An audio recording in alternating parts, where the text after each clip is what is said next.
Up. I forgot. I had to click this button up here to go live. I was a little confused there. We're back. Um, it's good to see you all. It's good to have you all here. We got a great stream for today. Hold up. Fantastic stream. Let me just make sure this is all set up. All right. The argument for motion stream. Finally, it's about time. We also got the Discord has come out officially, and yeah, I'll get you all set up with the Discord, and we'll get all linked up and everything like that. The official invite is on my YouTube profile, and yeah. So today we're going over the argument for motion. Finally releasing this Google Doc, and we'll be going over. I'll be explaining what the argument of motion is, going through the entire thing, and then we will be doing some TikTok live debating, and we'll be debating atheists on TikTok live. It should give you a general idea of how the argument works, how it functions, and everything you need to know about it. Let's start off with what is the argument for motion. Now, the argument for motion is essentially a metaphysical argument using metaphysical truths and logic in order to prove God through what we call deductive argumentation.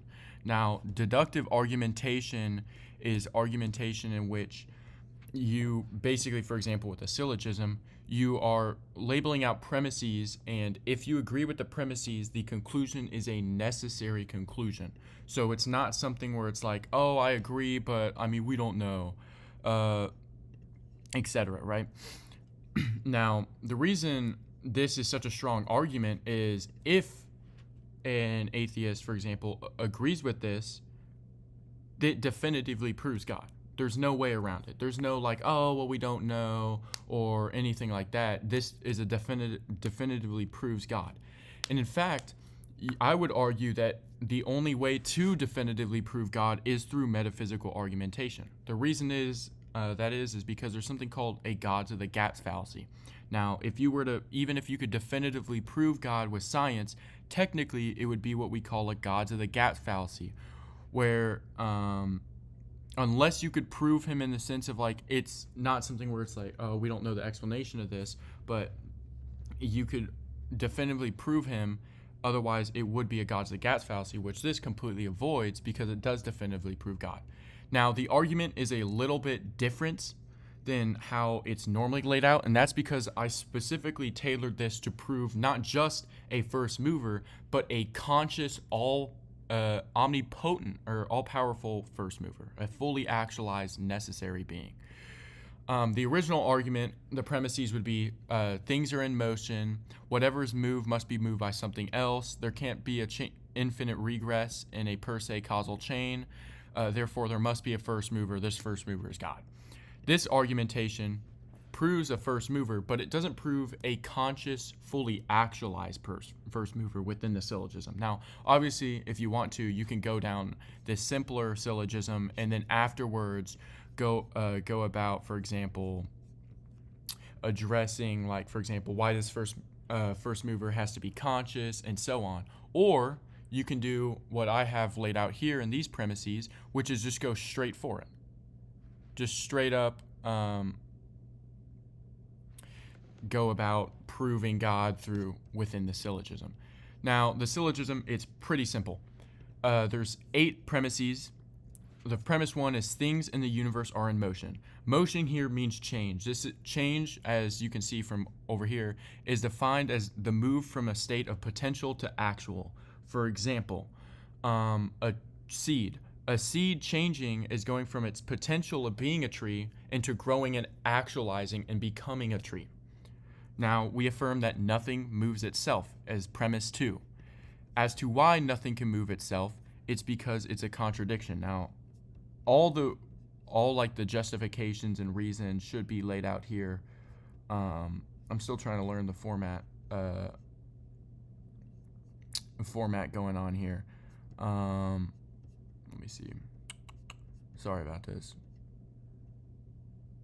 I changed up like, I've changed this up to format it like a little bit more structured, so I kind of forgot where some of this stuff is.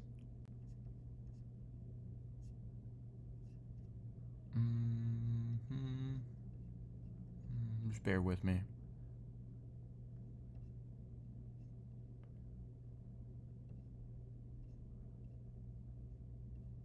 There's one down here, but in general, you can just pull up here.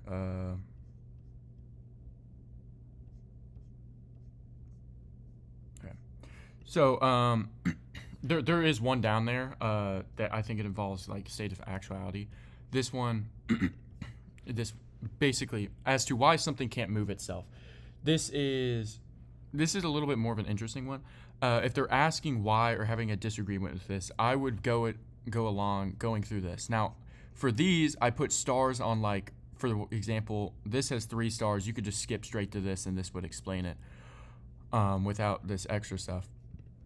But in general, for something to move, it would be required to both be in a state of potentiality and actuality at the same time and same respect, which is logically impossible. Obviously, it violates the law of non-contradiction.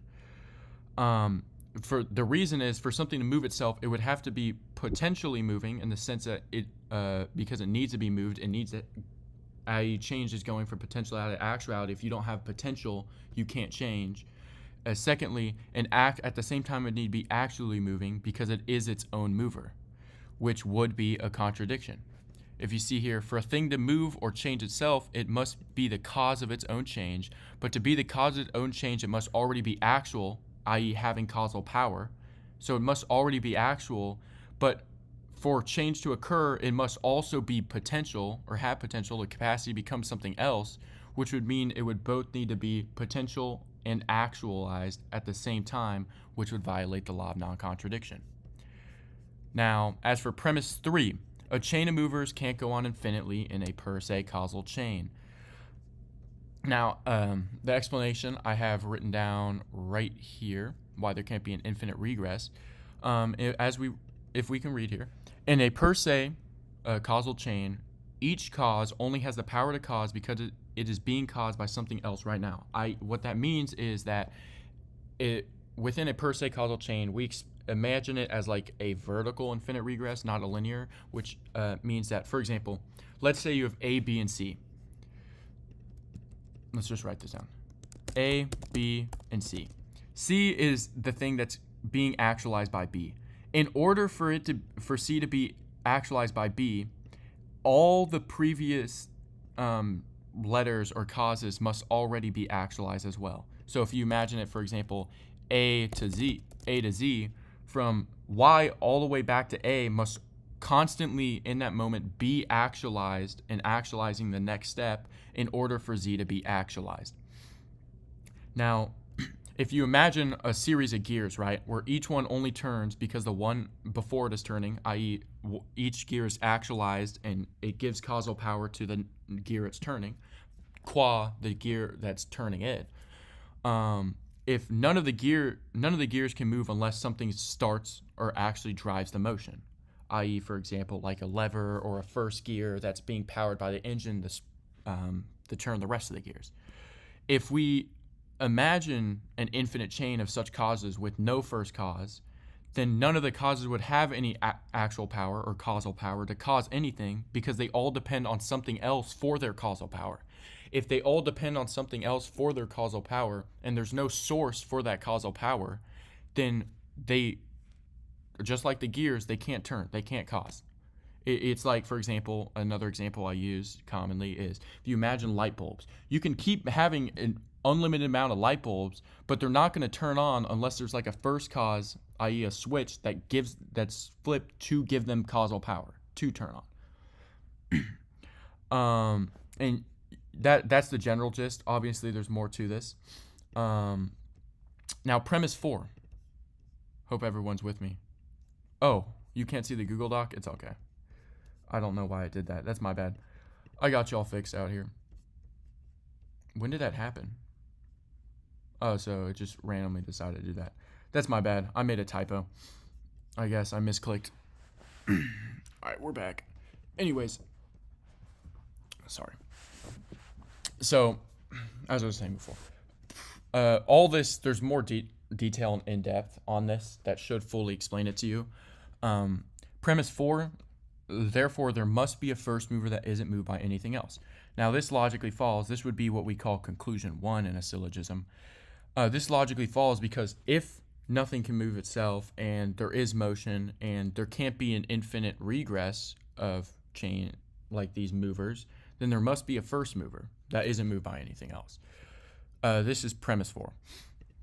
Or technically, if you want to break it down, this could be conclusion 1, and these could be the 3 premises for conclusion 1. Now, premise 5. Just making sure y'all can see. Can y'all see? Okay, perfect. Smash that like button for real, please. Premise 5. This first mover is purely actuality, the source of all motion and change. Now, what does this mean? Well, this means that when we talk about pure actual or actuality, that means that it's fully actualized. It has no potential. This means that it would possess attributes such as the omni attributes, like being omnipotent, omniscient, etc., all powerful, all knowing. Also things like being all good and perfect, and so on. Now, the reason this would have to be the case is because as the first mover, it can't have potentiality. If it has potentiality, then A, it has the ability to change, which the first mover doesn't. But secondly, when it comes to something, there's something called principle of sufficient reasoning. There needs to be a logical reason as for why, as the why for everything. For example, if this first cause has potentiality, there needs to be a logical reason. Now, if we go down here, where is it? We see in accordance with PSR, there would need to be a sufficient reason as to why it has potentiality. If there was a logical reason, for example, let's just say X, then that means X would be the first cause, since the first cause is the terminus. Now, what does the terminus mean? The terminus is the explanation for everything and is not dependent. If X here, the logical reason, was dependent, then it would collapse. It would be like circular reasoning, because the first cause is dependent on X to explain itself, but X to exist to explain the first cause is dependent on the first cause, being like the circular thing. It leads into a logical collapse, right? If it had an explanation, then it wouldn't be the terminus, and instead X would be. This would mean that it's that X is actually the first cause, and is the explanation of everything, and is the source of this knowledge, including the source of the first cause, and so on, right? So that's why it would have to have no potentiality and be fully actual. Now, premise 6. Whatever is purely actual acts not by necessity alone, but by intrinsic power, meaning the fully actual being isn't forced to act by nature, but acts according to its own inner power, i.e. the internal principle of action. Why is this? Well, this is pretty simple. I have it right here. If we go into, this would go into why a non-conscious being can't be the first cause, right? So if you don't know, one of the reasons a non-conscious being can't be the first cause is because it cannot choose when to act. It just acts by necessity out of its nature, right? So if the effect has a beginning in time and the cause existed eternally, which means it would, if it's acting by necessity, since it can't be actualized by something else, it would, the only way a non-conscious being could be the first cause is if it just constantly was the first cause and actualizing by its nature eternally, and the effect is temporal, then there would need to be a reason as to why this is. The non-conscious cause can't provide the reason because it has no will, no awareness, and no capacity to delay or initiate anything, comma, there should be a comma, or that. It simply acts as soon as it can. Therefore, the only way we can explain why the effect began when it did, instead of always existing, is if the cause had the power to freely choose when to actualize its effect, which requires consciousness. If it didn't, and it just created and eternally, but at the same time its effect were temporal, for example, us, we're not eternal, there would need to be an explanation, otherwise it would violate PSR. Now, the justification for PSR is right here. We'll get into that in a little bit. So our ability to explain why the effect began when it did, instead of earlier or always, shows that the cause must be conscious, because that's the only type of cause that can explain a non-eternal effect from an eternal cause without changing. And this would lead into like the explanation for that as to why it would have to act by its own inner power, i.e. an internal principle of action. If you scroll up here, where is it? Internal principle of action is the ability to initiate without being initiated. And that's because it would be completely illogical. Because it'd have to be conscious. Now, premise 7. Only a conscious being, one with intellect and will, can originate motion from itself without being moved by another, because it does not act by compulsion or external causation.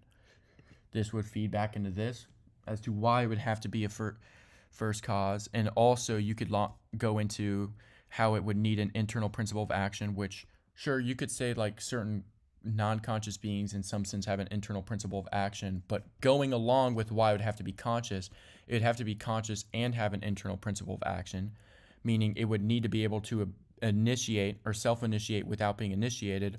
Otherwise, that would mean that it would require something outside of itself to initiate it, so then it could be the first cause, which means that whatever initiated it is actually the first cause, and that it isn't the first cause. Are y'all tracking? I hope so. Now, premise 8.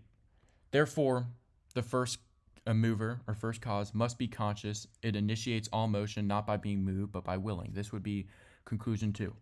Now, the overall conclusion is this fully actualized conscious first mover is what we call God.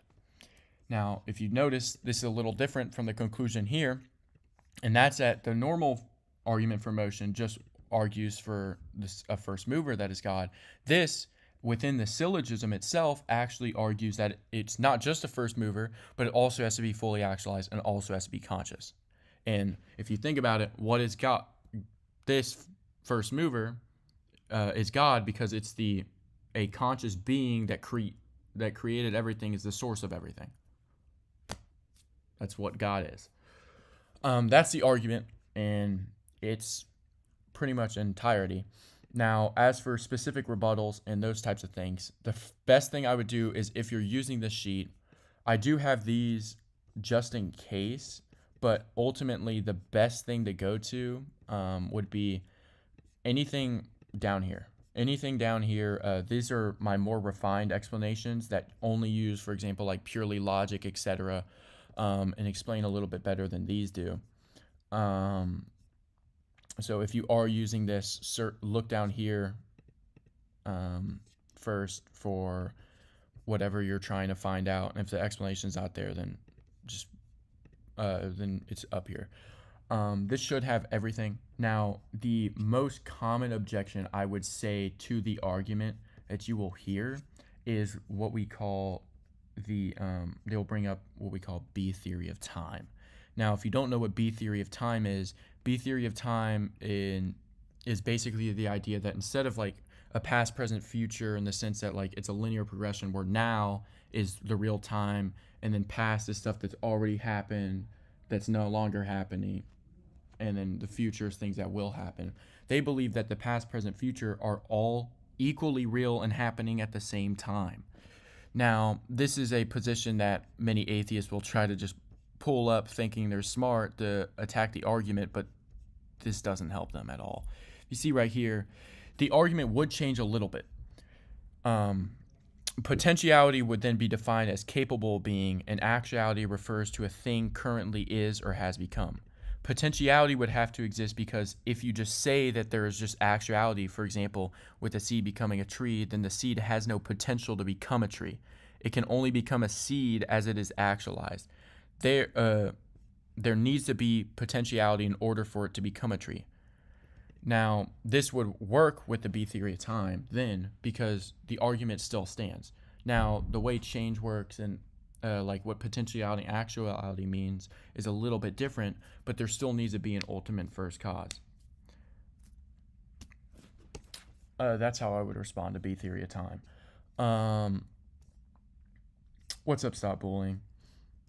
Hope everyone's having a good day. So that's the argument laid out.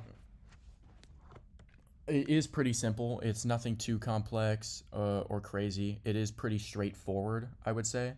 And yeah, the one thing I would say is if you are going to run the argument, I would make sure, I guess I would suggest that you kind of learn about, like, read through this and make sure you understand it. If you do have any questions, my DMs are always open. You could also ask on the Discord. And in fact, real quick, I hope you guys don't mind. I'm going to turn my screen off because I'm going to send the link to this document onto the Discord so everyone can have it and use it. Let's see, sources for Christianity. I'll put it under the sources for philosophy. How to prove God.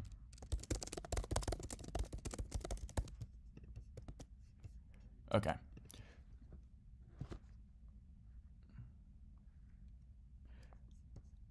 Boom. All right, it's on the Discord now. You guys should be all set. Sweet. All right, it's now on the Discord. If you want to, you could print it out. And it should be pretty useful for all y'all. Now, for the second part of the live, the TikTok. Hey, without lies is on the eyes. If you don't mind, helping me start up the TikTok. I'm gonna get the TikTok started up. I don't have it on screen right now. I'm just setting it up for all y'all. Now we're going to be debating some atheists. This should be hopefully we can get this started up. This should be a pretty good help for all y'all. You can kind of see how it's laid out, how to respond to things, and so on. You want me to make a channel only for your Google Docs, or only you can up? Sure, you can. It would be nice if honestly if we could just pin this. Yeah, pin that should work. Just pinning that post. But yeah. Okay, we're all good. We're gonna get the TikTok started up. If you guys disagree with the background or have any questions or requests of his guests, let's get an atheist up here. And yeah. Hopefully that all made sense. If you guys have any questions, please just ask it. I'd love to answer them. I'll gladly answer them. And yeah, we should be all set up here. Hopefully we can get an atheist up. But it is a very, very simple argument. It really isn't that hard to understand. Yes, I am a Christian in the U.S., brother. It is very simple. But I would advise reading through the document and making sure you understand it before you run the argument, just so you can kind of get a general grasp. Especially because, like, some of the rebuttals, it is better if you read it so that you understand it before you run it versus reading it while in a debate for the first time, just in case you don't understand something. What's up, J3? What's good, brother? What's up, Boogies? How you doing? I'm doing good. I'm doing an argument for motion to prove God stream today on YouTube and TikTok. Nice. God bless you for the patience to deal with atheists, my brother. Of course, brother. Yo, Christ is king. Christ is king. Amen. Appreciate it. Amen. Amen. I love you guys. I just want to say that. Right. Good luck out there. Love you, brother. Keep it in the word, you know? Yes. Hey, Bugs. I've been reading the Deuterocanons. Right. Yeah. Ever since I became a catechumen, I've been reading the Deuterocanons. You enjoying them? Oh, brother. Do you have your Orthodox Bible on you? Yeah. I got it with me right here. All right. Open it up to Wisdom of Solomon, chapter 2, and read verse 12 all the way to verse 20. All right. Here, text this to me because I'm trying to finish up this live real quick. I'm sorry, brother. No, it's all good. Yeah, just DM it to me and I'll Yeah, I got you. All right. Are you live on YouTube as well? Yeah. Oh, I'm sorry. I didn't know you were live on YouTube. No, it's all good. I appreciate it, brother. Yeah, of course. All right. Yeah, I wouldn't go to a Protestant church. Sad face. If any of you guys disagree with the background or have any questions, request up as guest. Let's get an atheist up here. Wait, did this person say that the Deuterocanons are heretical? No. I think he's talking about the Protestant church. Oh, Yeah. Did you see Apostate Prophet already got baptized or is getting baptized this week? man, how long was he a catechumen Like for? 3 months. No way. I don't know how he got getting baptized that fast. Oh man, bro. I don't know. I have no comment. That's cool. That's good. God bless him. Yeah. It's good that he's getting baptized. This is really fast. Yeah, I think I might get baptized. The beginning of Lent. Oh no, you know what? Probably Pascha. There you go. Hey Hudson, close out of the TikTok app fully and then rejoin to fix your echo. If you don't mind. Yeah, you gotta like swipe out of it to fully close it. Hopefully we get an atheist up here.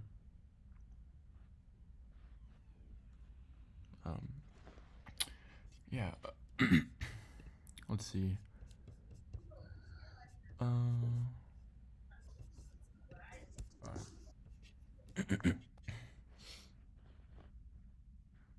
All right. Where are the atheists at? Let's get an atheist to come up here. I think I scared them all away, bug. No, You I'm might just have. kidding.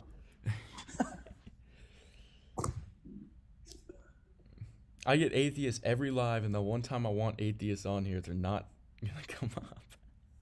Yeah, I turn into Sam Shamoon when I talk to atheists. I feel that. You know, Sam Shamoon subscribes to me. Oh really? Yeah, Oh, that's awesome, bro. I know. He's a goat. Yeah, I be crashing out when I talk to atheists, bro. It's tough. All right. Sure. There's no way. There's not a single one of you that disagree with the background or that's atheist. I'm in disbelief that there's this many people and there's not an atheist in here. Yo, Bible guy, do you want to come up?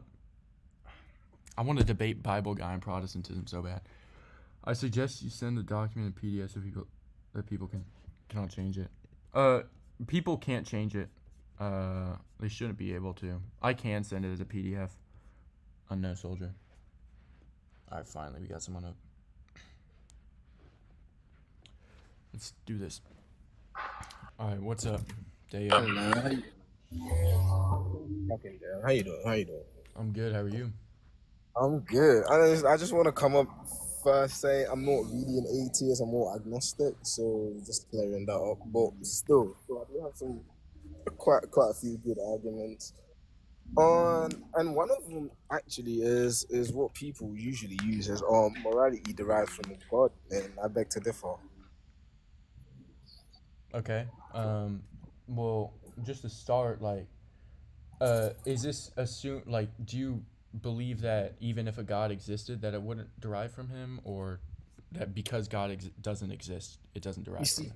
no, I do believe there's a God, but I also don't believe there is a God that has an impact on our daily life, our consciousness in some sort, if that makes sense. Like, we could, what do you say this? How do you say this?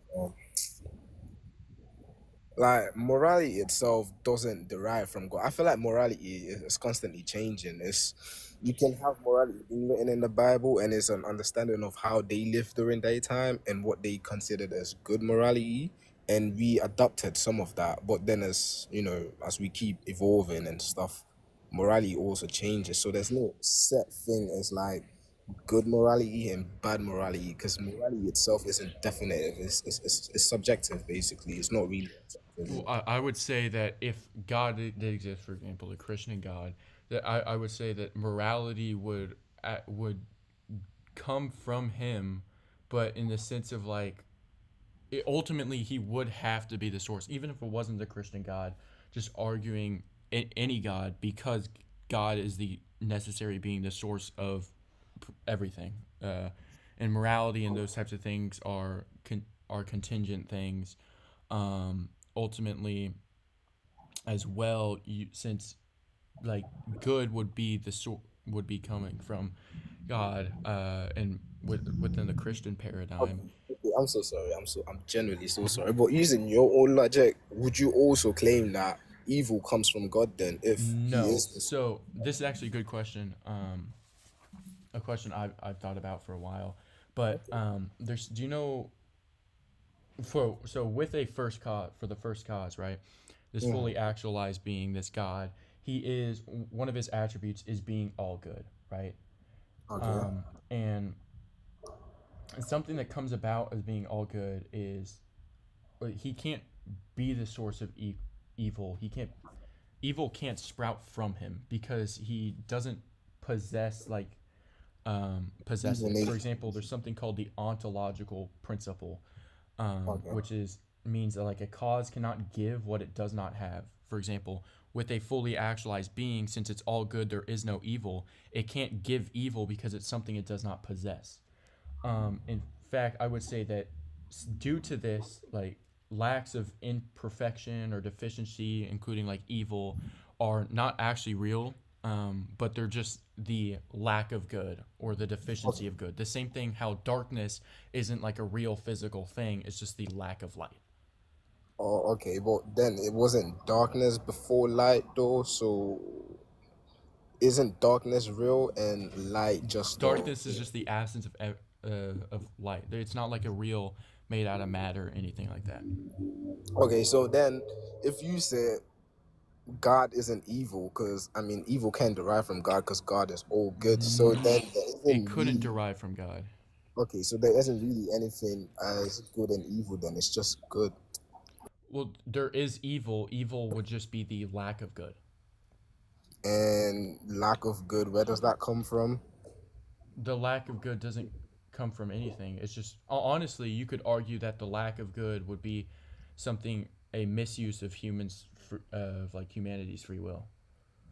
The lack of good is a misuse of humanity free will, and how Yeah. does that translate to? Isn't that sort of evil in some sort? How does that translate to what? I, I mean, okay, I don't think you're getting my point. So you claim that for there to be good, or God is all good, all loving, all powerful. I'm just adding words to you right now. But God is all good, and that's all He is. He doesn't know evil.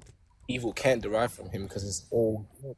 But then, if you're using that claim, then isn't the world supposed to be all good? Then, since God created it and He has no sense of evil, there can't be evil in our world. Since God Himself doesn't know evil, so it's just good. So we're supposed to be good creatures, and we don't know evil since we derive from God, so everything is just good. Like there's no such thing as evil then, if that makes sense. Uh, it, it was originally all good until humans misused their gift of free will to do evil, in Okay, which okay. corruption Okay, I'm occurs. so sorry. I'm so sorry. I'm so sorry. But then if it was all good, then how could they you said free will. So how could they have this free will to then decide what was good and evil if they had no idea what evil was? Free will was a gift from God that Okay. was like is inherently good and was meant to be good, that is misused by humans to do evil. I, I don't understand. So free will was given by God, and the Mm-hmm. human used free will to commit evil. Uh-huh. And this evil, where did it originate from? From humans. That's what you're trying to say. So we created evil then, in that sense. By misusing a good gift, an inherently good gift, So we misused a good gift to create evil. to do evil, yeah. To do evil. Okay, okay. So now, what would you consider as evil then? The deprivation of good, or the lack of good. Okay, but then what would you consider good then? Good, anything that is in line with uh the scriptures and God's commandments. Oh, okay, okay. So using your Uh, own logic, um, if God I mean, it is written. God said to go destroy kingdoms in His name, because the people in His kingdom were technically, evil. So they were told to go reclaim His kingdom and make it all good. Right. I mean, I'm trying to piece stuff today. So if the Israelis came out, if the Israel governments came out today and said the only reason we are justifiably able to commit genocide is because we have a word from God telling us that we should go claim our land because the people on there are evil people, would you still justify it that, oh, this is God's command? If God made that commandment, then it would be inherently good. Yeah, It couldn't be an evil commandment. You ain't interested in some jewelry? It's cheap, bro. Nah, this is Look, I not got some true. nice necklaces. For Nah, I'm good. I'm good. Man, I'm sorry. You said what? I'm If so sorry. the commandment is from God, then it is good. It couldn't be evil, like according to ontological principle. You said I'm so sorry. I had someone just walk up to me and was chatting. God bless J3. Yeah. If it's a commandment from God, then it is good. It can't be evil. Okay. So now, how do you know that this commandment derived from God then? I mean, in this scenario, I don't know. It would depend. Oh, okay then. So This is a scenario where you're just saying a group of people gets a commandment from God. Like, I don't have any information onto like how in this world I would be able to show that. so you don't know what good and evil is then, since the people that do tell you what good is, you don't know where they get their information from. So Well, if they could can say, justify their claim, then yes, I would know. and how is that claim going to be justified? Because right now, Israel In this is justifying scenario, it. this isn't like talking about our reality right now. This is a hypothetical. I don't know within this hypothetical world. What I is don't have good and enough information to make a judgment on that. So then you don't have enough knowledge to make a judgment. So how do you have a knowledge to make a judgment on what God said is good and what isn't? Since the people that did write God's word also don't have a judgment of what In this world, good and evil is. in this reality, Yes. I would say firstly because I can deductively prove God that God is necessarily exists. B, I would then go into like what religion I can prove. I would say that since it's not typical, for example, with Christianity, this is not typical. Like it's not something humans typically do, where they would make up a lie and then die for it. And we see that the eyewitnesses of Christ that claimed he resurrected and did all these things, multiple of them, they I mean, died for that cause. I would say that puts validity and truth into their claims, I according to what we mean, know about human psyche. well, not quite, because then they could also been like deprived of the truth and also be deceived to die for their faith. Isn't that like a possibility? Isn't that possible? What that I'd say that's extremely unlikely that multiple people were deceived into like Okay. thinking that the person they live with for Okay. for multiple years was actually resurrected, and then they were deceived into thinking it was him, but it was a different person, or like it's just completely illogical. Okay, so do you know about Apollonius? Do you know who Apollonius is? No, who's Apollonius? So he also actually lived during the time of Jesus, and he is quite known. I mean, I won't say his the history of his existence is definitive, and it's like, it's something that I can actually consider as like fully true, if that makes sense. But what I would say is what do you call it? Apollonius also has quite miraculous stories of his life as well.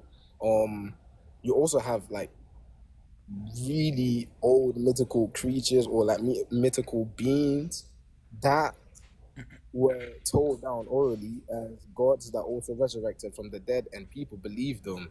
And I'm pretty sure people would have died for their belief, without knowing what was going to happen to them afterwards. So basically, if they told them like, oh, this person resurrected and died, they didn't witness it. They were just told like, oh, this person resurrected and died, and he told you that you need to follow him. If not, when you die, you're gonna go to hell, like everlasting or eternity of hell or something, whatever.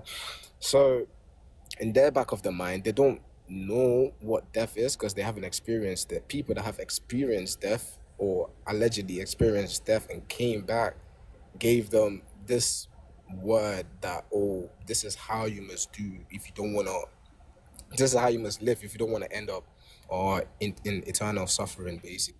So, That's not the same scenario we have here, though. but no. I'm saying you say people died for Jesus' belief. I'm saying No, people. people died for a lie they themselves made up. Is something that's not typically what we see typical of humans. No. But then I'm saying, like, you said it's not a lie that Jesus did actually resurrect. But I'm saying there are whole religions, like whole religions based before Christ even walked the earth that had stories of like Yeah, but it doesn't equate. It's not the resurrections. same scenario. And also, what do you how is it not the same though? Because These they also religions based their belief. you're like referencing the people or supposed eyewitnesses aren't dying for what they claim to have seen. What do you mean they're not? So you don't get my point. I'm not saying, My argument is that it's not typical of humans to die for a lie they themselves made up. So if you gave scenarios where, like in other religions, the supposed eyewitnesses of these events died for what they claim to have seen, then that would equate. But these examples you're giving me aren't examples of that. okay, tell me one eyewitness that actually died. Just tell me one. That actually died. Yeah, for their I belief. would say the apostles, for example, like I'd say Thomas. And how would you know they actually died for their belief? How do you know they died like solely for the belief of like that Jesus resurrected, basically? Yeah, we would talk we would quote, for example, the church fathers and oral tradition from that time period, and what the people who lived in that time period claimed Okay, and said okay. about him, and so on. All right, so orally, right? That's where you're gonna get your source from, like people speaking down. But it's the People same. from that time Yeah. that said multiple Okay, people okay. from that time Okay, it's the claimed same those things. claim I'm saying. You also had multiple people from times before Jesus was born that also make claims that they believe had God's resurrected from death. It's not But it's like not. It Jesus doesn't equate. resurrected. It's not the same scenario. How is You it not can't. the same scenario though? My scenario is, in this scenario they would be dying for a lie they themselves made up. You're Okay, giving okay. examples of, like, well, these people just claim to have seen someone resurrect. Yes, That because doesn't they equate. also Are they no, but dying they for that also claim? died. No. They also So then yes, it's they not do the same. die. Okay, wait. I'm genuinely so sorry. So you had this Christians coming into people's land with options to either convert them or die for their belief. And are you trying to say that Christianity just took over the world without actually cleaning people for their beliefs, or people just How is that relevant to what anything we've been talking about? because you said people don't die for what they believe in, and I'm trying to say if they believe. That's not what I'm saying. I've explained it to you multiple times now. Okay, I'm not okay, saying explain it people one more dying time. for what they believe in, for example, like a Muslim today dying for their belief in Islam. I'm saying Yeah. someone making up a lie and then they themselves dying for that lie. Yeah, but how do you know it's a lie though? I'm saying that's not typical for the case. That's not typical to human psyche. There's probably one or two cases in human history where that's happened. So because of that, what we see, it's extraordinarily more likely that they weren't lying and they were My telling the truth. no. My point is you trying to claim that the reason you believe it is because you had people who died for the belief that Jesus actually resurrected. But my point is you also have other religions that died for the same belief of mythical gods that also resurrected that they couldn't explain, so they just believed it. And you have someone coming in trying to convert them, and they died for their faith because that's what they actually believed in. So it's like, Can you, like, give scenarios of this, like where okay, other people are dying for lies that they made up all in right, these let's other say, religions? how did Christianity like sort of convert the world? Sort of, let's just say that. Like, how was their ministries like held and so? Were they just preachers that went to certain locations and just said, "Oh, accept Jesus, like Jesus Christ as your Lord and Savior"? and you will be saved. And if they didn't accept him, what do you think they did? According to the Bible, it was God's justification that made it possible for them to wipe out this culture because they didn't believe in what the religion is, if that makes sense. What? So, all right, let me step down a little bit. Like So- what? You said Out give of you an all that you example. said, how is any of that relevant to what we're discussing? Because you said give you an example, right? You said how the people that have died for their beliefs, basically. I'm saying No, you have that's this- once again, that's not what I've said. I've explained it to you multiple times. I'm asking for examples in like other religions or things where someone has exactly. made up a lie and then they died for that lie. Yeah, but how do you know it's a lie though? That's my main question. How do you know that they made up a lie? How do you know it to not be true?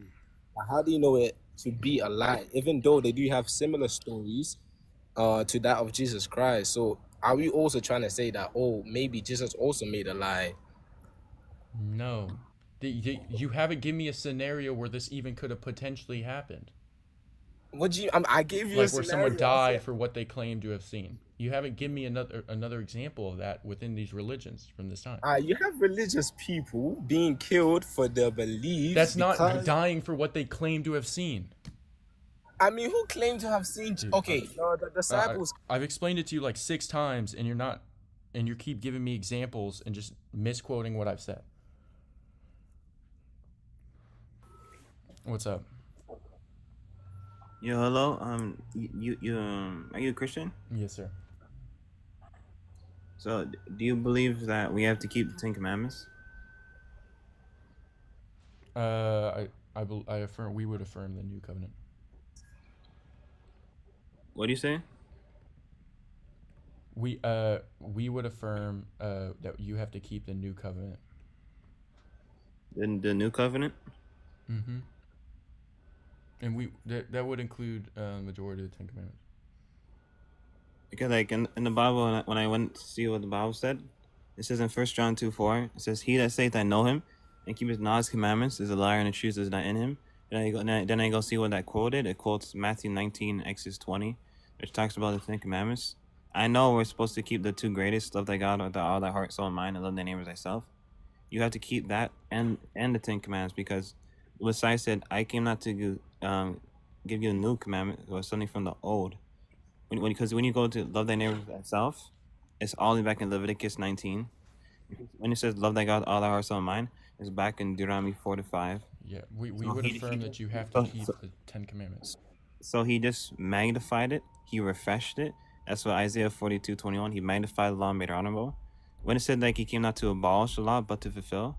He came not to abolish the law, the Ten Commandments, but he came to fulfill sacrificial law. Because Colossians 2:14 says that he nailed the ordinances that was written in the book. That book being the law of Moses that was written with pen and ink, is way different than the Ten Commandments that was written by the finger of God on 2 tablets of stone. Yes, the Ten Commandments was a part of the sacrificial law, but only because God only wanted to give the Ten Commandments, but since they transgressed, it was added because his transgression was the sacrificial law, and it What's said it your was point you're added. trying to make? Wait, it said it was added until the seed came that kept the prophet, it was Yeshua in Deuteronomy 18, to magnify the law, made What's the honorable, point you're trying to make, dude? and reconcile back us unto Yeshua, and Is pay this the like way an for the attack on Gentiles. orthodoxy? What's the relevance here? No, I'm trying to give you the gospel, Why are you giving me the gospel? because like I speak to like tens of thousands of Christians. None of them know their Bible. I'm assuming you're Protestant, right? No, I just say I believe in the Bible. I don't hold to any deed. No, Do you believe that Christ established a church? Christ? Mhm. Jehovah the Father through Yeshua the Son. He So, established so a church. God did it through His Son and His holy prophets. Do you believe this church is infallible? Infallible? What does infallible mean? Like without error, the fullness of the truth? Yeah. Okay. So if Christ And like, do you believe this is like a congregation of believers? It's like organized, structure. There's like a hierarchy. What, the Christians? The church that Christ established. Yeah, I believe there's no error in it. Okay, so what churches go back to the time of Christ? When it talks about churches, like God's true church is a body of people. It's not a building or a denomination. It's a an body or, of it's it's an a body of it's a people. it's a congregation that's ordered and structured with a hierarchy. You would affirm that, right? Yeah, and like a part of like what a part of the Messiah's church, a part of the church, like what he teaches, like in the Bible, like Okay. in Jeremiah 10. So with that Wait, being wait, said, wait. well, with what you said, you're affirming that there's a hierarchy and a structure. What congregation of believers, what church with a hierarchy and a structure go back, trace from the time of Christ to today? It's like a mixed people. I Like don't. we would I don't say know. like the Orthodox and Catholic Church. No, it's like a mix Does of your people. church do it? Like I don't go to any church. Okay, so Like I just straightestogate.net. That's like where my brother and sisters fellowship at. wait, what'd you say? What.net? Straightestogate.net. Okay. Okay. So, like, do you affirm sola scriptura? Yeah, Okay. So if I'm here's the 100% problem. scripture. Okay, your beliefs. You're affirming that there's an infallible church, and like for example, the church I hope you know about church history, like the people that believed from the time of Christ. There were the ecumenical councils, etc. We were one Catholic church. Catholic just meaning universal, right? Like a universal body of believers. That one church dogmatically declared that like a majority of your beliefs would be contradicting that. If they are infallible, then Let's talk about infallible well, church, let's then talk you're about against salvation Christ's salvation infallible. issues. Well, you're Like going against Christ's infallible church, which I would like say is a salvific issue because, for example, going do you along the lines celebrate of any Luke pagan 10, holidays or do you eat pork? if Christ established an infallible church, and the only churches that go back to the time of Christ are the Catholic and Orthodox Church, then those are the options you have for the infallible church. On top of that, even ignoring that, the church before it was in schism, when it was one like universal church, already dogmatically declared in the 7 ecumenical councils that your beliefs are going against that. You are rejecting that infallible church. No, like the Catholic Church is the great whore, and all the denominations is all harlot daughters. So I don't want to follow a What? harlot daughter. Is the Orthodox Church evil too?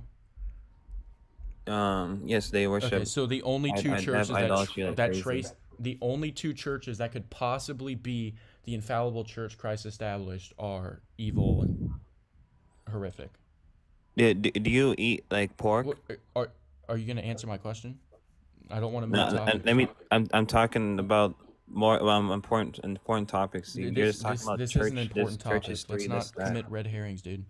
So you're saying that the only two churches that the church Christ established that's supposed to be infallible, the body of Christ, the only two they could possibly be are both just horrific and evil.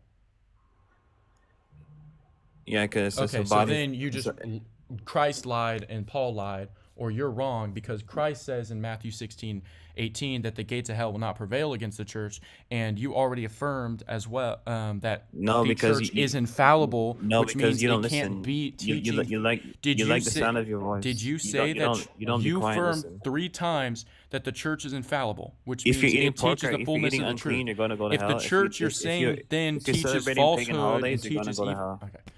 If you're telling me that the church is infallible, but at the same time telling me the church teaches falsehood, then you're contradicting yourself. I hope you're not celebrating any holidays or eating like pork or shrimp. Dude, you're so lost. Can you explain what is motion that you're arguing for? Yeah, motion is change. Change meaning The change meaning the I would define it as like the going from a state of potential to actuality.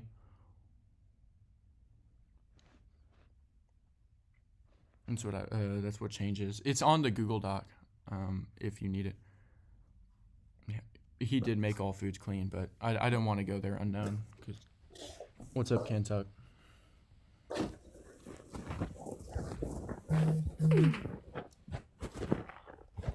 Hello? Kentuck? Hello? What's up? Yeah. I want to talk about the cross. Yeah, what about it? Okay, they tortured the man, hung him up, killed him, falsely accused him, all for petty theft.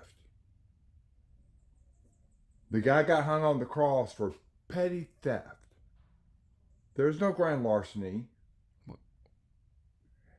The thief on the cross, according to that story, was betrayed specifically by God and Jesus Christ.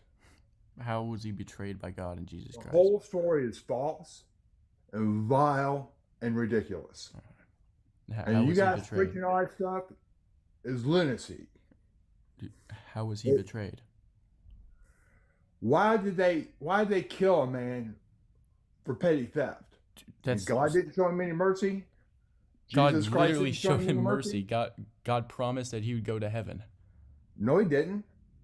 The guy on the other side of the cross said, "Oh yes, Master, I believe in you," but the thief hanging there got left hanging. Oh, the other thief that rejected him Yes. and didn't believe that he was And the it's the Messiah. same as the migrants crossing the border. Their sin is they're illegal. The thief on the cross, well, he was a thief. And he didn't worship God. He didn't believe, so he didn't have faith. Yeah. You guys preach that stuff, it's ridiculous. It's the fallacy of the human mind. So someone who rejects God and doesn't believe in him spends eternity separate from him. No, that's not what happened. Because the whole thing That's is what false. we affirm. The whole thing is stupid.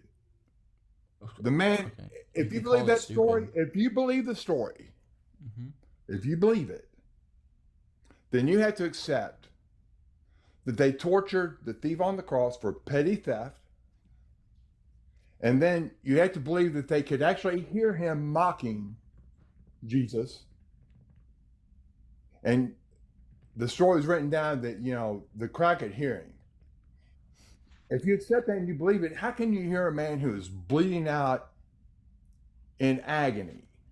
And why are you going to hold him to the notion and the standard of sin when he's being tortured? It's another injustice, and people go around with that cross on their neck. Firstly, where does it ever say that it was for petty theft? What was it? He was a thief. He He was a thief. That doesn't equate to petty theft. There was no such thing as grand larceny back then. What else could it have been? That doesn't mean petty theft. Was he all right? All right, he was a grand larcenist. Did he deserve to get hanged? Did he deserve to get tortured? What the It was a Romans, I terrible wouldn't say injustice. he deserved what the Romans did to him. I think it's cruel and unusual, but that's a problem with the Romans. So yeah, no, it's a problem with your story of that horrible cross story that you guys go on with. It's what's the problem with the story? That the Romans Because did a bad Jesus thing didn't have mercy on him. God because didn't he have rejected mercy on him. Good. You would too. If you're laying there with spikes in your wrist and your ankles and you're getting ridiculed and the guy beside you is supposed to be God, what do you expect?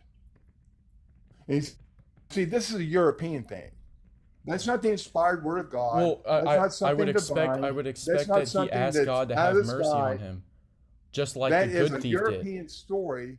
It's vile and it's a lie. Yeah. Didn't the good thief believe in Christ and do what you think you? We're you not would talking expect? about that story. Yeah, because it contradicts what you're saying. Your point does is, not oh, contradict what I'm saying.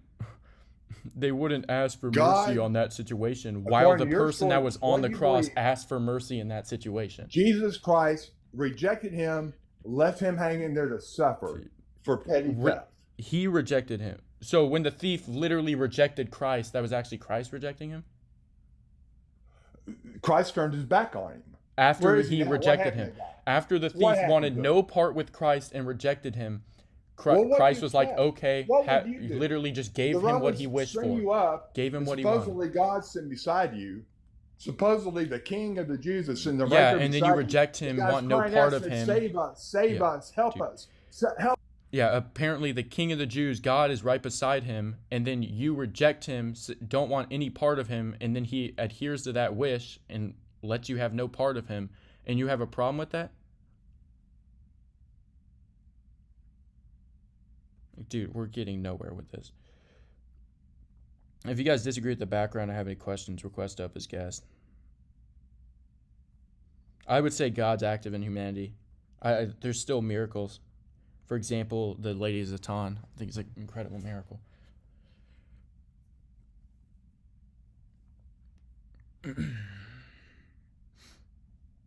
Yo, Nicturinos, did you understand what motion means? What's up, Mario? God bless, brother. All right.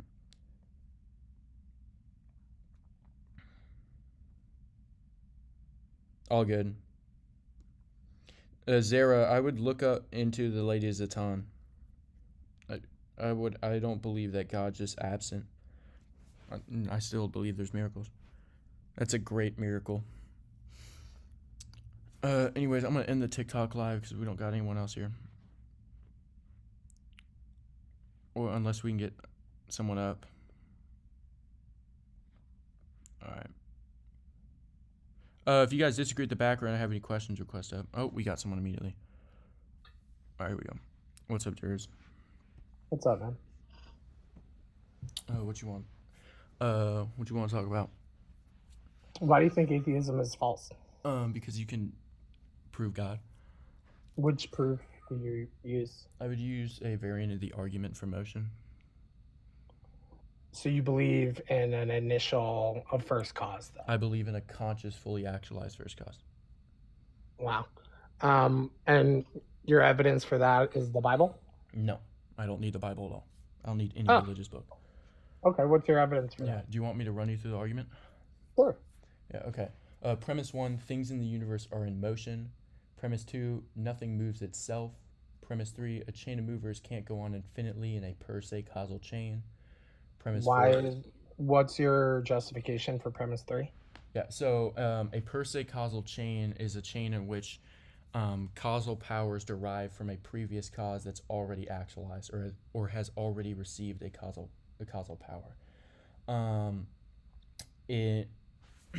If you imagine, for example, like a per se causal chain is a series of gears where each one only turns because there's a previous gear turning it. None of the gears can move unless there is something that starts driving that motion. For example, a starting gear that starts.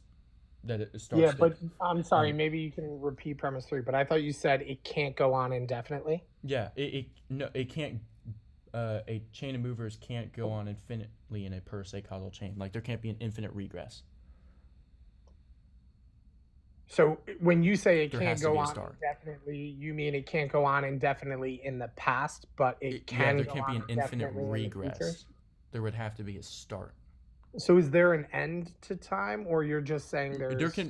I believe they can go on infinitely, like into the future or whatever. I'm affirming that there has to be a starting point.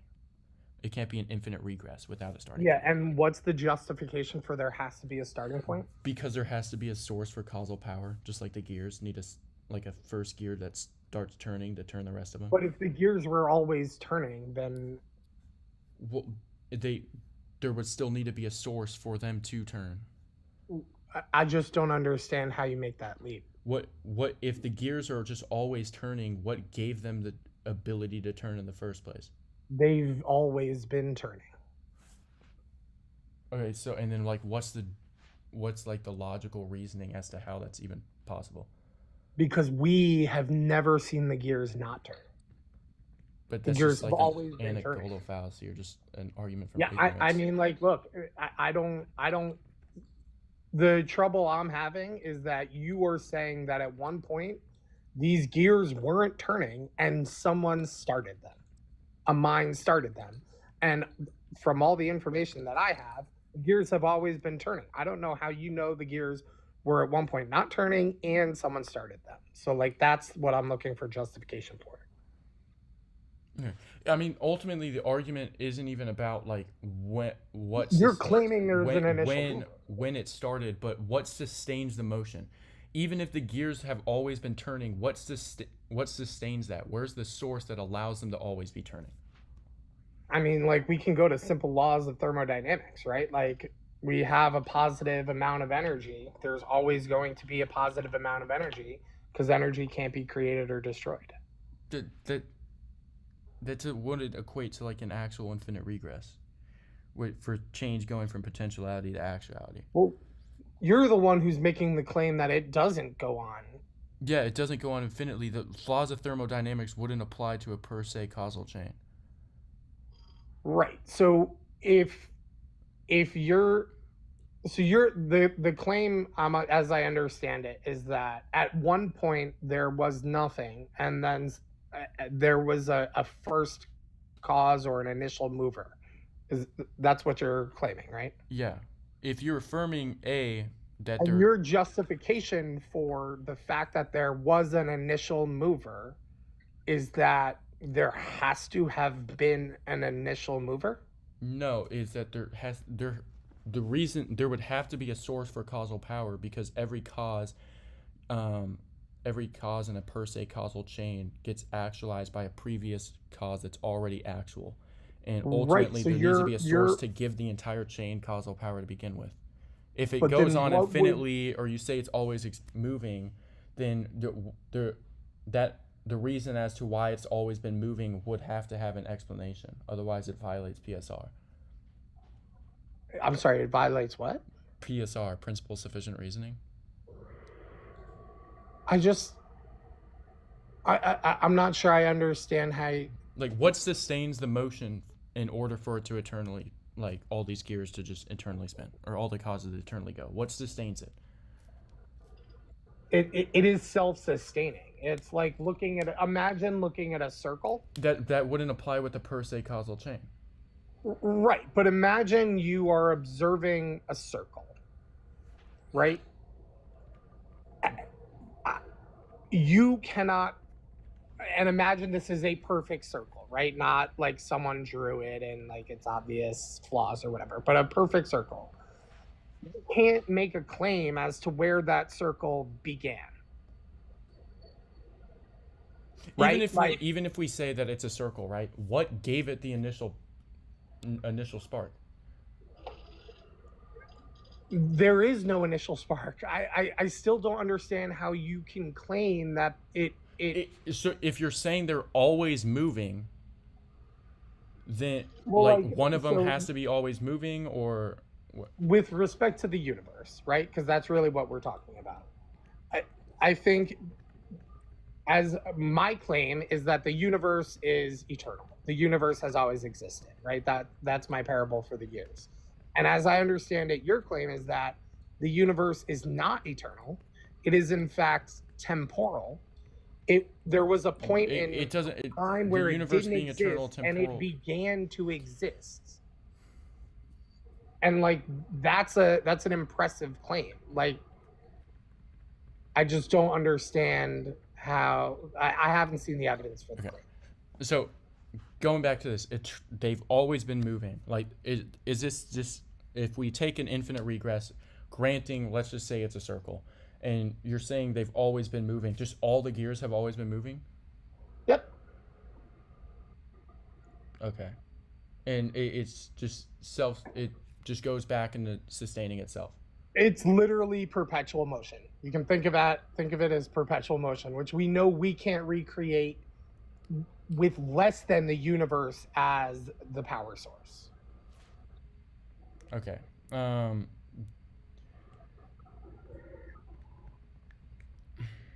Okay, so then you have each of these are just fully actualized first causes that are just no first cause. It's a circle. If Think it of is it a as circle, and essentially what the argument argues for is that there has to be like an actual eternally actualized first cause, right? If you're saying that is it just like even if you're saying it would have to be a select few that are eternally actualized. Otherwise, for example, I would be eternally actualized, which I'm not. I've grown, I've changed, so I'm not actualized. I had potential. Would be like a specific cause. It's just a specific amount of causes that circle infinitely, and then maybe there's like a line going out of it or whatever. But they would have to be actualized, right? They would have to be fully actualized. Otherwise, would require something else. I'm not fully tracking when you're saying fully actualized. I don't totally understand what you mean by that. Sorry. It would have fully actualized, meaning it has no potential. It doesn't. It can't change. But the universe has potential, right? So like then, it is constantly in motion. You're like debunking your own claim that it's just these first causes have been eternally moving. I don't know how I'm debunked. Like maybe if you're saying that this chain, it's like a circle that's always been moving, but then at the same time you're saying that the universe when I use the term circle, I tend to think of us as moving along the circle. The circle, us moving along the circle is the same thing as passing time. I do believe in a cyclical universe, for what it's worth. I have little evidence to support that. But the thing that I find challenging to make the claim is to think of a point in time pre-universe. When I try to think of a time before the universe was created, that doesn't make sense to me. I arrive at contradictions, and you do not, right? Because you can imagine a world where the universe didn't exist, it was only God, and then God created the universe. Right? Like that's your worldview, right? Yeah. Right. So I don't know. I'm struggling to imagine a pre-universe world. Just taking your circle, if you're saying that they've always been actualized, they've always been spinning, they would have to be pure, like fully actualized. It'd have to be pure actuality.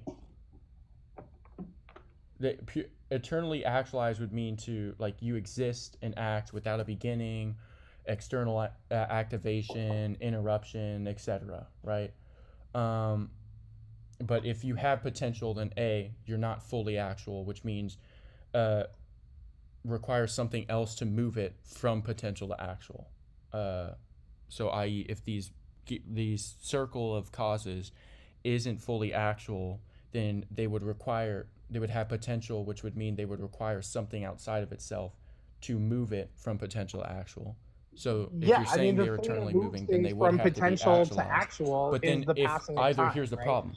Either all of them are fully actual, which would mean that there's no limitation, no difference, so then it's just actually one cause, or they're not all fully actual and there's like one that's fully actual and then there's other ones that have potentiality so that they're not identical. If they're identical, literally all fully actual, the exact same, then they're just one being. If what is identical? If all these causes that are eternally moving, eternally actual, since if they're all fully actualized, then they have the same exact attributes, everything, they would be one. I just want to make sure I'm speaking the same language. So when you say actualized, you mean, can we say things that have already happened, things in the past? Is that so things in like I guess I still am struggling to see how actualized and non-actualized is relevant to whether or not the universe can be created or not, right? Like I'm making the claim the universe cannot be created. It is necessary, right? It is a necessary precondition. Universe, you could take it as like a necessary thing couldn't change, but you already affirmed that the universe changed. But how do you define like the properties of the universe are one of the properties of the universe is space-time. Space-time is inherently change, right? So to say that the universe can't change, like one of its inherent properties is change, literally. So like it definitionally necessarily must change constantly, always, right? The manifold in which it's playing out on has not, but like the universe is never the same in any two moments. It's always different. Okay, so that would be the universe changing, dude. What I'm saying is change is one of the properties of the universe. Yeah. Right? If So that's you- okay. The universe can change because that is one of its attributes. One of the attributes It of the couldn't have universe the is attribute change. of being able to do that and still be necessary. What are you talking about? Why not? Where's the contradiction? What's the P and not P? Okay, so the thing is, if you are, what do you know? What is a necessary thing? Like, if something is a necessary, what does that mean? It means it must exist in all possible worlds. Yeah. Okay. So the universe must necessarily exist in all worlds. Without a universe, you have no world.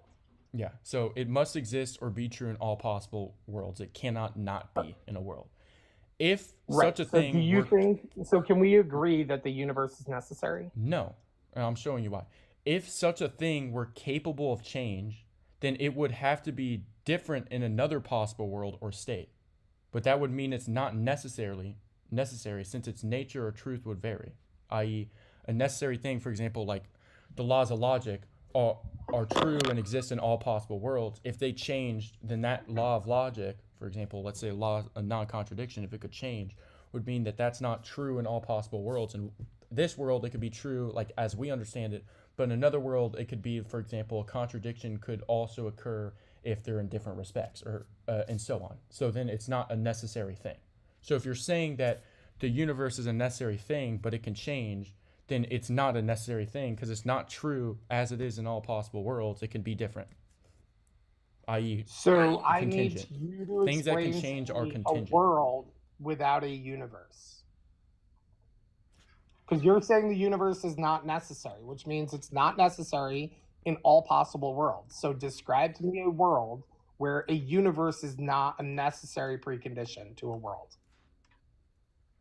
I couldn't describe one off the top of my head, but that's So more then like there an is no contradiction. No, that would be just an If you epistemic can't limitation. come up with a contradiction, then there is no contradiction. Oh, so because I can't answer or explain something, it's therefore Correct. not okay. So that's just an argument from so ignorance. Good job. You're That's just an saying argument that from the universe ignorance. is necessary.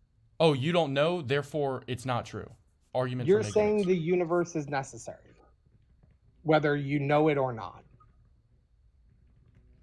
Because you No. cannot conceive of a world that doesn't have a universe. That you're making an argument from ignorance because I cannot give an example of a world that doesn't have a universe. Example of a Therefore, world that doesn't have a universe.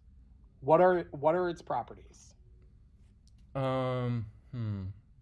you could have a, for example, there could be a world where only God exists, timeless, spaceless, eternal, and just complete to himself. And there's just no galaxies, no atoms, no space, no time. Nothing. Okay, so God Just exists, but there is no time, there is no space, there is no matter.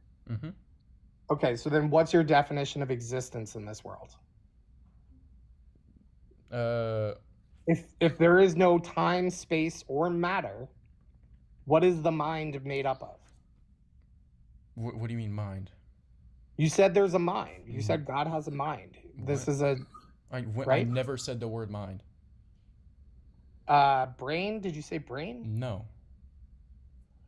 And So God doesn't even if have a mind or a brain? I could say that God has a brain in this world. That's fine. His brain would be metaphysical, i.e., timeless, spaceless, and eternal, and so on. And matterless, correct? That's what would be spaceless. Yeah. So you're describing nothing. No, I'm describing a metaphysical thing that isn't made out of space, time, etc. It's still a real Right. thing. It is the same. All right. So then conceptually, how is it different from nothing? Yeah. Nothing would be the complete, like the lack of anything metaphysical and empirical. So like no time, nothing no would be the complete space. absence of being. But in this instance, the God is a being, so it's not nothing. Right. And so where is the world that God lives in? There isn't one. He just exists But timeless. you are spaceless, supposed to be eternally. painting a picture of a world where a universe is not necessary. So where's the world? I'm giving you. This world would be not defined as like Earth.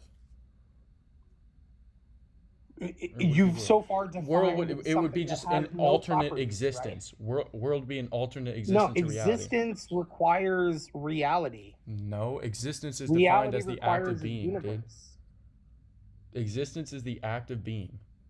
Yeah, and the act of being requires a universe. No, does God require a universe to? God isn't act as real, being? dude. What? God's not real. Would God, Supernatural. a He doesn't metaphysical exist in thing, reality. if He God exists outside existed, of reality. if a metaphysical thing like God existed, it wouldn't need space to exist, right?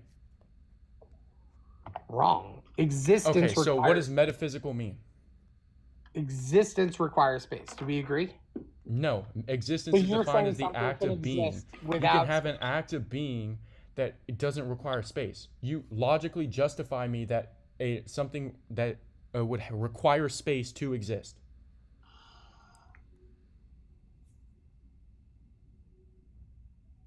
So you agree that the mind is physical, right? Doesn't have to be.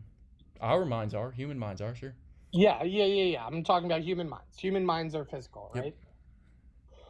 And so when we talk about things that are metaphysical, what we are talking about are things that are concepts that come from our mind, right? No. They can be derived from our mind, but they're true, regardless of whether we exist or not. Everything metaphysical is true.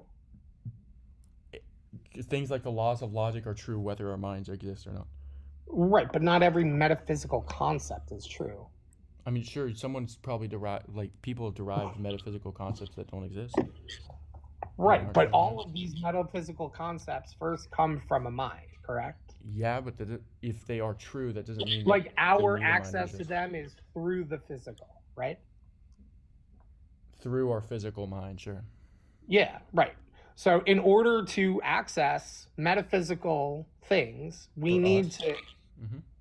we need to first traverse the physical space of our mind, right? Like, so Ultimately, you for can't us get to metaphysical for without us the to physical understand or talk about metaphysical things, we need to exist. first. Okay. So in this God pre-existence metaphysical only world that you've painted, do the laws of physics exist? No.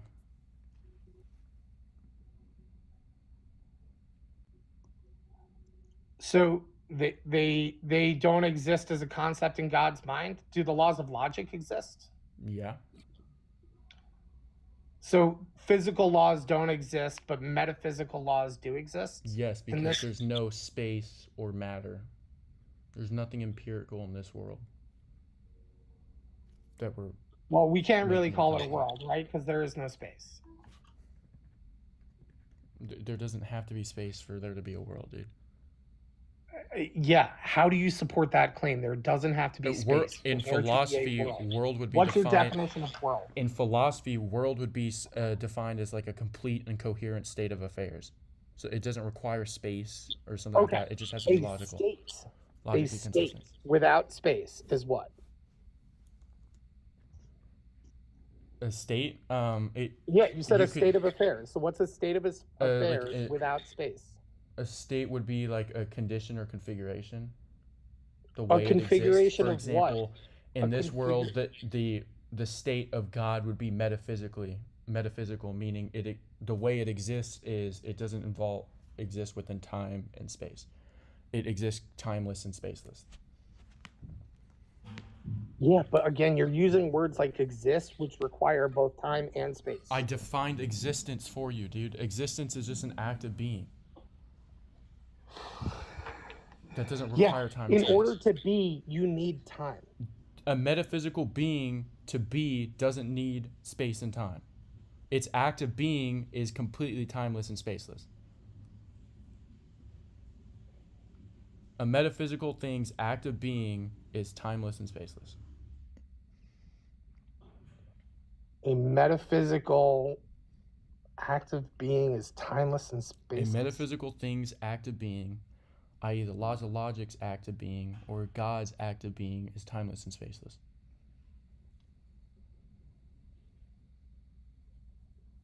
And then at some point, he decides to create. In this possible world where that doesn't require the universe, he would never create. He wouldn't create like a physical thing. So then why did he create? Are we talking about this world, or are we talking about the world that shows that you don't need the universe? The universe isn't necessary. Yeah, I mean, you still haven't described any world, right? You I described a literally world described that nothing. exists You described where the something universe that takes isn't up necessary. no space, that Mhm. traverses no time, and that is completely devoid of any recognition. So what you've described to me is nothing. How did I describe nothing? Do you know what nothing's Something defined as? Do I that have to define has- it again for you? Yeah, so here's how I would describe nothing. Something that takes up no space and no time. Nothing's the That's absence nothing. of being, bro. Yeah, no space and no time is the absence of being. So a metaphysical thing, like the laws of logic, require space and time? Yeah, everything requires the universe. The universe. So do you do know that's contradictory, right? To what the word metaphysical means? You're saying something's Yeah, but metaphysical, meaning it's outside of space and time, but then it's at yeah, the but same the time only inside space access and time. to You're just the contradicting only yourself. access to the metaphysical, as I laid out earlier, is through the physical mind. So in order to For us, achieve, in for order human to beings that are access- physical, that correct. have a physical mind, they need to Yeah. physically exist to access it. Right. In this world, humans wouldn't exist. That doesn't mean metaphysical things don't exist. In the world that you're painting, existence doesn't exist. Existence you have is described no existence space is and an no act time. of being. God's act of being would be metaphysical, meaning it's outside of space and time. The way that you've described your God is without space, without matter, and without time. Meaning he can do nothing. He takes up no size, no space. He is consisted of nothing.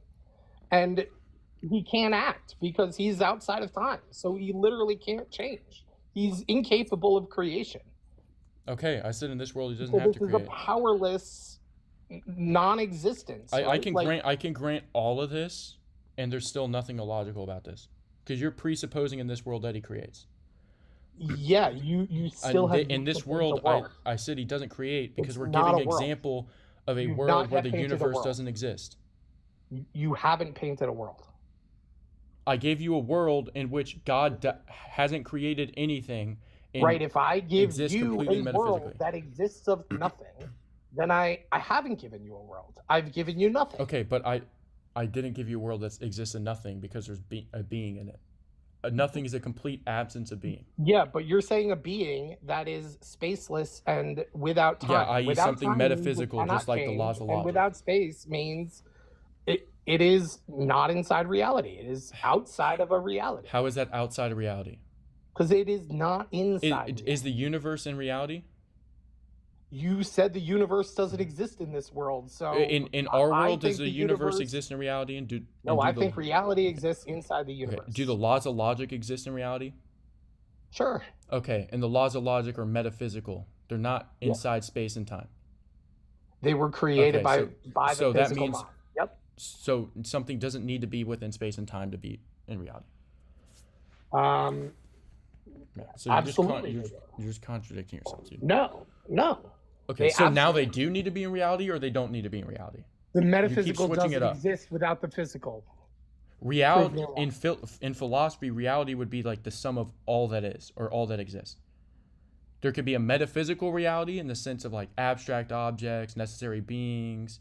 There could be physical reality in the sense of space, time, matter, and energy. and my contention is that the metaphysical does not put it this way. The physical is a prerequisite to the metaphysical. You cannot have metaphysical without physical first. Why can't you have Order- metaphysical without the physical first? Because there is no access to the metaphysical without Does that mean the metaphysical reality. doesn't exist? It exists in our minds If in we, reality. if there is no access to the metaphysical, does that mean the metaphysical doesn't exist? I said there's no access to the metaphysical without the physical. Why is there no? Okay, sure, that's fine. Doesn't matter. Yeah, that's all I'm saying is that the physical is a prerequisite to the metaphysical. So you cannot have the laws of logic unless you first have a universe. Yes, you. Why would you need the universe to have a laws of logic? That's just contradictory on what the word metaphysical means. Because you cannot have metaphysics without a mind. And a mind Yeah, yes, you can. requires You just said space and time. you're changing what you're saying. I agreed on you that you can't access the metaphysical if there's, for example, for There are us, no if we're not minds, physical, metaphysics right? don't exist. If there's nothing to access it, then nothing can access it. Bro, if Now there you're are no conflating that minds, to the meaning you metaphysical need the doesn't physical exist. in general for the metaphysical to exist. No, we don't. The metaphysical exists outside of the physical. Sorry, I'm just reading some of the comments. Yeah, I mean, I think at this point I'm gonna let you go. We seem to be at an impasse. Good luck with your gut. Yeah, definitely. Oh, we got Godless Captain coming up. What's up? Hello, how are you today? I'm good. How are you? I'm doing all right.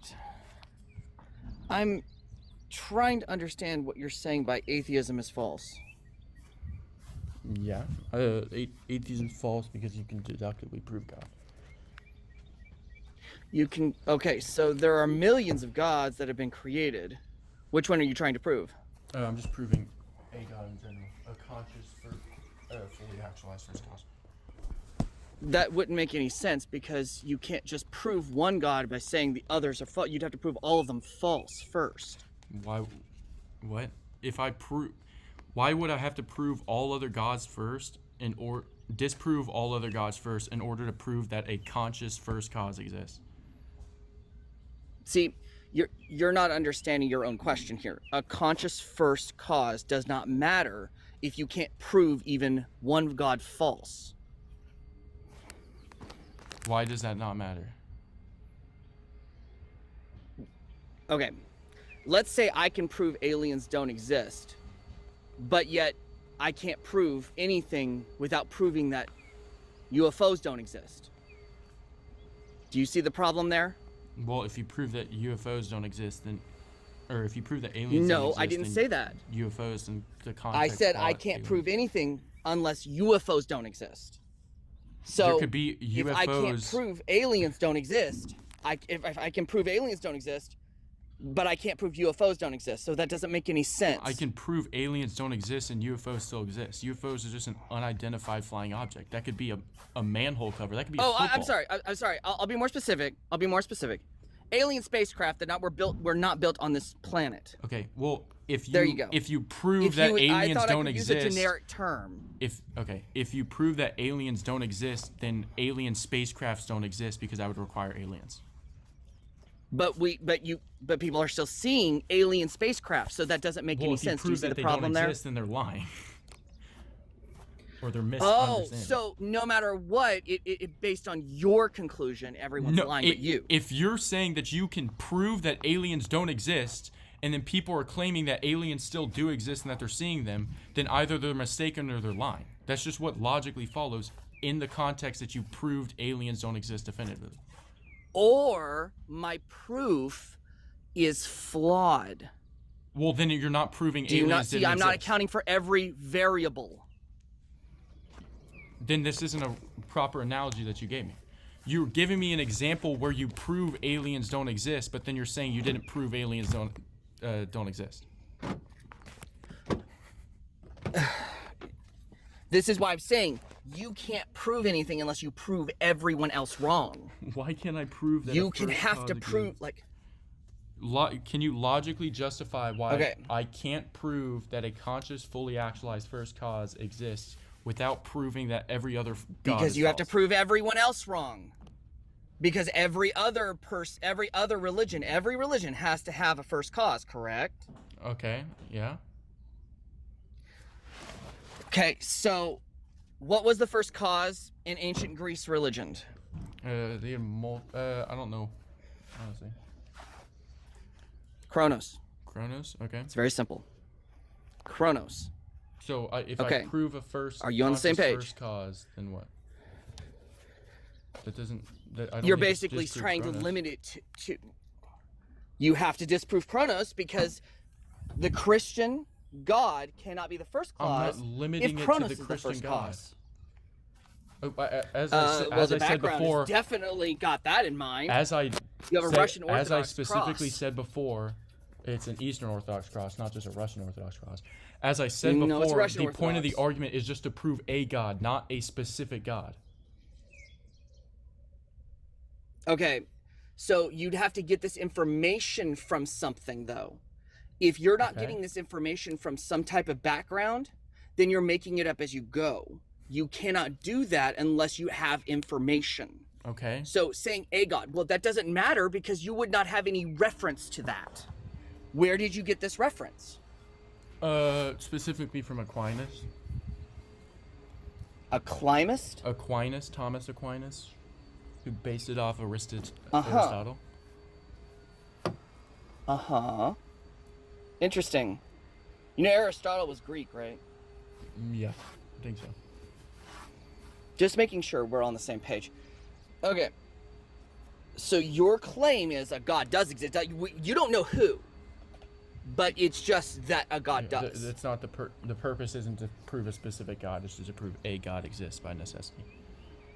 Okay, so what if it's Ra? Then it's not a proof, but you can show me how it's wrong if you want. No. You misunderstand the problem here.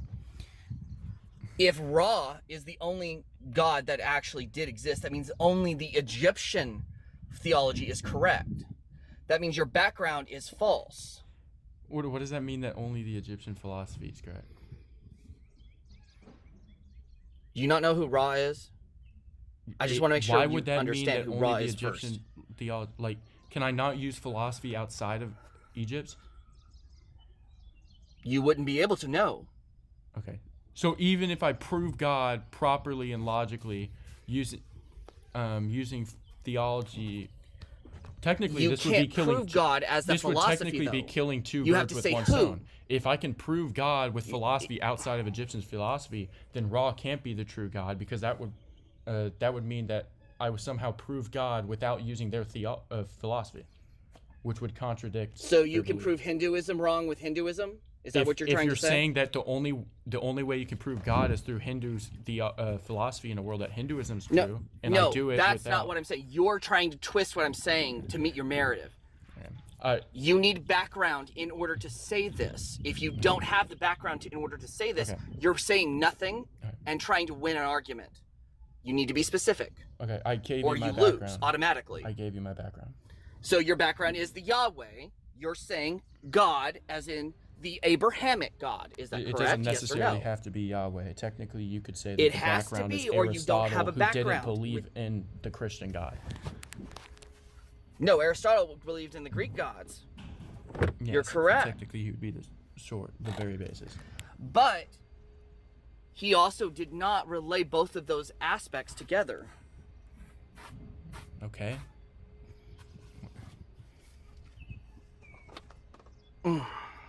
Okay. What's your argument you're trying to make here? I don't think you understand your argument. Do you have any? Proving a god, Uh-huh. this is your argument. I'm not trying to justify your argument. I'm trying to make you understand your argument.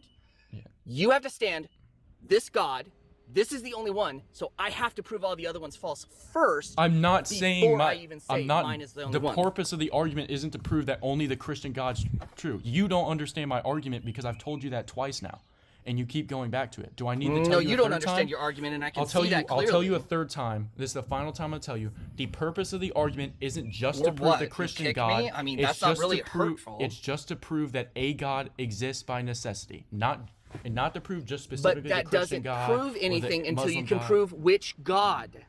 What do you mean? I have to prove which God? Because you have to have because every religion has a creation story, It doesn't including matter. I can prove a God the is offshoot necessary without Christianity. without proving first which specific God it is. You can't, because each one's different. Do you not understand this?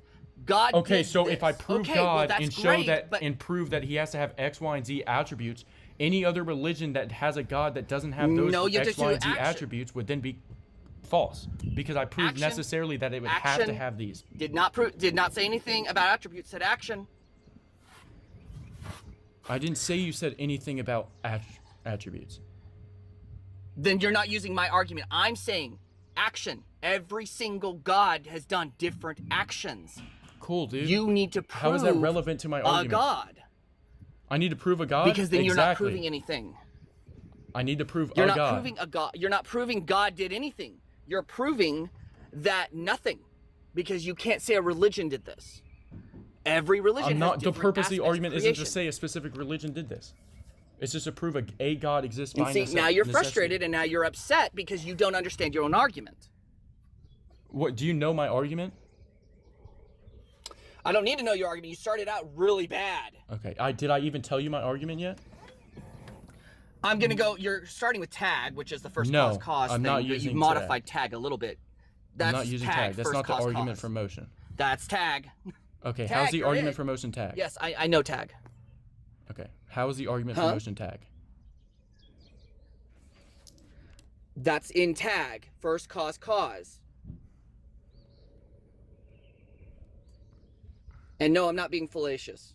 So is that tag or is that a different argument that's a specific part that can Have be- you that's never included in read tag? Have you Am never I, read tag? am I using tag? No. Yes, that's actually tag.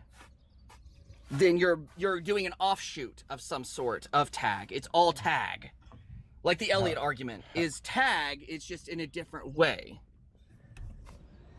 How is my argument tag? Tag is that first cause is in tag. Do you not? If you don't know the argument, you're Yeah, so using do you're you using know- an offshoot of the argument. Okay, so no, you're just completely wrong. Tag is Oh, thank you. presuppositional. I'm It's what we completely call. wrong, but you don't even know the argument. Okay, you don't even know my argument. I haven't even told you it yet. Tag is presuppositional argumentation. It's a priori, which means if you don't know, based on Did you say first preconditions- cause? This argument Yes, for cause. motion Did you is say first cause? posteriori, which is based on observation. Did That's you not say tag. first cause? So you don't know cause? what you're talking about. Tag is presuppositional. Argument for motion is not presuppositional at all. Those are two completely different arguments. One uses a priori to prove God. The other uses a posteriori. That doesn't matter if you use pre or post. It doesn't Yes, matter. it It's all does because it makes it a completely different argument. If one argument is using presups, the other argument doesn't use presups at all and proves God a completely different way, then they're not the same argument. It doesn't. They're both using presups. Okay, Because what's the your argument presup in would my have to be argument? based on facts of something else. What's the presup in my argument? Is your argument end with God? End with God? Yes. Yes. That's a precept. No. How is it not a precept? You'd have to come up with that on your own, as it is something. Is this entire thing based on that? Yes, that's a precept. You could say, if you could use the word hydrogen in that place, it's a precept. So if your argument, you can only say the word hydrogen instead of God, that's called presupposition. If you can use hydrogen as the name of God instead of God. If you can use anything, any proper noun, if you can aliens, So use aliens the in it, reason- and it still works that way. The reason it's not That's a precept. is because I don't presuppose God in my premises.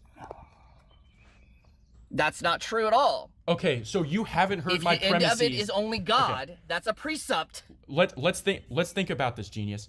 If you're saying it's not true at all that when I said that I don't presuppose God in my premises, and you don't know what my premises are, what's the grounding for your claim? Do they Outside of end your at God? subjective opinion. Do Am they I- end at God? Mine ends at God, but it's not a precept argument because That's it a doesn't precept. presuppose God in the premises. It's It ends deductive at God. argumentation in That's which you why it's bring called a a precept. deductive argumentation through premises on X because X, Y, and Z. Then there, by necessity, Z has to be the. That's called has a to be the- precept. That's not a precept. You gave it a proper noun. That's called precept. What do you mean? You don't like it, that's completely okay. But if you assign a noun in any part of the argument, that's called a presupposition. If I say the conscious first cause, the fully actualized conscious first cause is what we understand You haven't as God, established a is that a consciousness yet, precept? but okay, I'll just let you pass. If my conclusion is the fully actualized conscious first mover is what I understand as God, I'm presupposing that meaning of what I understand to be God. Wait, okay, no, hold on. Oh, wait, right what? there, hold You don't it. understand the You suppo- conclusion. hold on, You don't I'm understand the using your conclusion argument, because you but didn't hear wait, the argument. I want you to think about this it is for a a second. genius right here, dude. As you understand. You didn't even know my argument, and then you're surprised when it's like, oh, the conclusion isn't a precept. It's almost like he's been telling me that the whole time.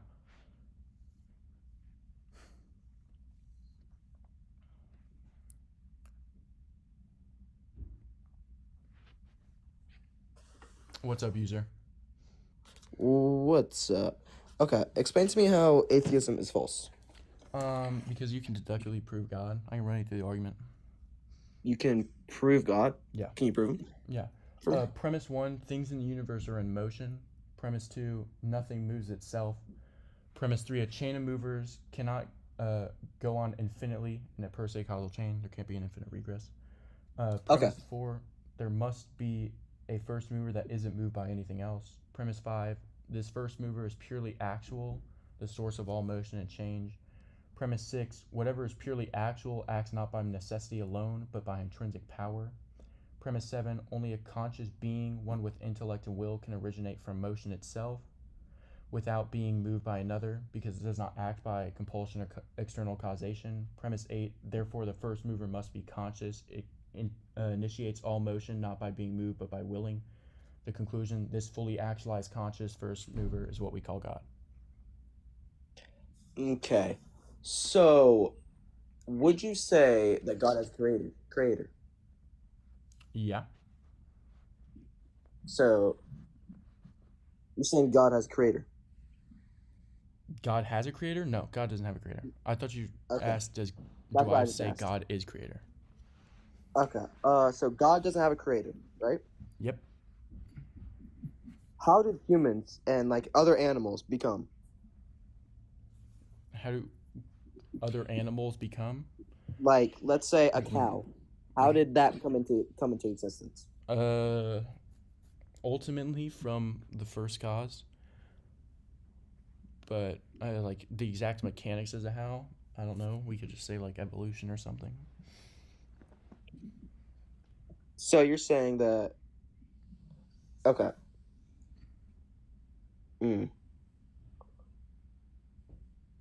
So God created something and it evolved into a cow. What? God evolved? God created something and it evolved into a cow. Is that what you're saying? Sure, you can affirm that. I mean, we don't know for certain how a cow, outside of it being like its existence being caused by the first cause or sourced, the exact mechanics as to how, like whether it was evolution or the first cause like directly created it that way, we don't know. What was the first cause again? It's a fully actualized conscious first cause. We understand it as God.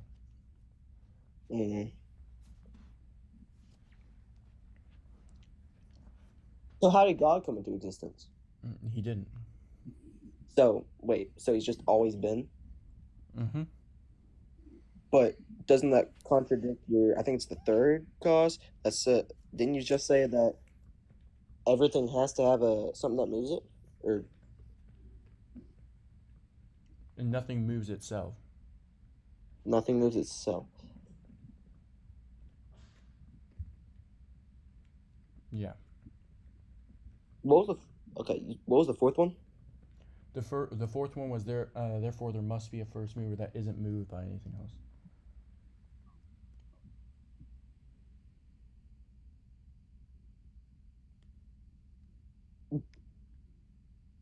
So God is the first mover that isn't moved by anything else. Mm-hmm.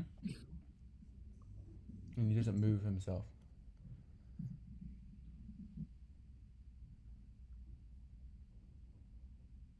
So how is he moved?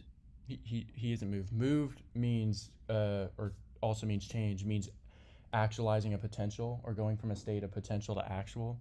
The first cause, I think, what premise? Premise 5, as premise 5 states, the first cause is fully actual, which means it has potential, so it doesn't move itself. It doesn't go from a state of potentiality to actuality. So you're saying that everything else is being moved by God, but God isn't being moved at all. Yeah, it's an unmoved mover. Everything else is being moved by something else. Then that's just contradicting it. That God has to have something moving it. How's that a contradiction? You're saying everything has to be moving by something else. Nothing can move by itself. Nothing moves itself. Yeah.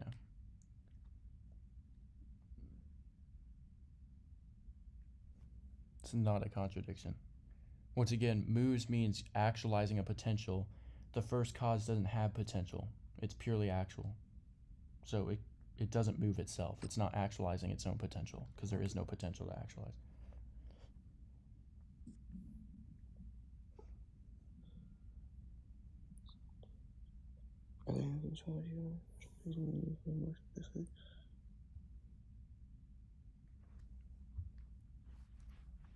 I'm reading the comment. They're saying everything, as in, like, God is included in everything? Or is it No, everything sorry, except exhaustive God? statement. For what? When I said nothing moves itself? Yeah, that. That would include God. God doesn't move himself. Once again, move means actualizing a potential.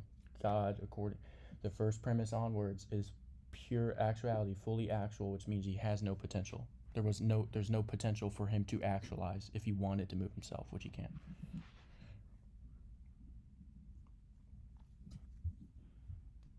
You're just not listening to the argument very well. Okay, I'm going all the way back. How do you know it's God and it's not like some other being? Well, I mean, especially within the English, we understand God as being like this like conscious being that's like perfect, right? Fully actualized as like the source of existence. And in this argument, the conclusion is that even if we take out God, it's a fully actualized conscious first mover. It's the source of everything.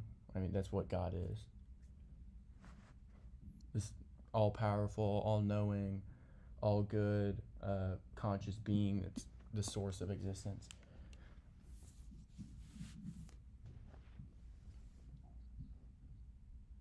So, is he completely unmovable and unchanging? Yeah. So, wouldn't he just be not? Like, just be like a statue? No. But if something's completely stopped and completely unmoving, like... Yeah. Its act of creation's eternal. Like, I don't exactly see like what you're getting at.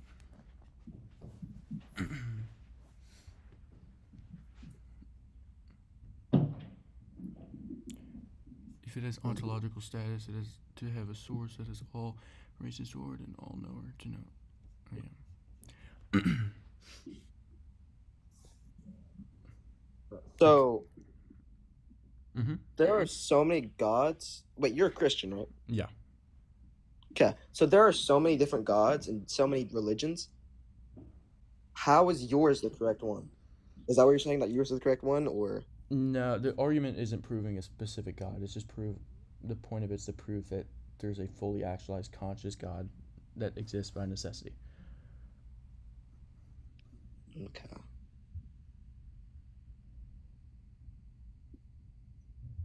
So what if there just isn't a first God and everything is just Well, moving by it's itself? not. There isn't like a what if there isn't. It's a deductive argumentation. If you agree with the premises and the premises logically fall, then the conclusion is necessary.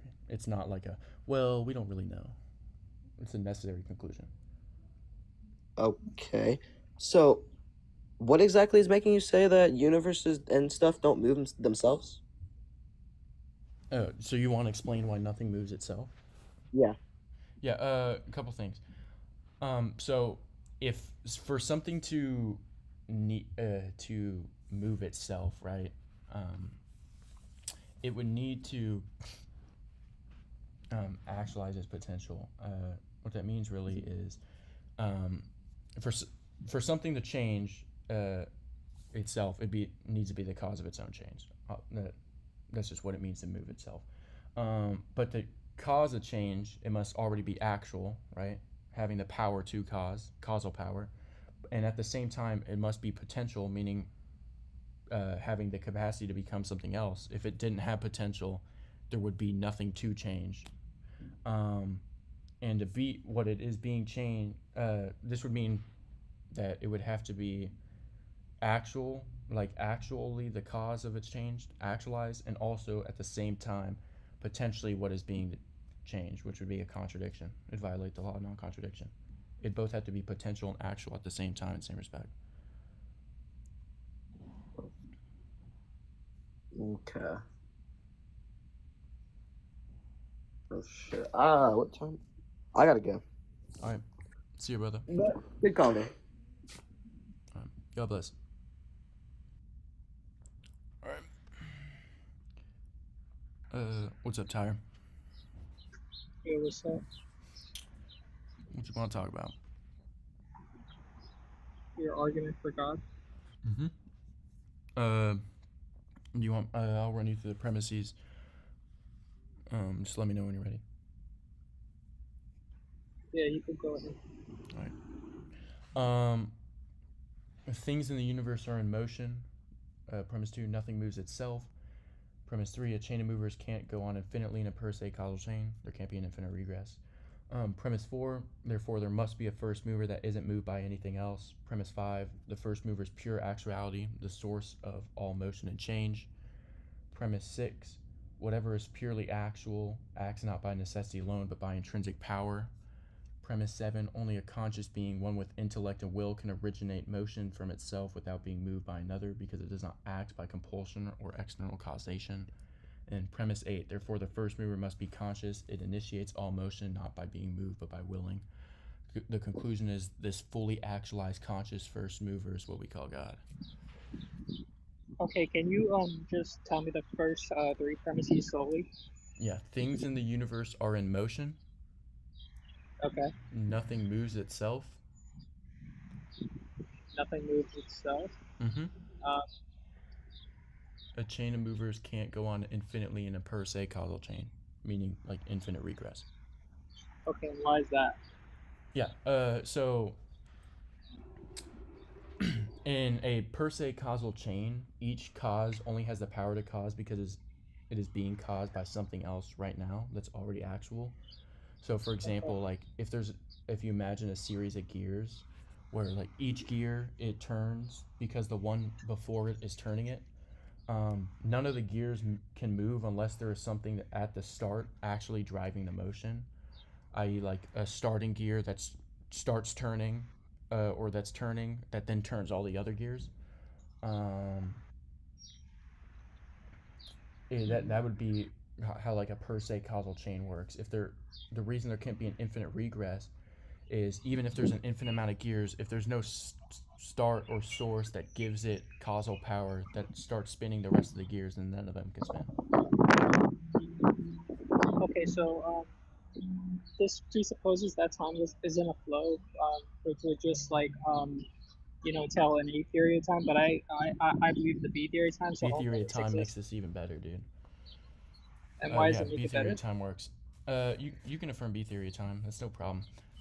If the argument would be slightly different, for example, with B theory of time, potentiality would be defined as something as capable of being, and in actuality refer to a thing currently is or has become. Potentiality would have to exist. Like you would affirm that potentiality and actuality would exist within B theory of time, right? Yeah, these potential acts and actualities are all happening simultaneously, so there's no like linear causal chain. Okay, so then there would still it would be vertical, it wouldn't necessarily be linear. So then there would still need to be a source for like that actualizes the potentiality. And why is that? Because if there is no source, then there's nothing that, for example, if you take a seed has the potential to become a tree, and actualized it is a tree, right? If there's nothing actualizing its potential, it can't move itself. There would have to be something there to actualize its potential in order to make it a tree. In a sense, you could say, like, for example, a potential, like a thing does not yet exist in actuality, cannot give itself what it does not have, because then it would both be not actual and actual at the same time, right? Going back into the nothing moves itself, which is a contradiction. So because it can't move itself, something already actual must cause or bring about that potential becoming actual, because only something that already is can cause something else to be actual. It can't move itself. There has to be something outside of it. Yeah, no, I agree. That's what infinite regress is. Yeah, so there would need to be something to actualize it. Yeah, then something after that to actualize that, like for like an infinite series. But even then, I don't even believe in an infinite series. I believe that time is not linear. I believe in a B theory. So well, that's still a problem with B theory of time. Even if you take all moments in time as being real, there still has to be an ultimate source for the actuality, for the causes. Yeah, and that would be the universe. Okay, so the universe would be your first cause. No, the universe is not cause. It's the uncaused cause. No, yeah, that it would be the first cause. Yeah, basically. Okay. I mean, not necessarily. Well, not necessarily, because the universe always existed, along with the contingent. The first cause. I mean, the universe couldn't be the first cause. For example, the first cause would need to be conscious. Let's start with that. And why is that? If the cause is non-conscious, right, it would and the first cause can't be moved by anything else. So the only way it could create or act is if it did it by necessity, right? It always created. Otherwise, it would require a cause outside of itself. So it's not the first cause. But what if it has some natural? But what if it has some natural properties to create? You don't need a conscious for that. No, I'm not saying that. I'm saying if the cause is non-conscious, it would have to be eternally creating, right? It'd have to act by necessity. Otherwise, if it started to create, it would require something outside of itself. If it was non-conscious, but if the effect that it has, the effect has a beginning in time, or like the cause doesn't exist eternally. For example, we don't exist eternally, then there needs to be a reason why the effect didn't also exist eternally if the cause exists eternally. For example, if we take this non-conscious being that's eternally creating, but then we see that creation isn't eternal and it's temporal, i.e. like cows, humans, etc., there needs to be a logical reason as to why that's the case. Otherwise, it violates PSR. Yeah, but I believe that that obviously as a human species that I believe that we are contingent, obviously, but I also believe that humanity in its broadest sense is eternal. You got to speak up. I can't hear what you're saying, dude. Yeah, I believe that. Okay, so what you're saying is you think the universe created humans, but then I would just hold to like something like abiogenesis. Well, it's if the universe is the first cause in this worldview, it would have to be creating, like it's creating or causing eternally, but then the effect is temporal. Then there has to be a reason as to why the cause can be causing eternally, but then the effect is temporal. So what you're saying is the universe has to have a conscious for it to like create temporal Yeah, contingent for it to things. explain that. Otherwise, like if it didn't, it would violate Otherwise, otherwise the temporal contingent things would just be eternal too. PSY. It would have to be, but since it's not, then it can't be non-conscious first cause. Yeah, but I believe that humans came in a point, I wouldn't say a point in time, but they came in a point within the space 4D block universe, along with other things before the human race. So yeah, the universe was eternally creating. Yeah, but it has temporal effects. I.e., for example, I don't exist eternally. Okay. So then there has to be an explanation for why there's a temporal effect if it's causing eternally. Yeah, I agree that you could have not existed in some possible world, right? But you exist. No, I'm not meaning necessary. I'm meaning eternal. I don't forever exist. Eventually, I die and cease to exist.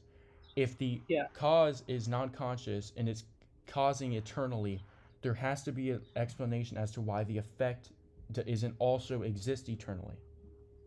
If the non-conscious cause can't provide that reason, it can't, because it has no will, no awareness, no capacity to delay or initiate anything. It just simply acts just eternally.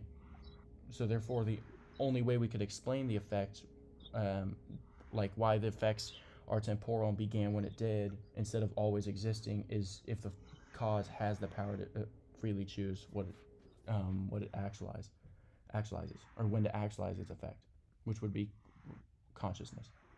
So you're saying, okay, so again, you're saying humans would just be eternal with the universe? If the first cause was non-conscious, everything would have to be eternal. Yeah, so I obviously believe that the universe was eternally creating, but since this creation is contingent, I obviously believe that humanity came in within a point in the 4 block, because we're contingent beings. We in a possible world we couldn't have existed, but infinitely many more contingent things did exist before humanity. So I don't understand. All right. Here's a simpler way. Do you know what an internal principle of act is, or action? Can you explain that? Yeah, it's the ability to initiate without being initiated, which is a requirement for the first cause.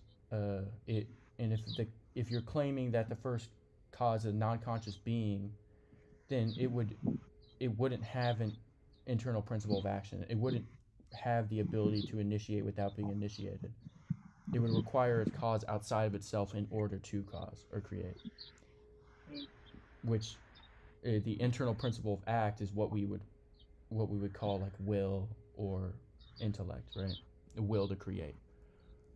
The ability. But if you had a will, within yourself. But if you had a will, wouldn't that entail like a before and after? Like before you didn't will the universe, but then after you change your mind. So not necessarily. Like for example, the will to create could be eternal, and it could be temporal, and that can be explained due to being consciousness, versus a non-conscious being can't explain how it can create eternally with a temporal effect.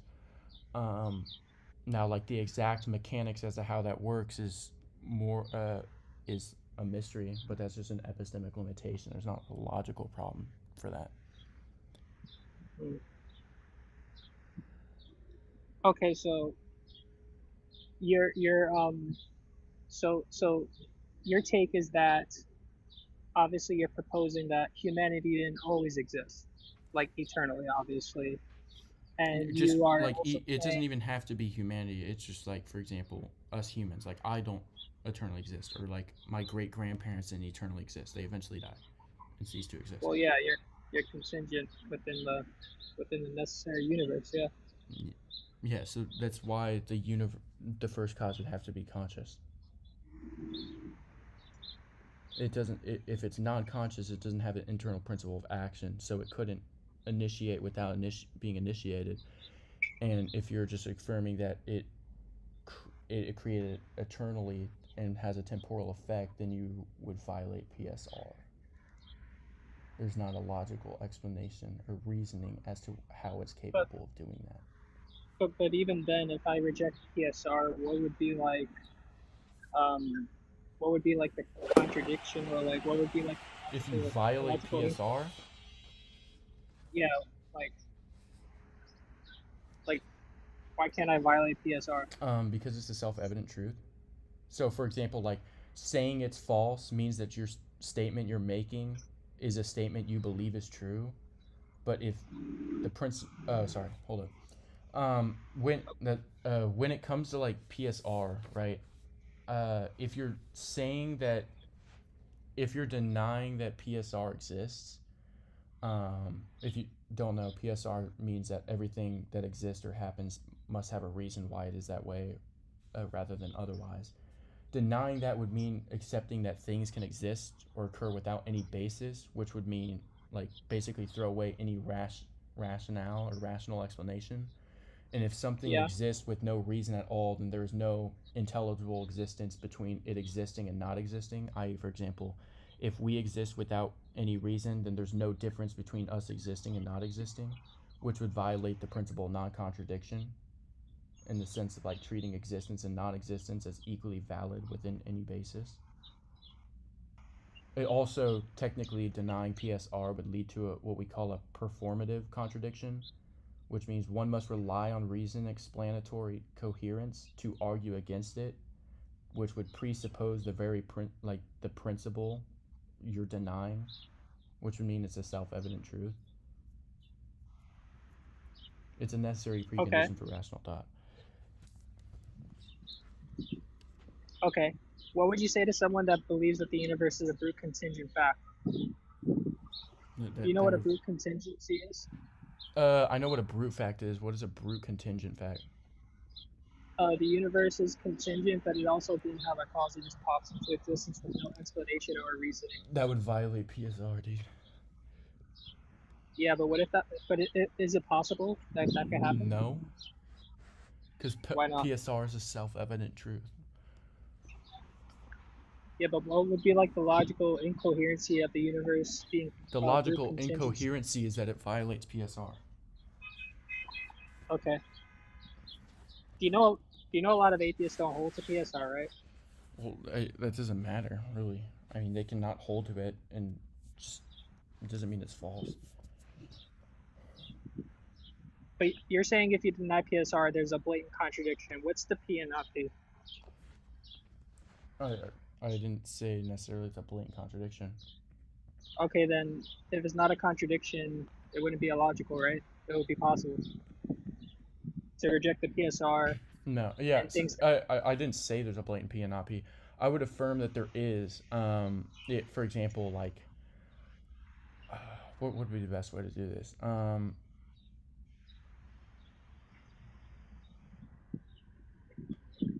Like, for example, P, there is no sufficient reason for something to exist. For example, like brute facts exist, etc. The not P is I can give you a rational reason or justification for why brute facts must exist. And I that would be self-defeating, because arguing against PSR would be using rational justification, which presupposes PSR.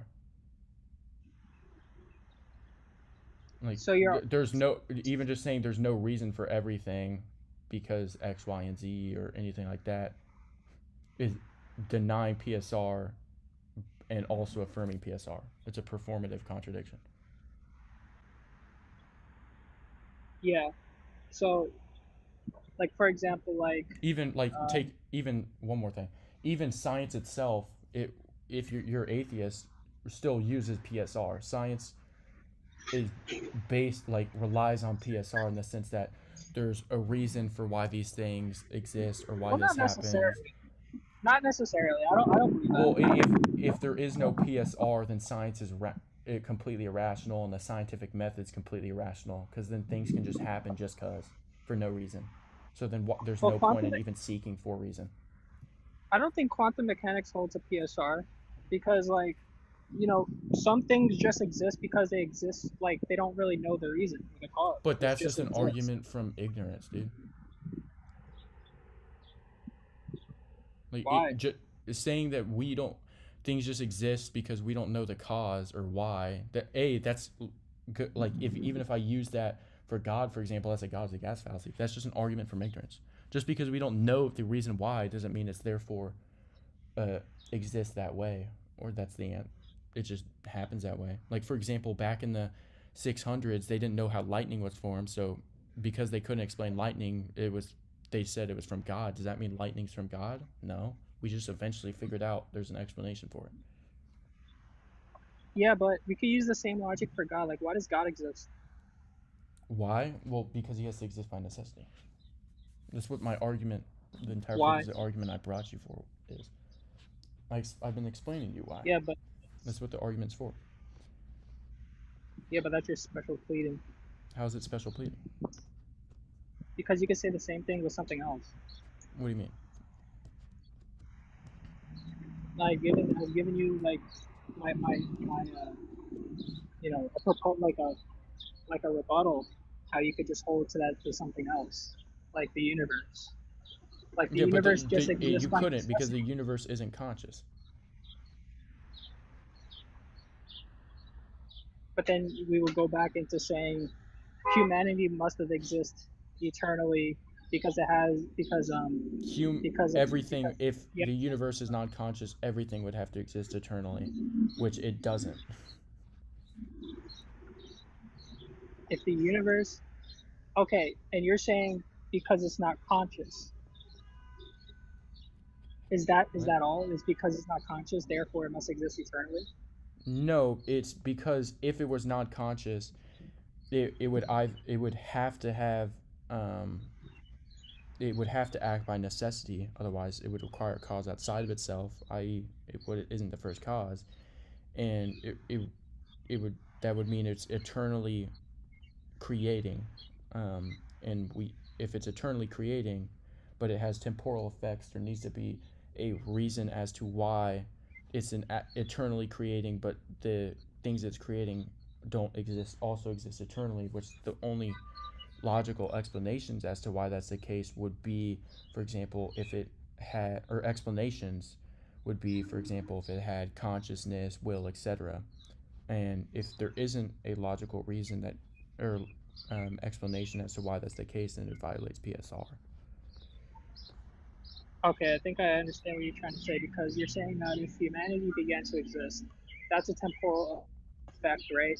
And since God entails temporality, meaning that things begin to exist, it must, you know, the cause must be conscious. Therefore, if the cause isn't conscious, humanity would have just been eternal because it's humanity's temporal and contingent. Is that what you're trying to say? Yeah, because it doesn't even have to be humanity. It could just be a specific being. If I could show one being, like for example, my great grandfather, that isn't eternal, then it would debunk the idea that, or debunk the possibility of it creating eternally with an eternal effect, and therefore it would need a reason as to why it creates eternally with a temporal effect, and it'd need an explanation. And if there isn't, and if you can't, like, if there can't be an explanation, or if there isn't an explanation, then it violates PSR. Yeah, but what would you have to say about eternal inflation theory and positing multiverse, where your grandfather actually is eternal in different multiverses? What'd you say? He just reappears or re-exists? No, he exists in some other way, in some other possible worlds and some multiverses. That's I believe that's eternal inflation. So what would you say to that? I don't know if that's string theory. I don't know much about string theory anyway. So he does exist eternally, just in a different multiverse. Yeah. Like he exists in some multiverses eternally. But Yeah. that's just a different person. How? Because it's not my same grandfather. It's just it's like someone who's nearly identical to my grandfather just exists in a different place. It's like a doppelganger. So it's your grandfather and not your grandfather at the same time. It's your grandfather and not your grandfather at the same time because he's identical, right? And when you say identical, I mean, then you're violating the law of non-contradiction, sure. But is he your grandfather and not your grandfather at the same time? Yes, because he's my grandfather. He's my grandfather in the sense that he's like nearly identical to him, but he's not my grandfather in the sense that my grandfather that I grew up with and that was my that I lived with and interacted with died, and this is just like a replica of him in a completely different multiverse that I didn't grow up with and that didn't die. Okay. So you would say that doesn't exist because it's a contradiction? Yeah, it couldn't happen. It would violate the law of non-contradiction. Okay.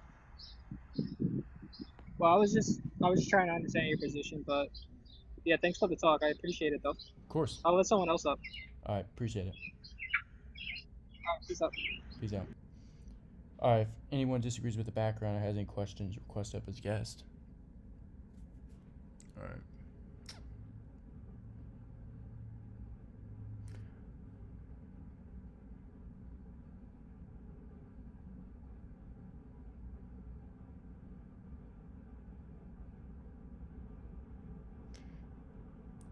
Let's see. All right, we got someone coming up.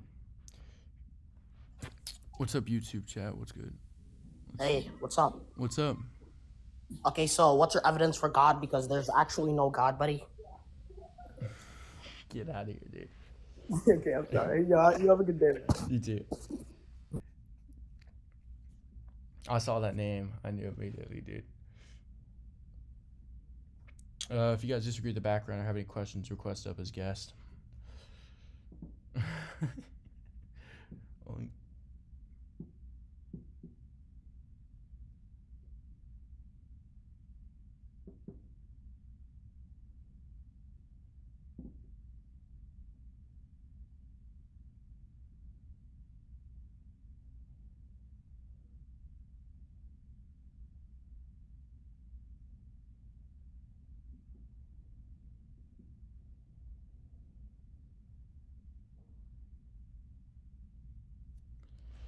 Oh, you know what? I just thought of something. You also, just for the viewers, if you're arguing with someone who like believes it's non-conscious, also, if the effect would have to be eternal and without change. So, for example, any change that occurs, for example, I just clap my hands.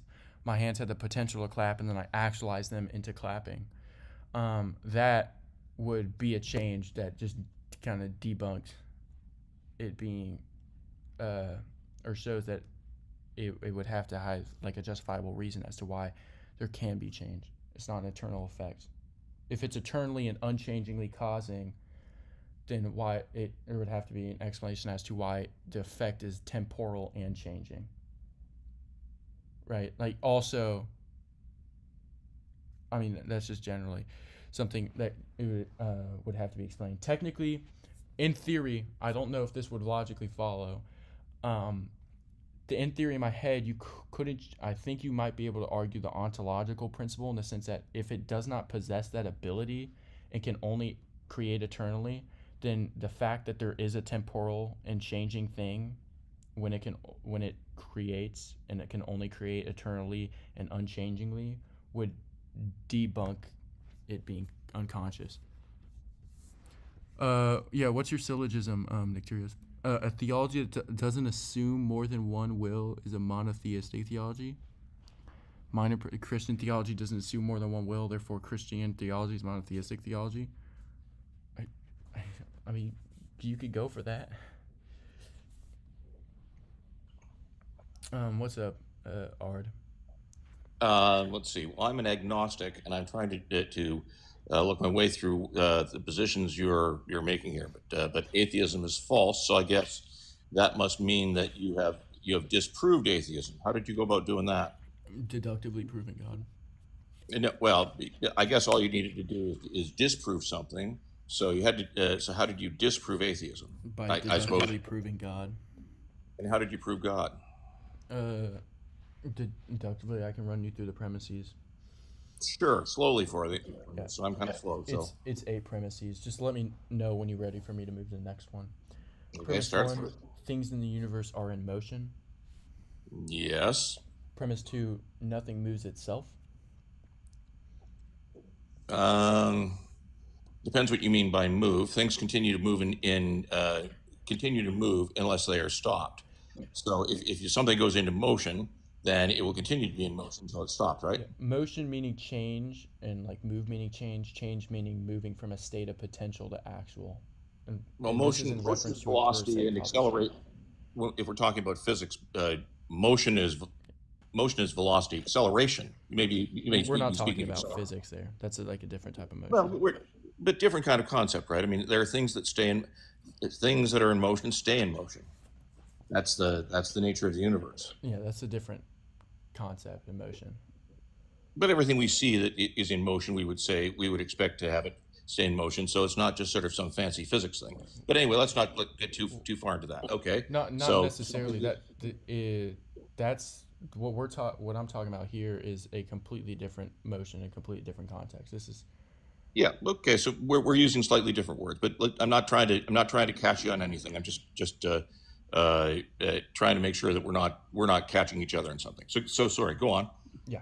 Premise 3: a chain of movers can't go on infinitely in a per se causal chain, meaning like there can't be an infinite regress. An infinite regress. Uh-huh.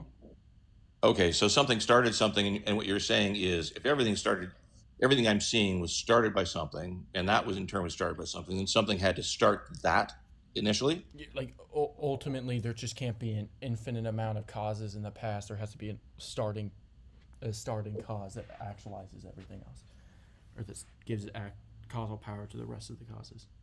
Right. And what started that then? There wouldn't be a start for that. Why do you believe that? I mean, you're looking around and you would think things go on forward forever. Why do you think that line doesn't go equal length forever backwards? Because there would need, if you had an infinite amount of causes that went into the past, there needs to be a source for that causal power. Like it has to derive its causal power from everywhere. For example, like you take the cause as a series of gears, where each gear turns only because the one before it is turning, just like in like a per se causal chain. If there isn't a first starting gear that turns to, which allows all the other gears to turn, and there's just an infinite amount back, none of the gears will turn. There needs to be like a starting gear that gives the rest of the gears the ability to turn. It's causal power. You're right. I understand the point you're making, but I'm not sure that I completely buy it because, we talk about entropy, but entropy is n times arrow, and all these things that we see are simply a function of the way we see them. But in fact, if you look at particles individually, there really is no with an individual particle, there is no arrow that time has for it. It just happens to be to appear to be that way when we look at it in a large part because we see things going in a certain way because we are a function of entropy. We think things going in one direction. So the fact that you're starting with the premise that we're like a machine that was fired up, and maybe we were, but then we would get into something like the Big Bang, wouldn't we? Ultimately, there'd have to be a first cause. You could try to argue that the first cause of the Big Bang. The Big Bang wouldn't. Well, but you're saying ultimately there has to be, and I'm still trying to figure out why there has to be anything that doesn't go infinitely backwards as well as we know it goes infinitely forwards. What did you not understand, for example, with the gears analogy? Like, Well, what I do you think not understand? it is an analogy if this were a machine, I suppose, but this isn't a machine, Well, it's right? not. This It's is not a machine, but it's like pretty analogous to a per se causal chain in which every cause is actualized by a previous cause that's already actual. For example, with the gears, for like let's say gear C to spin, it requires gear B, which it's connected to already be spinning. right, and but we So can. that's just like a per se causal chain. So, but as an example on that, we can look back and we can see as far back as the Big Bang. We don't actually know what happened before that, but we can certainly look back to very close to the Big Bang. So, Yeah. so at least the part of the universe that we're in, we can certainly see, that everything was formed by the energy that was created, that was present at that point. So I'll give you that because I think we're seeing the world going backwards at least at that point. But we don't have a good sense of what happened before that. Well, I mean, our understanding of like what happened, for example, before the Big Bang, scientifically doesn't really matter for the argument. Well, but that's when you say scientifically, that I mean that's basically what we know, what we have observed, what we can see in the universe, right? So we all look at you and I look at the universe and we see stuff happening and we have reasonable understandings of how things work, how gravity works, stuff like that, and we can look back at least very far to the Big Bang and say, okay, we understand how all of this universe came to be as it is based upon the situation that we could see back then, and we have yet to be able to look even further back. But that's a process, and that's the way science works. To look further and further into how things work. So, but I'm not disagreeing that that everything we can see now you can draw back very reasonably to something like the Big Bang. Fine. So we're there. Is that let you go to the next your next point? Yeah. Premise 4 is therefore there must be a first mover that isn't moved by anything else. I don't know why you believe that, because we don't have an observation. We don't have anything that would cause us to believe that. We don't have. If there can't be infinite regress and nothing moves itself, and things are moving, then there must be a source for that motion that isn't moved by anything else, because there can't be an infinite regress. Why can't there be an infinite regress going backwards? Well, I already explained that to you.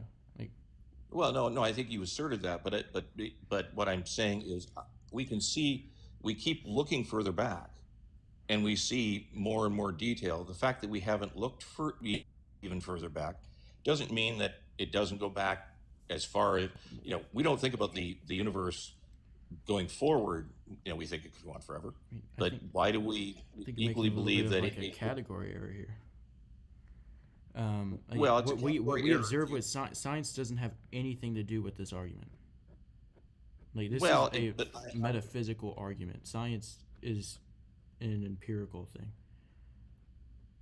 You're defining it as metaphysical, but we know that certainly Christianity for a very long time was in the business of explaining how thunder happens, or how we can have life existing, all those sorts of things that we've managed to push back pretty far. So I think when you say, well, let's throw metaphysics at it, it used to be metaphysics to understand how the sun would come up. That used to be. That's not, no. Metaphysics would it be used to understand how the sun goes up? Well, we used to use God to explain a lot of things that we don't that we have a much better understanding of before.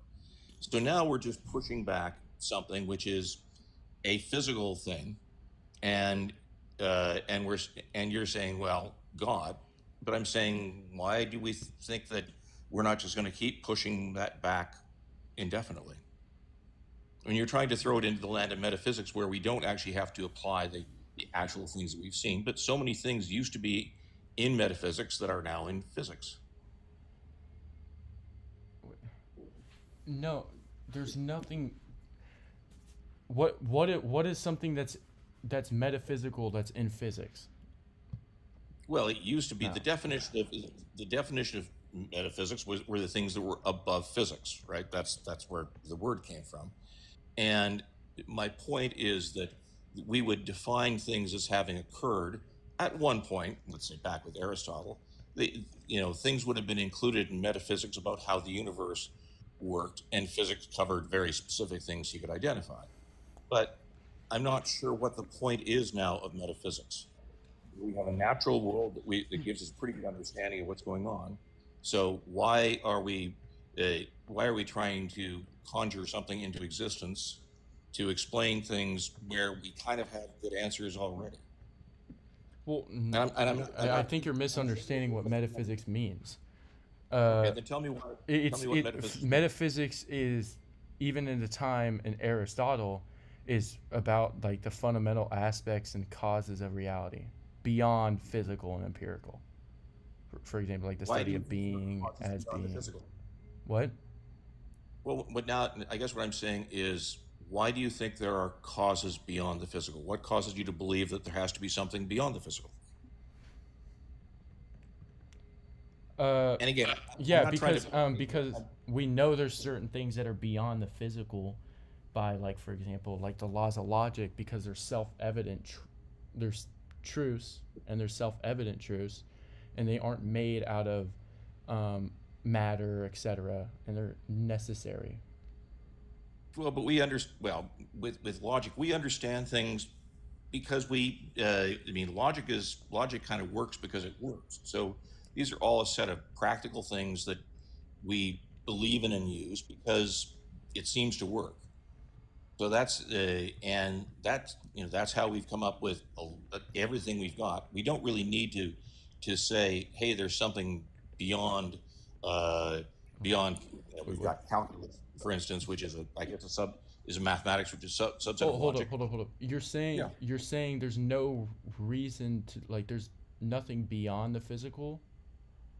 Not so far as we can tell. But the I'd like to laws find out. so the laws of logic are physical, like physical things. The laws of logic are the things that we've observed and that seem to work. Okay, but are they like physical? Like, are they made out of matter? I don't know. It just seems to work, and that's all we really care about. I mean, So according to your worldview, the laws of logic would have to be made out of matter.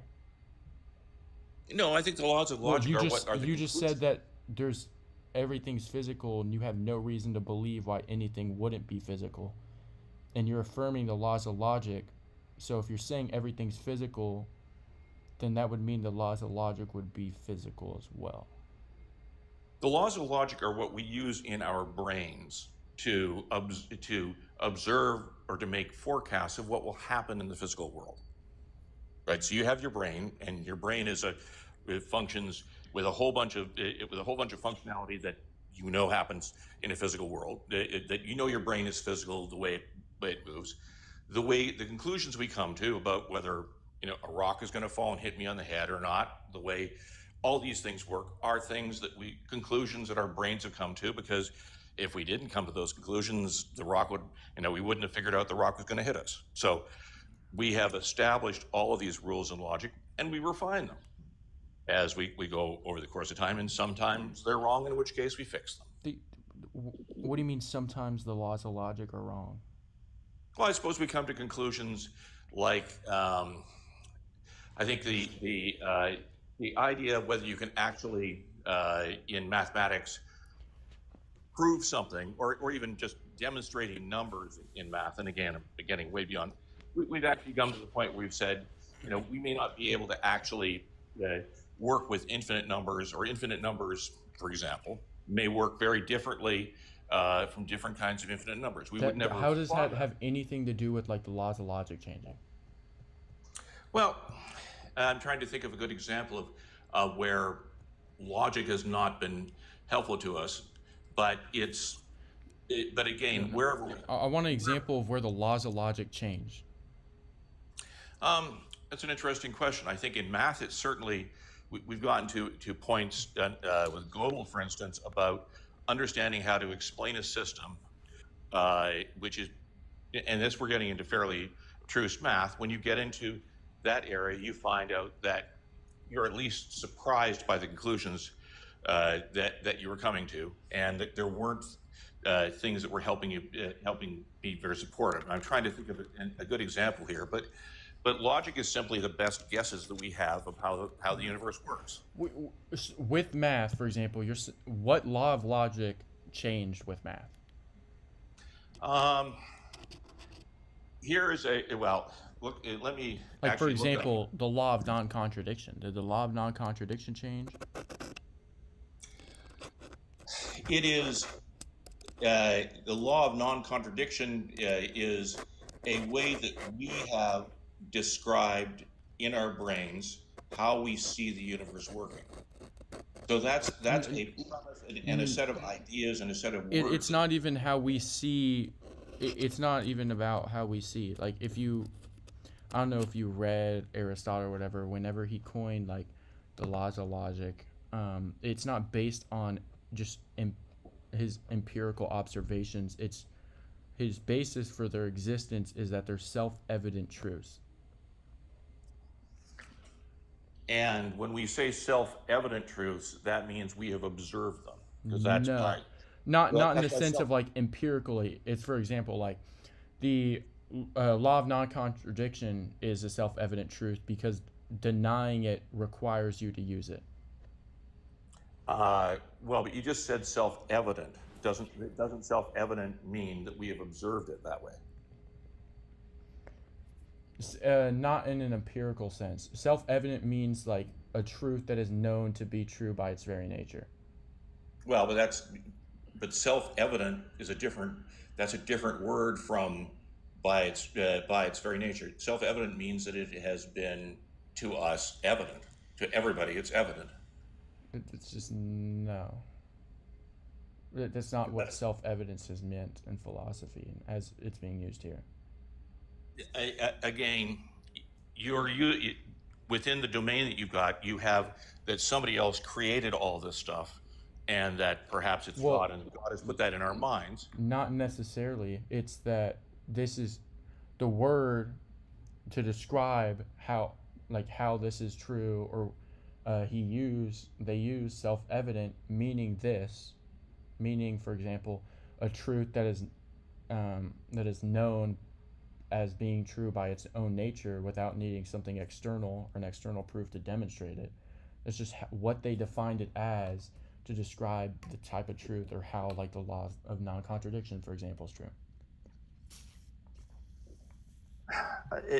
I guess, but the logic that we use is something that I think you would agree a baby would begin to recognize the same kind of things, or a chimpanzee would. So it's not.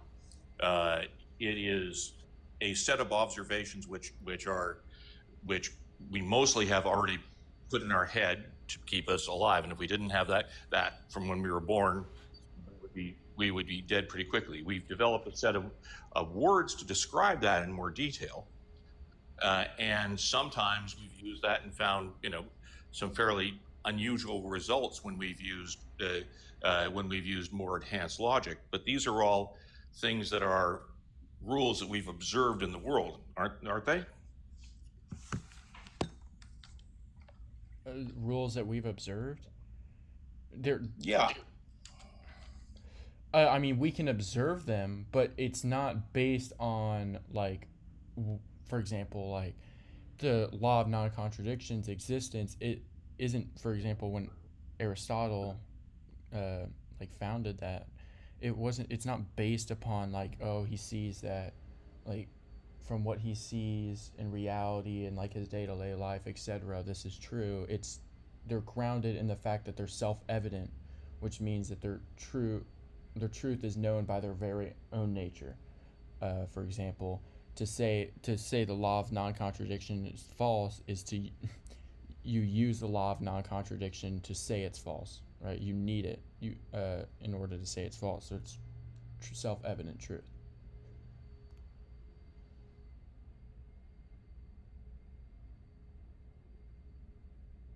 Oh, why did he leave?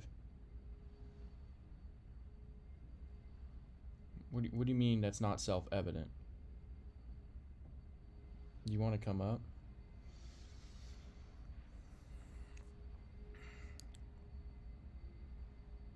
What's up, Theo? Circle, circle, circle. I see circles. What grounding?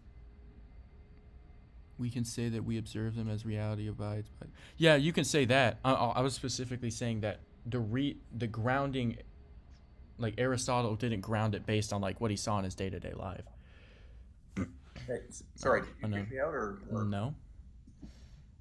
Okay, sorry, because somehow I ended up not in the debate anymore. So I guess what I'm trying to get to is you're saying that logic is more foundational than kind of self-evident.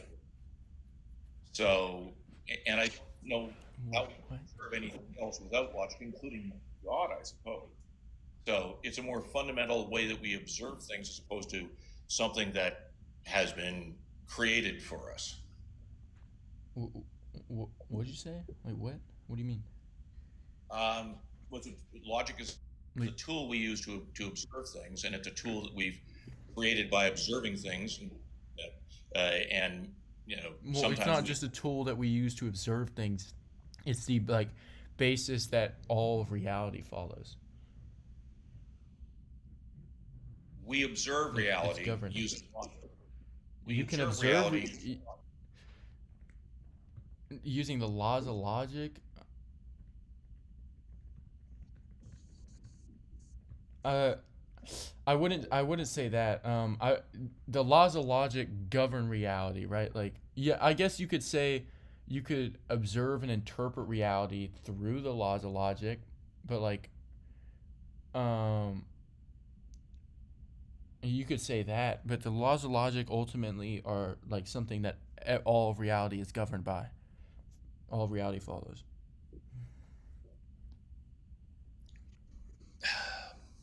I think, and it may just be that the kind of things I'm not being very articulate about it. So let's put a pin in that. What was your next step in this in your process?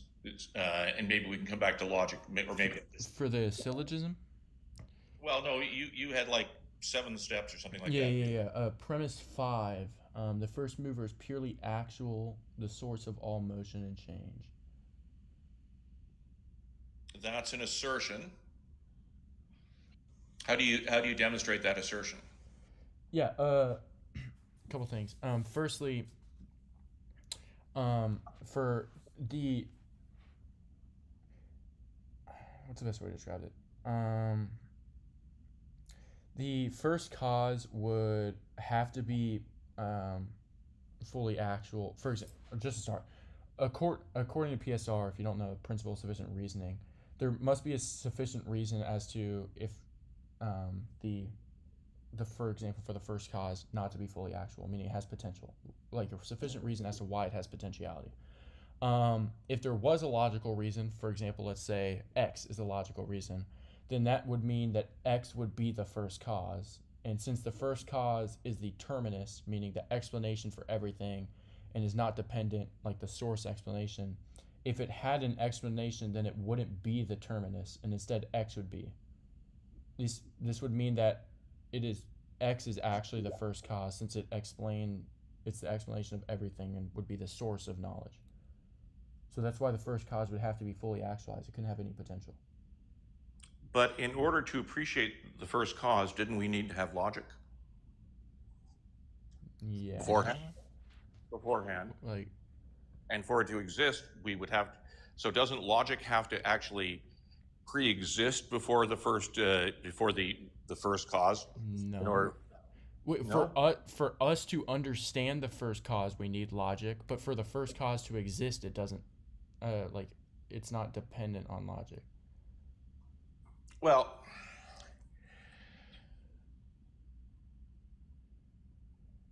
it's a tool that we use, though, to understand that we exist. Yeah, but logic would need to exist for us to rationally understand the first cause. but that doesn't mean that logic needs to exist for the first cause to exist, in the sense of like logic being the cause, or it can like of the But if being we're the heading cause toward of the the first cause. cause, God is subject to logic, is he not? He can't, the usual, he can't create a stone larger than he can pick up, that kind of stuff. So God is subject to logic. So doesn't logic pre-exist God?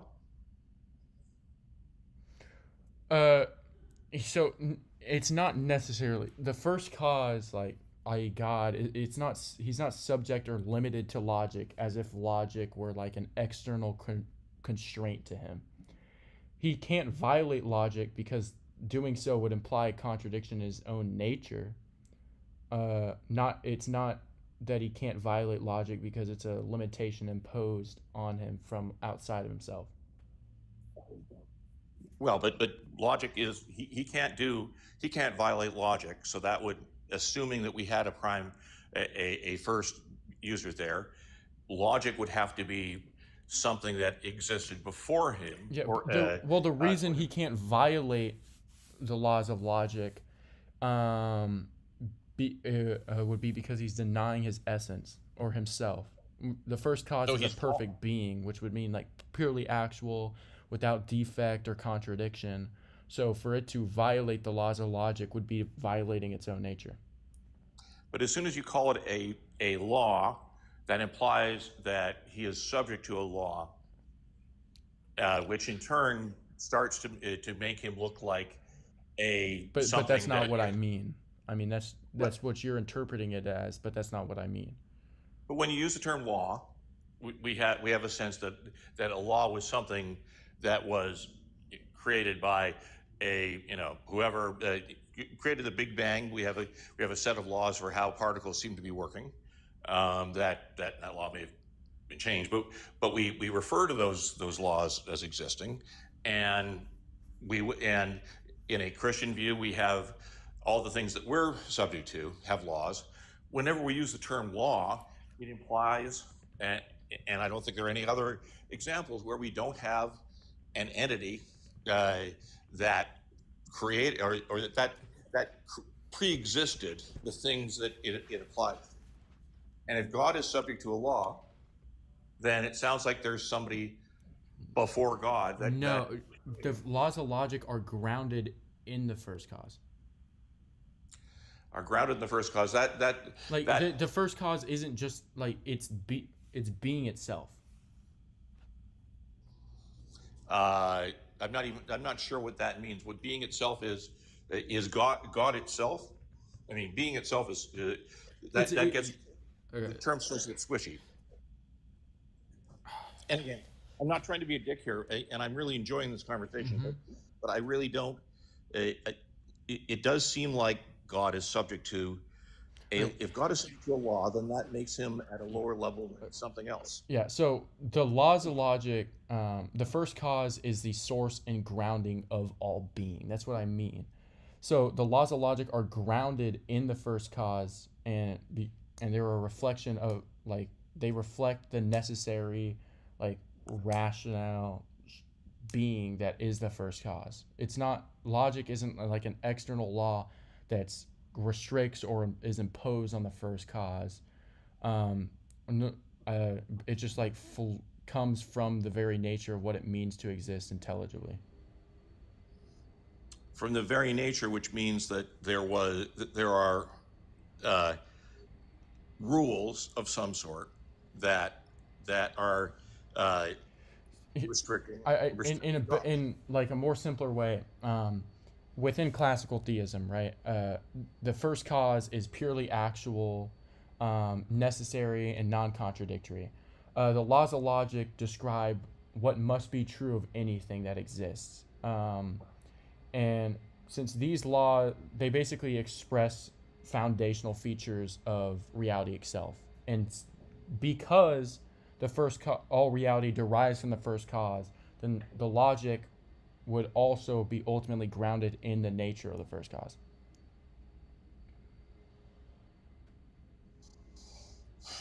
And I appreciate that makes things internally consistent uh, with a sense of God in the universe.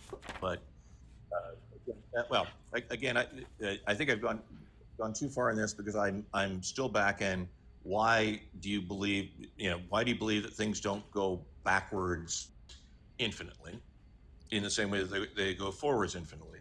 And you were very patient in going through that, but I'm not sure that we established that point to begin with, and everything else afterwards will be let's pin Yahweh onto that, which I'm sure you have premises later on, but I'm not seeing anything in the universe that I can see right now that would demonstrate that things aren't either more complicated than we know right now, or it may actually go backwards infinitely. So I can't tell you that God doesn't exist, but I'd like to have something that would demonstrate that I can see that it would be God versus infinite things moving infinitely backwards as well as infinitely forwards. Well, going back to the gears, right?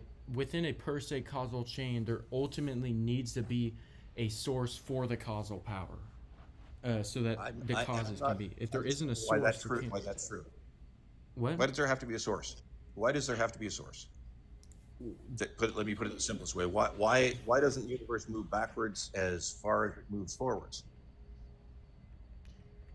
Well, the reason there needs to be a source for causal power is because within a per se causal chain, every cause, like for a cause to be actualized and exist, it requires a previous cause that actualizes it, and like all the previous causes need to be simultaneously actualized. If there isn't a source that gives the actualized, like the causal power to the like the causal chain, then there's no way for the causal chain to have causal power and to do these things.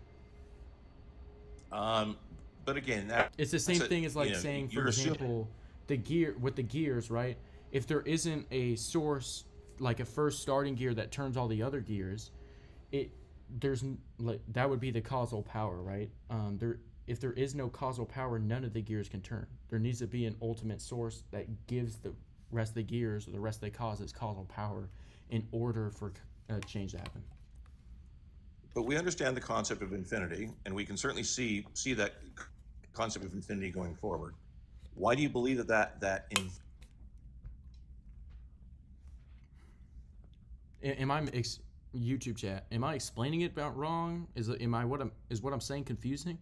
I feel like it's pretty straightforward. I don't know what is confusing him. I don't know if he's like if I'm being confusing, if he's just willfully denying it. I don't know.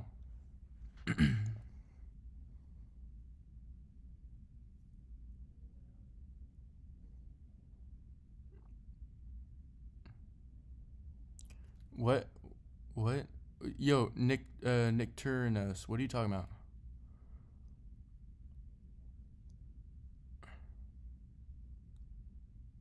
Oh, yeah. You could play that game that like he affirms that everything needs to be observable, and if you can't observe the infinite regress, then it wouldn't exist. I don't want to do that to him, though. He left again, dude. All right.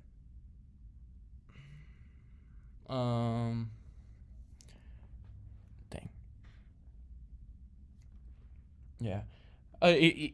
If he's smart with it, Nicturinos, if you go down that argument, he could just say like that's just an epistemic limitation. Because we're finite beings, we can't observe something infinite or comprehend something infinite. You know what I mean? Which would be true. What's up, Ventriel? I'm not an atheist. I'd say I'm more agnostic. I definitely believe in the creator, just not the God that most religions preach. Mm-hmm. But how can you disprove atheism? A variant of the argument for motion, just like deductively prove God. How? Yeah, I can run you through the premises. Premise 1, things in the universe are in motion. Premise 2, nothing moves itself. Premise 3, a chain of movers can't go on infinitely in a per se causal chain, meaning there can't be an infinite regress. Premise 4, therefore there must be a first mover that isn't moved by anything else. Premise 5, this first mover is purely actuality, the source of all motion and change. Premise 6, whatever is purely actual acts not by necessity alone, but by intrinsic power. Premise 7, only a conscious being, one with intellect and will, can originate motion from itself without being moved by another, because it does not act by compulsion or external causation. And premise 8, therefore the first mover must be conscious. It initiates all motion by being moved, but not by being moved, but by willing. The conclusion, this fully actualized conscious first mover is what we call God. Okay, that's a lot of premises. I'm not completely disagreeing with you there, but like from what I got, the gist of it is because the Big Bang happened, there had to be something that made it happen. Is that accurate? No. Not. It's not even really necessarily about the Big Bang. It's just because change happens, and there needs to be a source for the causal power for a per se causal chain. Okay, so just the fact that the universe is ever expanding is proof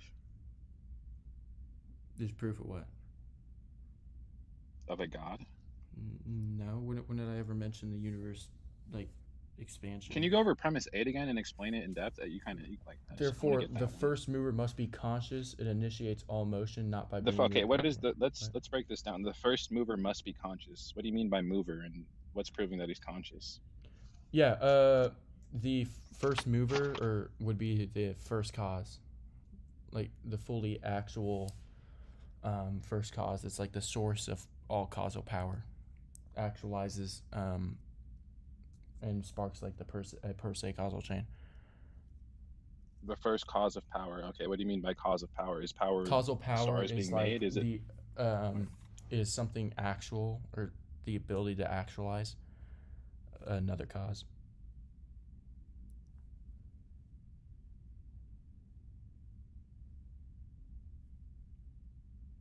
hello? What? Did you hear me? Whoever said yeah, okay, yeah, now I can hear you. Okay.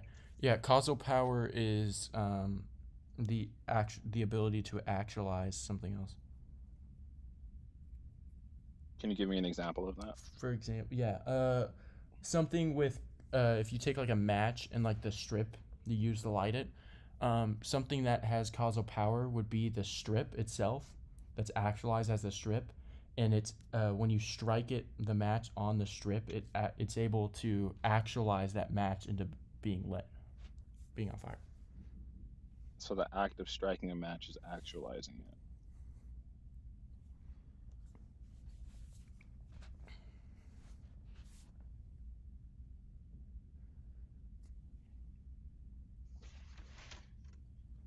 And you went over so many premises so quickly. I don't know if you were like intentionally doing that, but like I feel like No, we can go if you by could like explain that in slower. depth. Yeah, no, for sure. Yeah. Let's start with the first one. So yeah, 'cause things in I'm the still, universe are in I'm not, I motion. haven't really heard proof. Okay, no, undoubtedly. Yeah. Okay. Premise 2 then is nothing moves itself. Okay, yeah, it's a lot of physics, right? Yeah. Premise 3, a chain of movers can't go on infinitely in a per se causal chain. A chain of movers can't go on infinitely in a part. Can you break that down? Yeah. So a per se causal chain, essentially, if you imagine like a series of gears where each gear only turns because there's a gear before it that's connected to it that's already turning. That's kind of like a per se causal chain. The turning is the Okay. causal power. None of the gears can move unless there's like a starting gear that is spinning that causes all the other gears to spin. You can have an unlimited amount of gears, but if there isn't a first gear that's spinning to spark the rest of the gears to spin, none of them will spin. It's Okay. And in this example, the gear is the universe expanding. No, the gears would just be in like causes within the per se causal chain or motion. Okay, what's the per se causal chain? The per se causal chain is motion change that like moving from a state of potential actual. A state of potential actual. No, moving from a state of potential actuality. That's what changes. Can you give an example of that? Yeah. For example, like the match. The match moves from a state of potential, the capability to burn to a state of actual, meaning like actually burning. Okay. And this proves God how? Well, if there can't be an infinite regress, there must be a first mover that like is the source of causal power,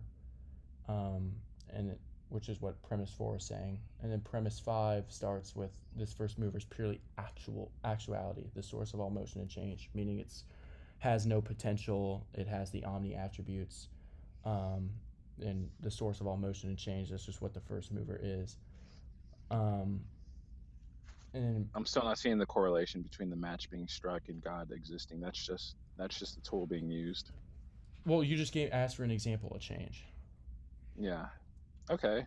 So, like an empty cup, and I decided to pour water into it. That's change. It had the potential to hold water, and now it does. Mm-hmm. Doesn't prove that God is here. Well, there can't be that gets into there can't be an infinite regress of changes, right? You had to, for example, for you to be able to pour the cup, you had to be actualized, Okay. in the sense of like you existing.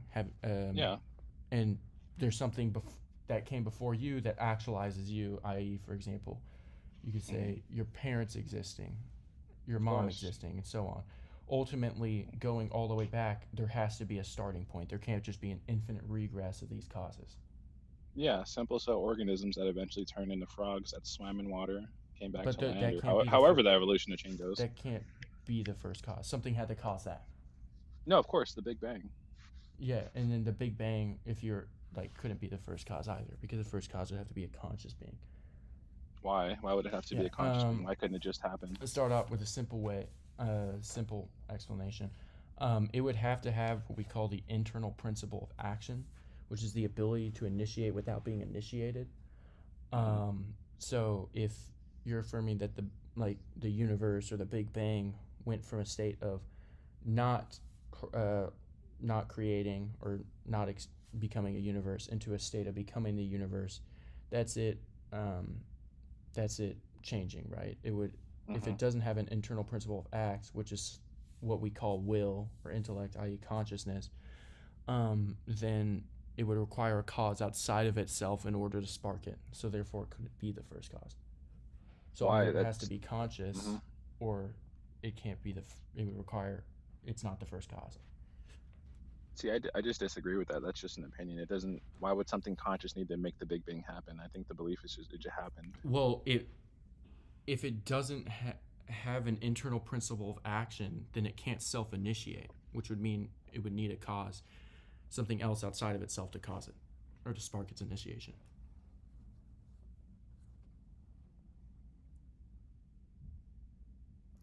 Give me 1 second, y'all. Hold up.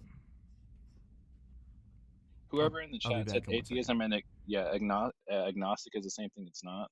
I don't believe in purely science.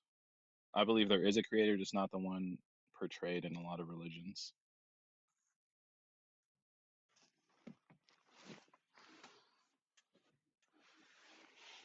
Because that's just crazy to think about, that the universe is ever expanding, and how vast the universe is. We're just a bunch of meat bags on a floating marble around the sun in a galaxy of infinite galaxies. Space just trips me out in general. I'll host the show for a little bit. One thing you guys should look up, if you haven't heard about it already, is I think it's Boötes, but I'm just gonna call it Boots Void. Not gonna try and pronounce that right, but it's just a huge gap in space where there's still galaxies, but they're so far spread out, it's almost like nothingness, just complete nothingness for over 330 million light years. And that just, that rattles my brain knowing that that's out there.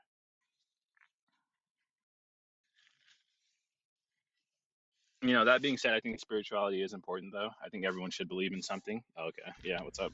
All right, I'm back. Okay.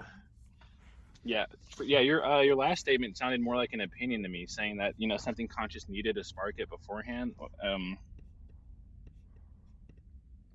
Okay. Yeah. So the reason, are you there? Sorry, I saw you tabbed out. You there? Yeah, I'm here. Yeah. So the reason there needs to be something outside of itself, or if it can't initiate itself, right? Okay. Even to say, for example, we could even go down the lines of if it couldn't be the first cause because it lacks or it has potentiality, but even outside of that, something that has potential it can't self-actualize. It can't self-actualize that potential because it would violate the law of non-contradiction. The law of non-contradiction, and that says something can't actualize on its own. It has to have a starting. No, it's a preposition can't be both true and false at the same time in same respect. In this sense, the P and not P here would be, for example, for a thing to move or change itself, it must be the cause of its own change, right? But to be the cause of change, it must already be actual, having the power to cause, right? The causal power. And to be what it is being changed, it must be potential, having the capacity to become something else, which would mean it would both need to be actual and potential at the same time in same respect, which would be violate the law of non-contradiction. Okay, the law of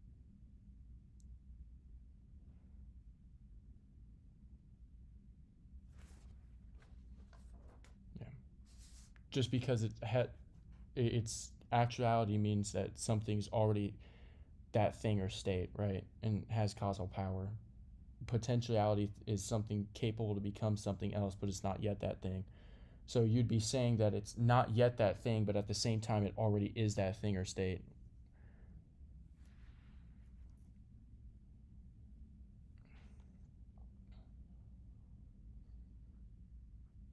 I don't know. No God needed. I don't know. How's it feel to? I'm not even an insult.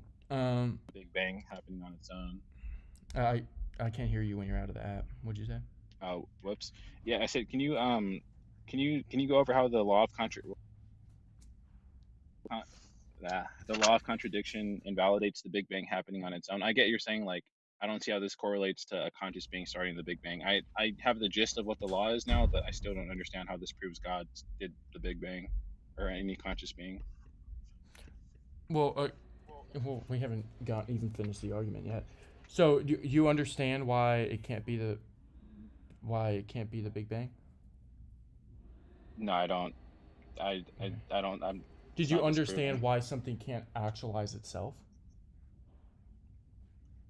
I feel like things can. I feel like striking a match is just free will. I don't get how this disproves the Big Bang happening on its own. Well, so what did you not under?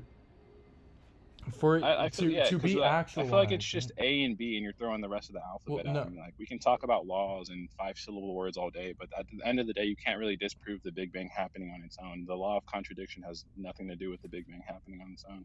Well, if you're saying that it caused itself and it changed, then it would be violating the law of non-contradiction, which it can't.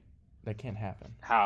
How would the Big Bang happen? It would have to be actual in a state of actuality and potentiality at the same time in same respect. Why? Why would nothingness be in a state of actuality? Well, if it's changing, right?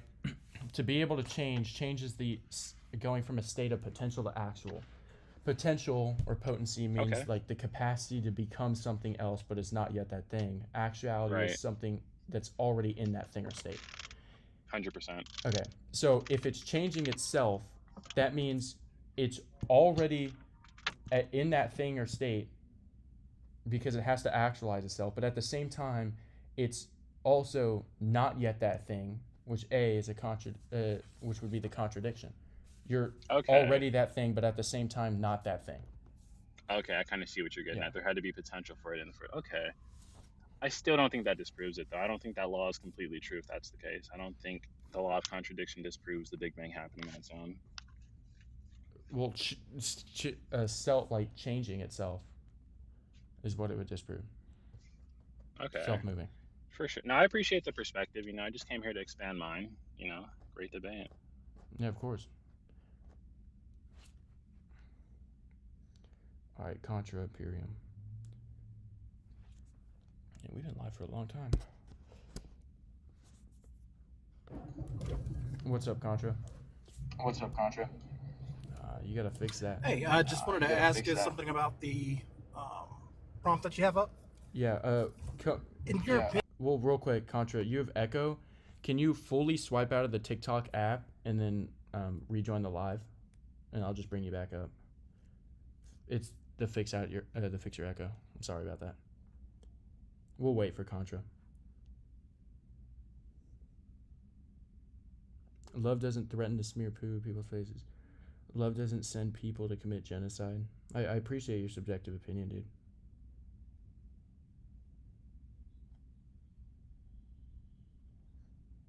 I mean, ultimately, it unite. You don't even need to go that way with responding to them. Ultimately, this is all their subjective opinion.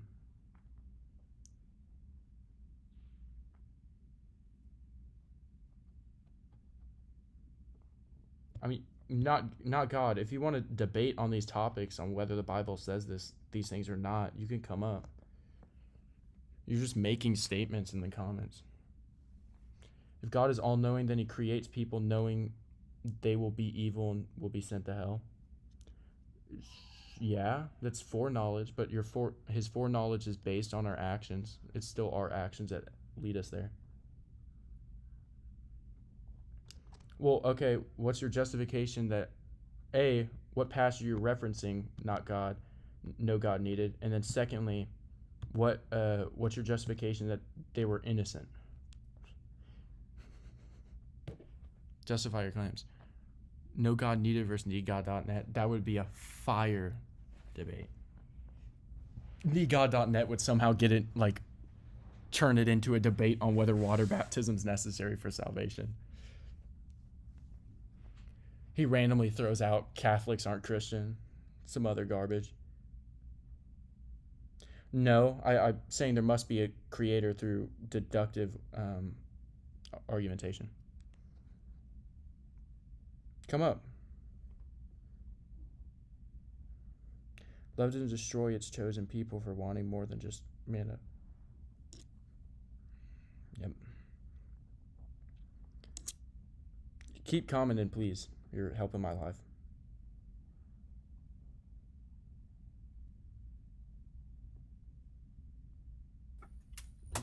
Alright, what up, D1? Hello. What's up? I canceled my request. I honestly don't know why I'm up here. Oh, okay. Then you don't I have accidentally to. clicked it. My fault. No, you're all good. Alright, if anyone disagrees with the background or has any questions, request up as guest. Alright, I'll just bring up Garrett. Did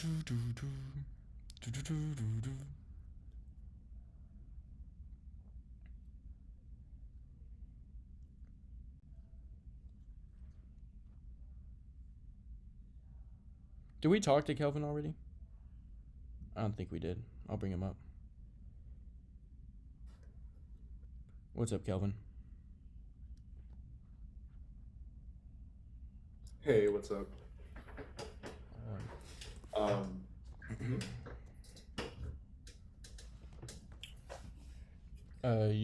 What you want to talk about? Yeah, so you had a syllogism, or I guess like a deductive argument that you had a while ago. Yep. Can you restate it? Yeah. Do you want to write it down, or do you just want me to say it? You can just say it, and then if I need to go back, then I'll write it down afterwards. Yeah. Things in the universe are in motion. Premise 2, nothing moves itself. Premise 3, a chain of movers can't go on infinitely in a per se causal chain. Premise 4, therefore there must be a first mover that isn't moved by anything else. Premise 5, this first mover is purely actual, the source of all motion and change.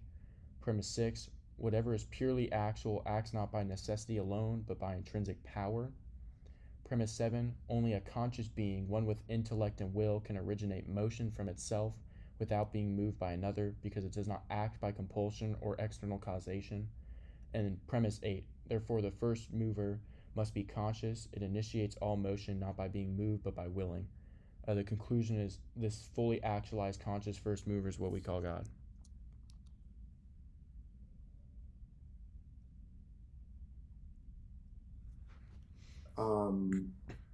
Okay, so I think one of the premises you talked about, like things within the universe, I guess like cannot move itself,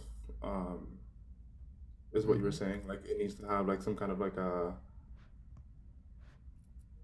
I forgot what the word you used, but basically, things that are within the universe cannot move itself. What's the argument for that? And why can't it not always just be moving? Yeah, because it violates the law of non-contradiction. So movement, also known Non-contradiction. as change, is the move from a Hmm. state of potential to actual. Potential means Hmm. something has the capacity to become something else, but is not yet that thing. Actuality means something that is already that thing or state. For something to move itself, it would have to be actual, meaning it's already that thing or state, and it would have to be actualizing its own potential. Potential meaning it's becoming something else that it's not yet. So it would be that thing, and at the same time, also not be that thing, which would violate the law of non-contradiction. So for okay, so I Or guess my i.e., rebuttal it's against that is actualized, and at the same time, it's not actualized. okay, gotcha. Yeah, so I guess my rebuttal about that is going to be like, the universe itself uh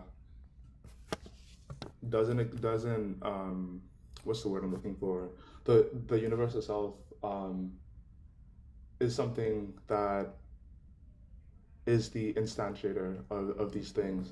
The same way how like God in your worldview is, because um I guess I'm not doing an internal critique for this one, or maybe I can.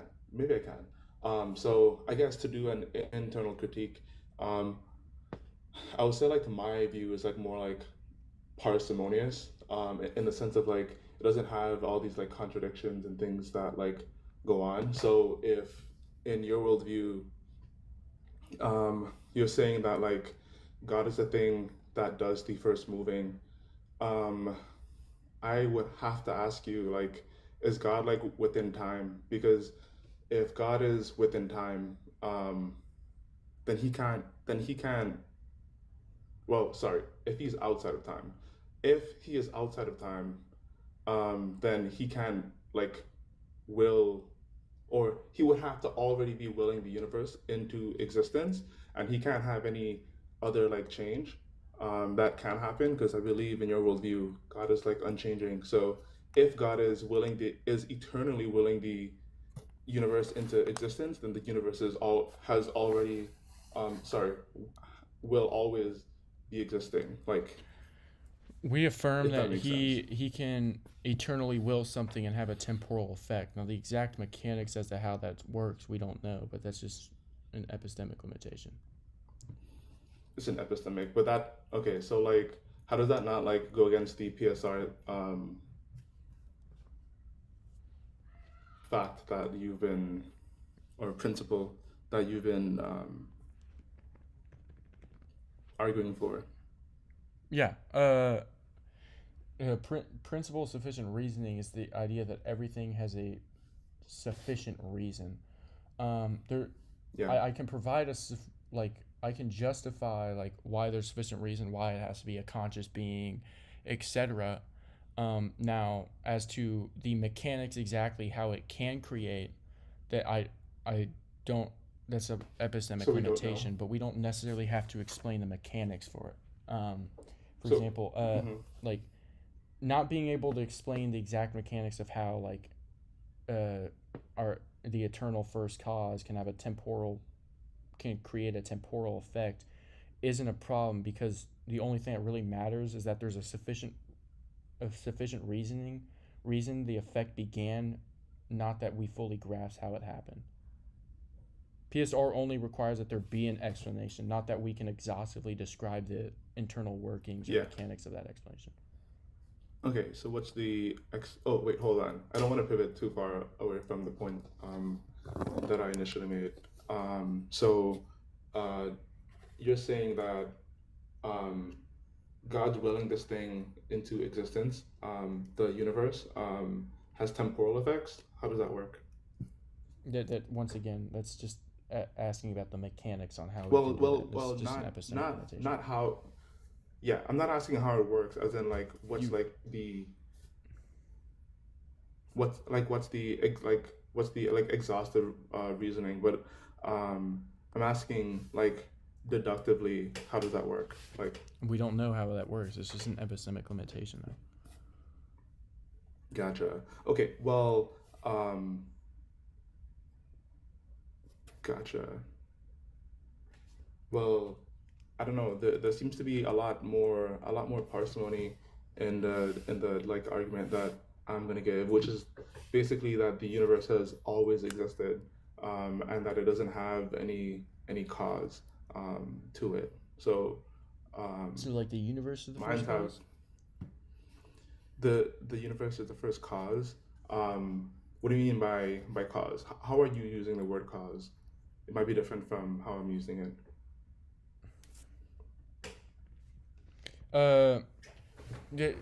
The first cause meaning like the sort this what explains existence or change or something else like What so the explains? first cause is like the source, like the thing that explains change in existence itself. It's like the source of it, the RK. Gotcha. Um, okay, so you're saying cause is just the thing that explains existence itself? Yeah. Okay, yeah, sure. Yeah. That is the universe, yeah. No extra things attached to it. Yeah, but so the universe couldn't be the first cause because it's non-conscious. The first cause would have to be conscious. Are you Yeah. saying when you are talking about the universe being the first cause, did it go from was it not being the cause and it started the cause, or was it eternally causing? Just eternally. I don't know what it would mean for it to not be causing and then be causing. It just always is. Like I don't have any issue with an infinite regression of causes. I don't see the P and not P. Okay. The thing with that, right? If the if the cause is acting by necessity and the cause is creating eternally, we would see that the effect of time would also be eternal. But since the effect it's creating isn't eternal and it's a temporal effect, Wait, there would have to be reasoning as to why the effect didn't also exist eternally. wait. Can you repeat the first part with the time? Yeah. The effect of time is temporal. It's No, within no. itself. If the effect, so if Mhm. like this non-conscious being the universe is eternally causing, right? It and it's acting by necessity of its nature, then we would expect the effect would also be eternal and without change. But then there would need to be a reason why the effect is temporal and does change. What do you mean without change? I don't think saying that things.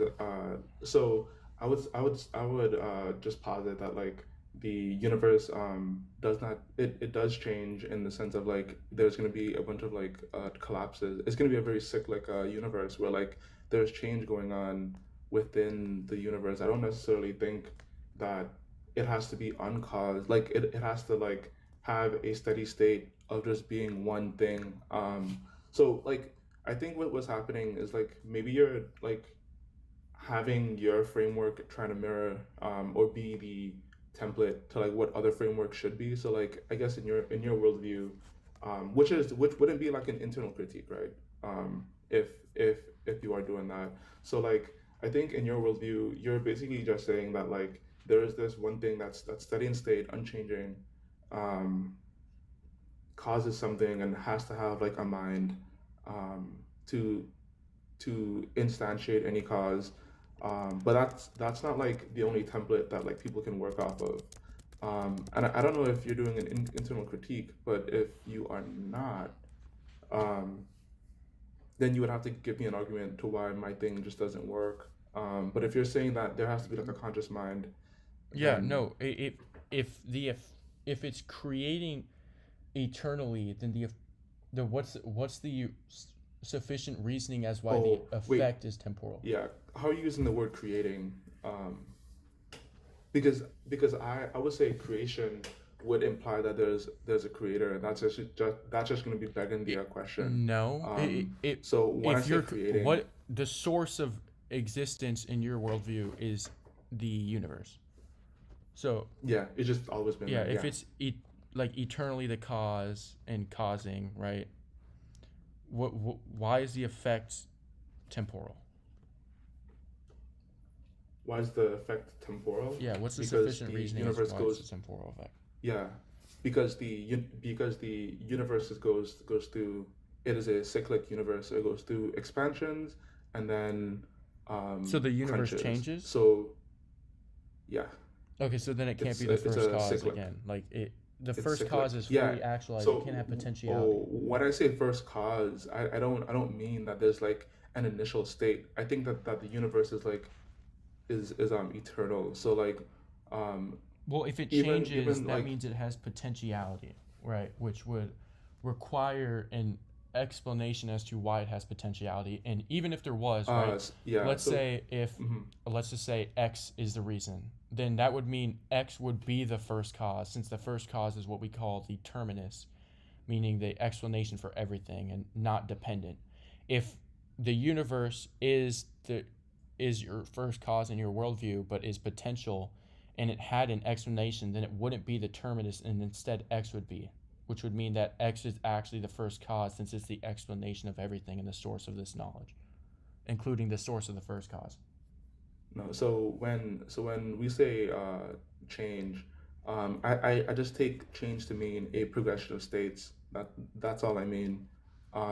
When you say potentiality to go from one thing to another, I don't necessarily, not that I don't know what you mean, but it doesn't apply to like my like worldview. Because in my worldview, my definition of change is just going to be a progression of states. Like that's all it's going to be. Okay, so if So change is defined as this going from a state of potentiality to actuality, does the universe change in your worldview? from potentiality to actuality, Yeah. hmm, yeah, yep, that's going to be a So changing it does change. change of states. Yeah, yep. Yeah, yep. So like it's changing from when it goes through a big expansion to a big crunch. And there's nothing wrong with that. Like, hold on. Maybe I'm missing something that you said. So like uh if you can expand on that, then Yeah, I mean, you're not really missing anything. If you're saying it changes, and it has potential, it goes from a state of potential to actual, then it can't be the first cause. Because it would need sufficient reasoning as to why it has potentiality.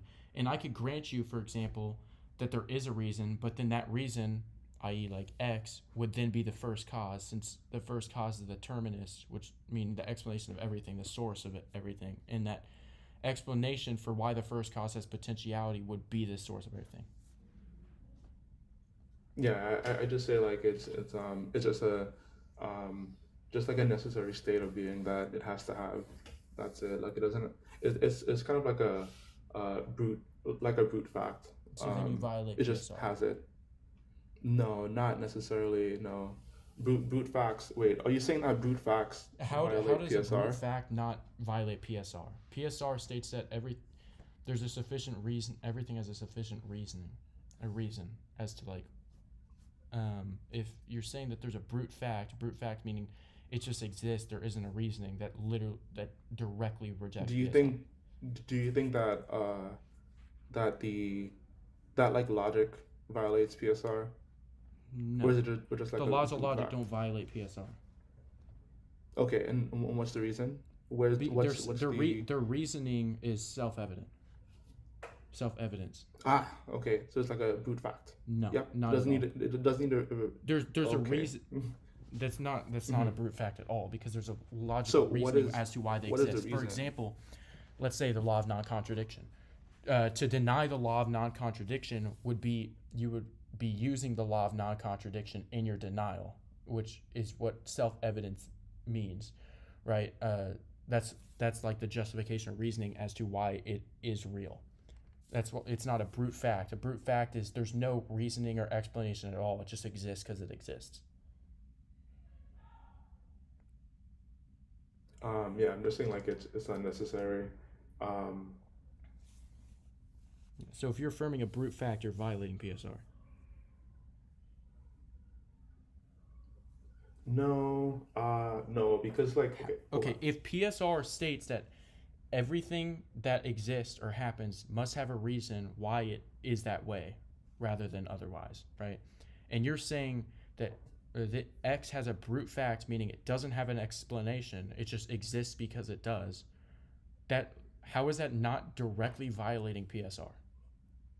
You're literally saying that there's something that exists without a reason why it is that way rather than another.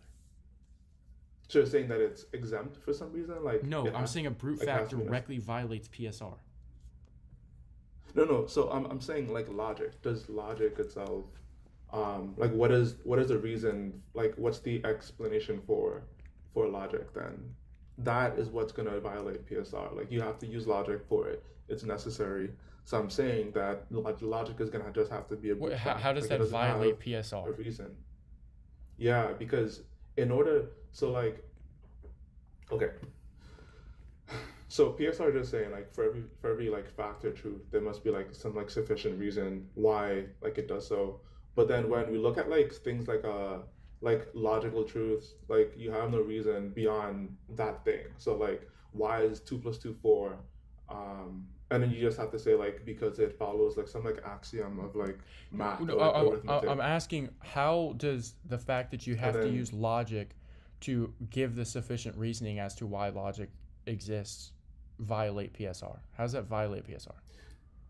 Yeah, because you're saying that if if PSR applies to everything, then logic itself is gonna need like a sufficient Yeah, and if I sufficient can reason, provide a but sufficient none can reasoning, be whether so I- like you can't give anything without like any kind of circularity or like infinite regression. What?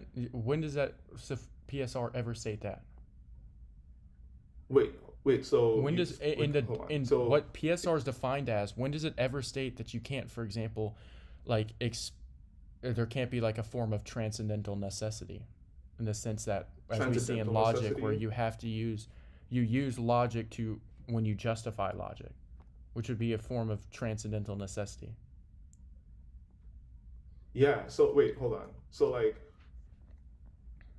so you're not okay. So if I was to say, right, that like the laws of logic are just brute facts, That would violate PSR. what's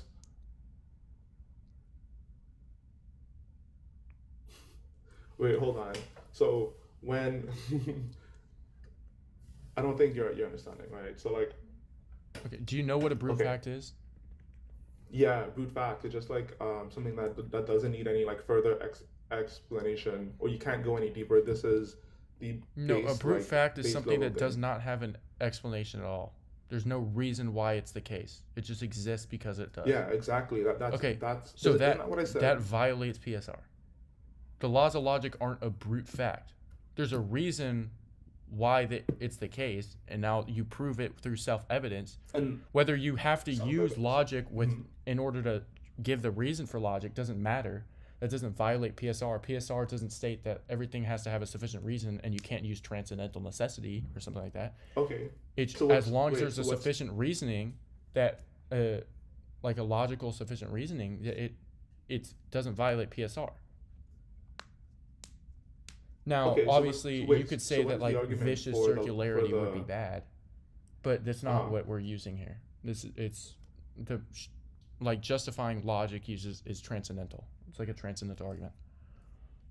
Yeah, I know. Wait, hold on. So like, when you say like the laws of like identity or like excluded middle, What's the reasoning for those? What's the Like, reasoning? Because they're yeah. self-evident So truth. like since self-evident truths. Okay, so like they just are like they like that is all you're saying when you say it's a self-evident. They just are. That is all you're saying. There's no No, difference between. no. It's not that they just are. It's that they're self-evident in the sense that the act of denying them requires them to be true or to be used. For example, let's start with the law of identity. Um, Denying it affirms it, or would be affirming it. You'd have to say A is not A, which still assumes a stable reference to A. No, I don't think you're. Hold on.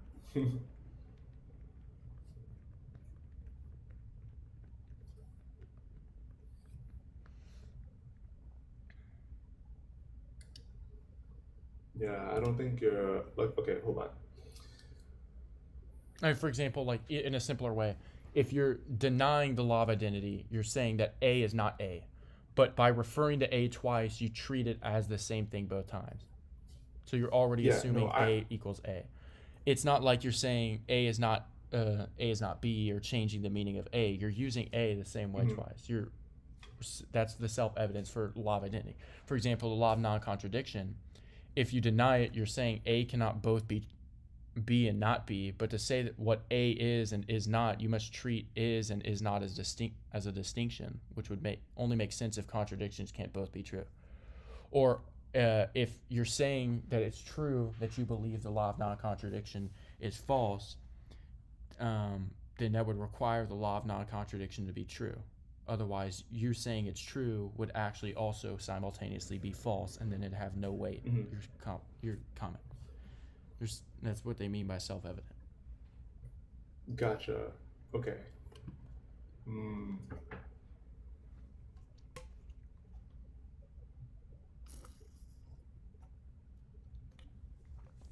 So like I don't know. So like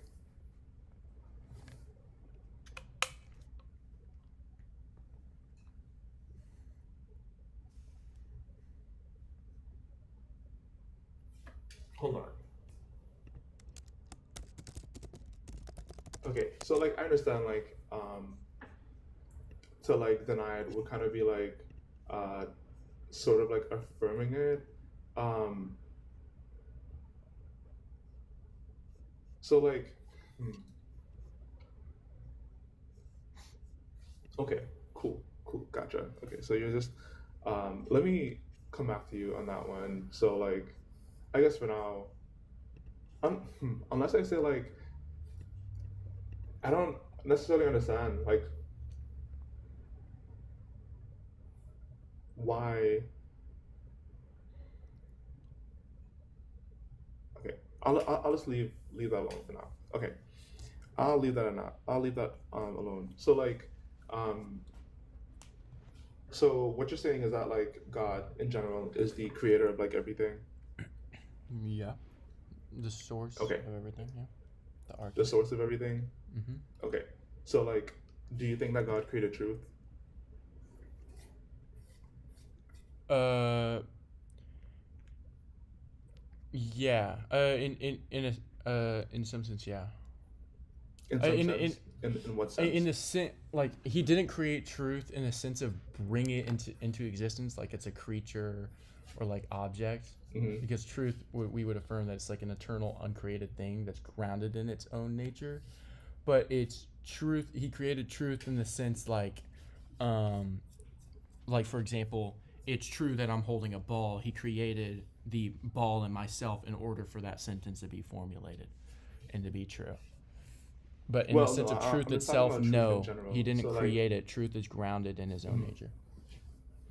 Okay, so like, well, not in that sense of like, there's like some like mapping to like reality of like an actual person holding a ball, but I just mean like truth in general. So like, you know how like there's like some like propositions that can be true even if no one like instantiates it. So like, if God did not exist, or yeah, so like if God did not exist, or like the world did not exist, would it be true that the world does not exist? Like What? truth truth. Okay, so like what I'm saying is truth exists like outside of like God. He's not the creator of these things. Now there are some truths that like you may need him for, but he's not the creator of like all truth. So like Yeah, truth would is it be just true? grounded in his nature. It's grounded in his nature. So Yeah, if in his in so himself. Yeah. would the proposition God does not God does not exist, like if God did not exist, would the proposition God does not exist be true?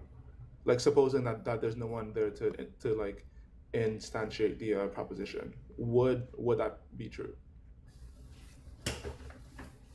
If God did not exist, would it be true? That God does not exist, yeah.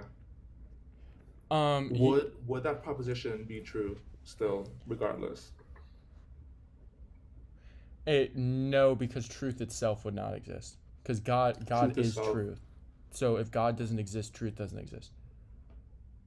If God does not exist in truth, yeah, I take that as like an absurdity, because like the proposition itself, like grounding it in truth, God being the grounding of truth, it doesn't make any sense, because the proposition would still be true if he's not there.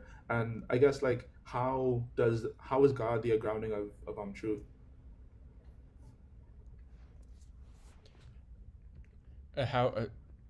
So what is, you started off with saying it's absurd and like it doesn't make sense. How is it not make It's sense? absurd. Yeah, because like so what I'm saying is the proposition God does not exist, if he does not exist, would still be true, because truth truth claims in itself are true regardless of if there's someone there to instantiate it.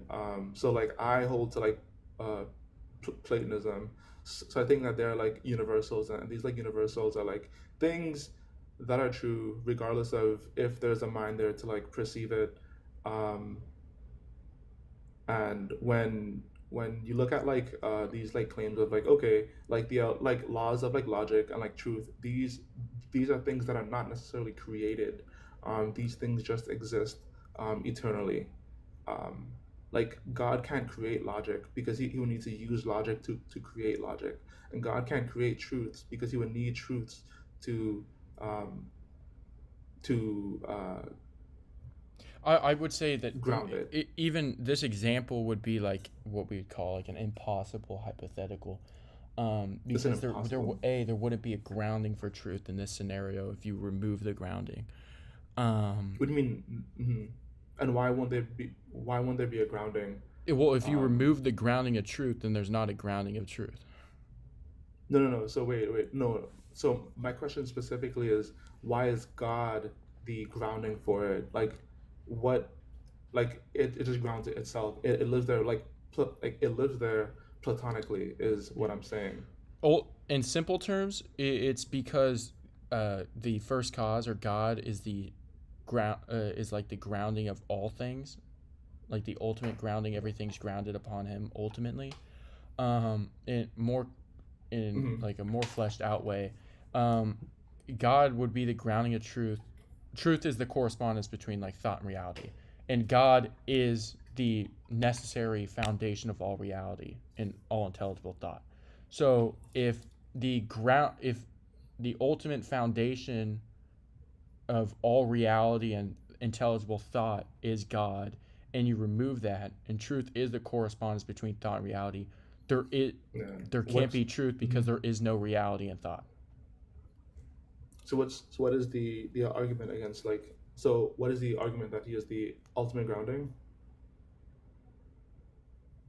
I mean, I've been running this what the entire So argument like is about, yeah, the so like premises.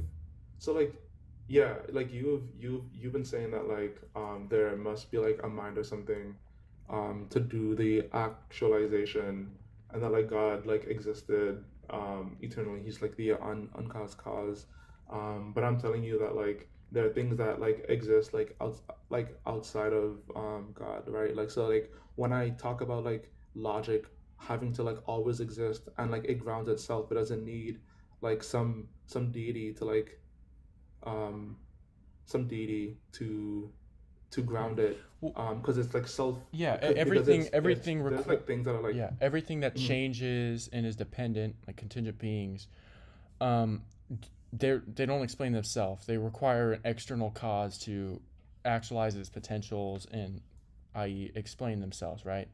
And since there can't be an infinite regress, and there must be like a first cause, like a starting point, and ultimately, if everything is can if contingent things and things that change can't explain themselves and require an external cause, and the ultimate external cause, like the source of it, is the first cause, then these things would be grounded upon the first cause. Wait, so do you think that like analytic truths are needed to be grounded in like some like external factor?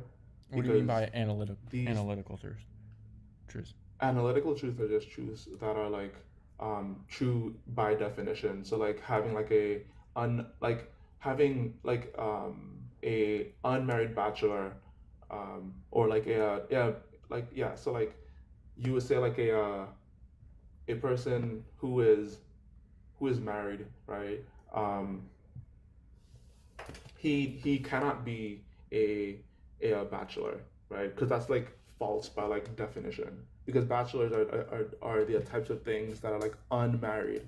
So like it is analytically wrong to say like Tom or Jeff or Malcolm is a bachelor, but he's been married for like 5 years. So these analytic truths are just things that are true by definition. So Tom would have to either be unmarried or married. He cannot be a bachelor and be married at the same time. Mm-hmm. So so analytical truths just like they're true by definition. So like saying that these things are like need some kind of like external like grounding would be definitionally wrong. So you're saying they're brute facts? Yeah. Okay, and we already went over why brute facts. No. So like So what brute is facts your violate wait, PSR. what is your argument against what is your argument against analytical truths, like Brute truths facts that don't need violate PSR. no does so analytic truths What do you mean no? analytic truths, things that are true by definition, violate PSR. You said Things brute. things You that said are true. analytical proofs are brute facts. Brute facts violate PSR. Because you're saying that brute facts need some kind of like further reasoning, and I'm saying that There the can't be reasoning brute for this facts. is simply because it's just I'm saying that the reason for this is just true by definition. Yeah, there can't be brute facts. There is like when I say brute facts, like there is no deeper reason. Like this is the reason. No, that's not what a brute fact is, yeah. though. Yeah, well when people say brute facts, it's just saying that like these No, a these are like brute based. fact is something is true. Something is true that exists, or is the case without any sufficient reason, cause, or explanation. It's just true because it is true. There's no explanation whatsoever or It should be reasoning because why it is it's true. That's what you're saying an analytical truth is, which violates PSR. Oh wait, okay, yeah, you're right. Just blunder number one for me. So I'm saying an analytic truth is just a truth. It's just true by definition, and if it's true by definition, it doesn't need God to like ground this thing. What do you mean true by definition? Like what grounds the definition?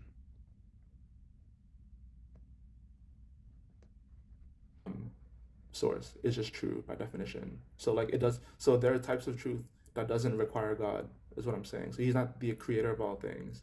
Unless you have any contentions with What grounds that the part. definition? What grounds the definition? Yeah. What do you mean? Wait, hold If on. you're saying What do you that mean, what analytical grounds the truths definition? are Give me some kind of true, like qua definition, by definition, Mhm. what grounds the definition?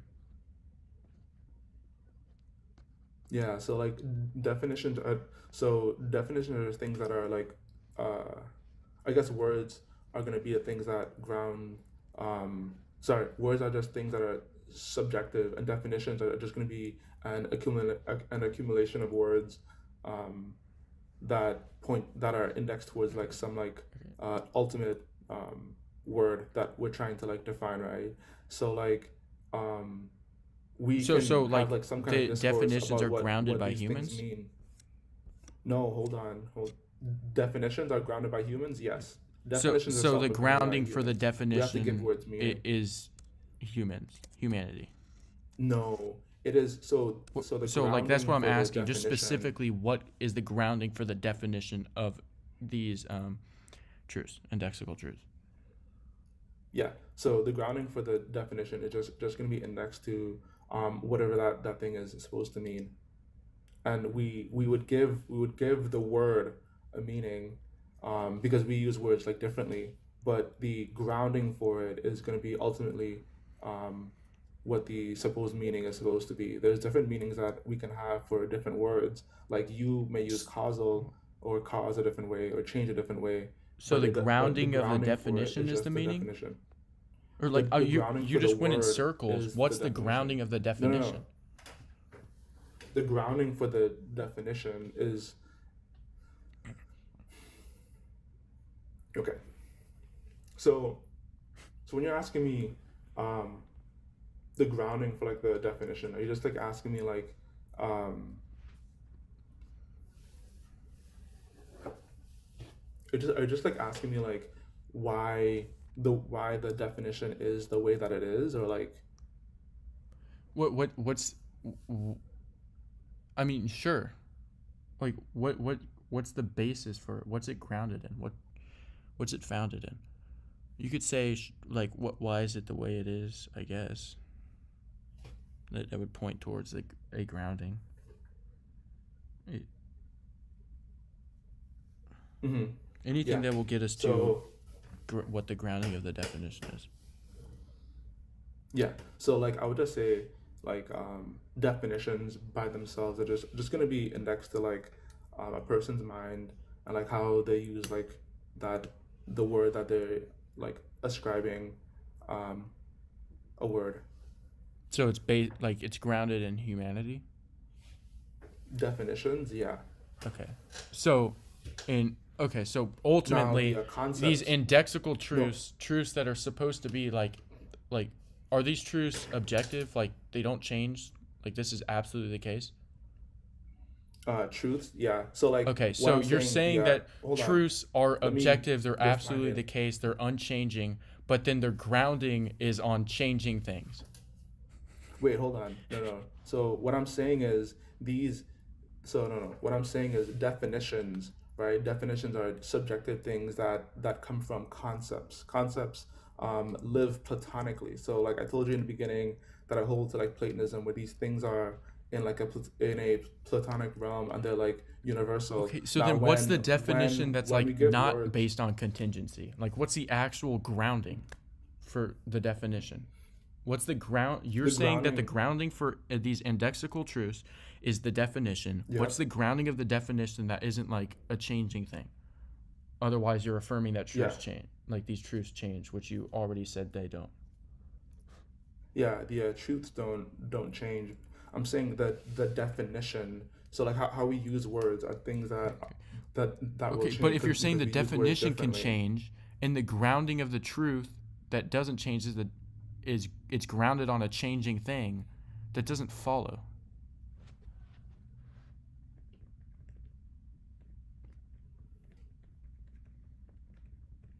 Are you typing? Do you have a response? Can you repeat the question? Yeah. So like If yeah. you're saying that truths do not change, but then they're grounded on a changing thing. No, okay, yeah. Sorry, let me grab some water. Truth are just gonna be some things that like live like platonically. Like truth are just things that like exist, and it's true whether there is a mind to perceive it or not. What I'm saying is definitions are things that are subjective. Is what I'm Okay. saying. Truths itself are gonna be So what platonic. is there is there a objective grounding, like an unchanging grounding for these truths, or are they just grounded in definitions that change? No, they're grounded in themselves. They're just true by virtue of themselves. Like analytic truths are just true based on the definition. Like it's just true. If you was to define something What do you mean it's just in true? one order, it is true. So Yeah, so, so it's what just I'm a brute so fact. It's just true. so what I'm saying is definitions themselves, right? Definitions are going to be things that are subjective, but the objectivity of the concepts that they're trying to ascribe to are going to be things that are objective. Because So what is the? Can you just tell me what's the objective grounding of the truths? yeah, they're just self-evident truths that are there. Okay, so how are they self-evident? Yeah, they're self-evident in terms of like mathematics are going to be self-evident truths. Like one unit is one unit. It doesn't violate the law of like identity, of non-contradiction, excluded middle. It's self-evident. It's grounded in itself. There's no reason why it has to be dependent on like another thing. Do you think mathematical truths are not grounded in like itself? Like what is the external grounding it needs? I would say they're grounded in the laws of logic, i.e., like the law of non-contradiction, the mathematical truth that 1 = 1 would be like the law of identity. Mm-hmm.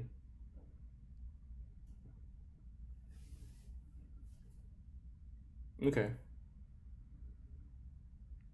So do you think that like that you need God for the law of like for like logic? Yeah, Does logic is grounded in the first cause. logic is grounded in the first cause? So before there was the first cause, there was no logic. Then logic was created, and then it's grounded in that. Logic wasn't created. Logic's eternal. It comes Okay, from God's gotcha. nature. It's So grounded in God's nature. so it's grounded in God's nature. So okay, wait. So in the beginning of this dialectic, I asked you if God created everything, and now you're saying God did not create logic. Not in an It's just grounded exhaustive in Him. sense, dude.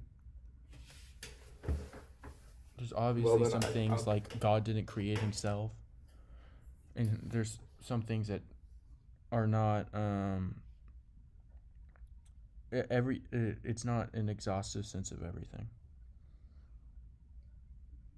Gotcha. Okay, so like, would you say like God, like created time then? Yeah. Okay. Okay. I would say that time is like Because that's not part of his like character. yeah, It we would isn't say part of that his God essence. created Yeah. time.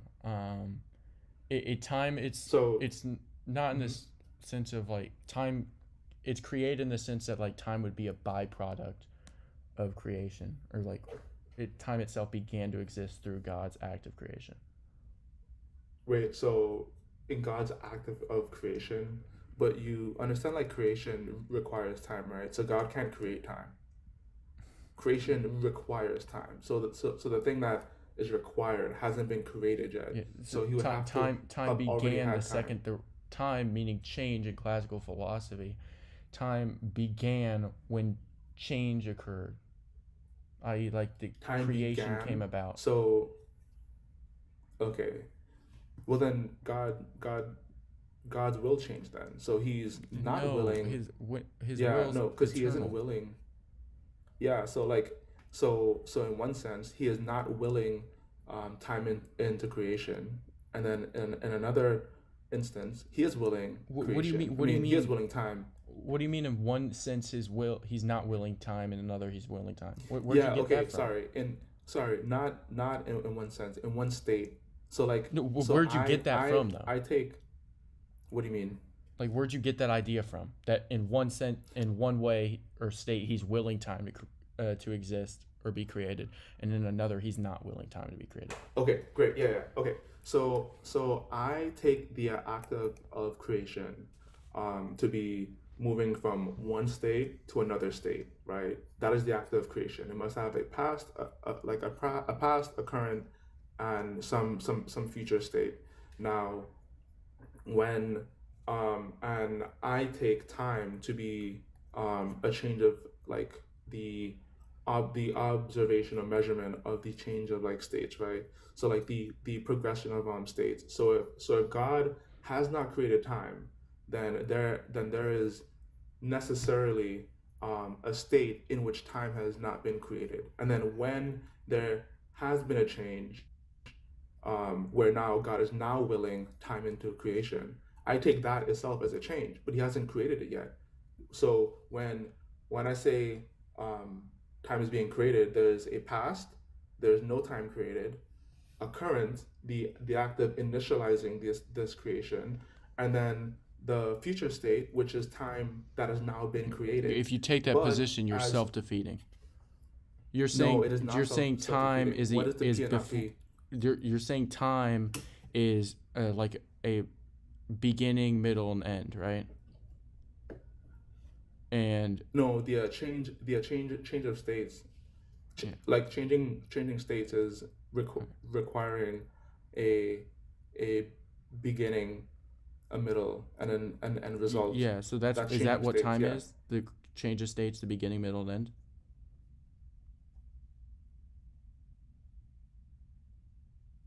Hold on. Let me give you a very formal deductive argument for this for you. Well, I Maybe don't this want should I don't help want a you. deductive So argument. let's- I just want like it yes, no, is that what you're saying? Are you saying time is a like state like change and which is beginning, middle, and end? the measurement Okay. of it, yeah. So then if So that's what time is, for time to be created, it would have to have a beginning, which a beginning would require time.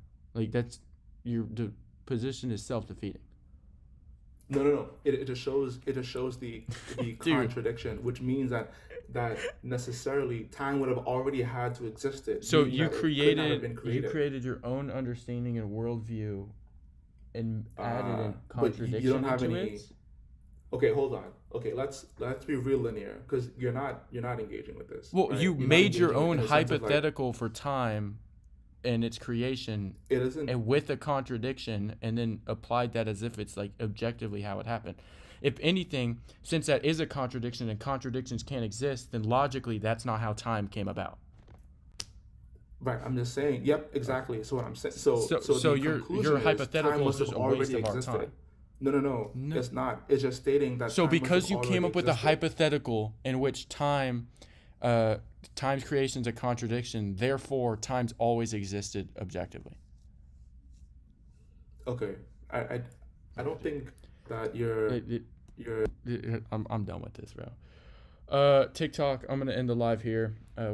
We had a very good TikTok live, almost 1,000 total views. That's good for where I'm going now. Appreciate it. See y'all on TikTok. Dude, what was that argumentation? Y'all, what?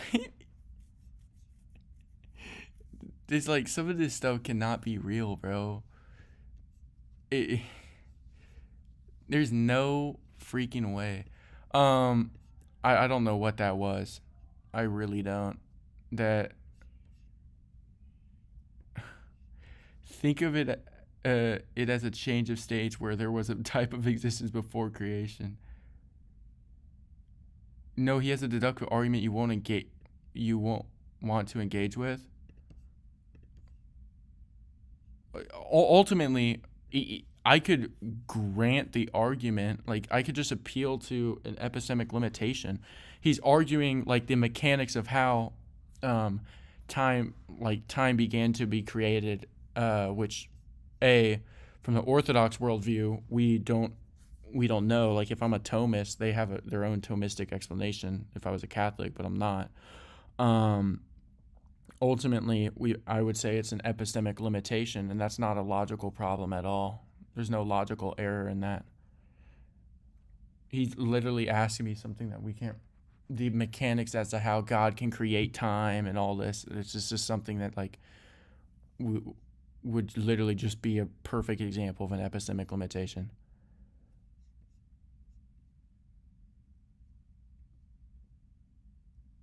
You literally can't justify anything existence, but God has them stuck. For real.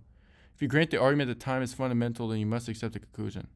He didn't give me a deductive argument to begin with.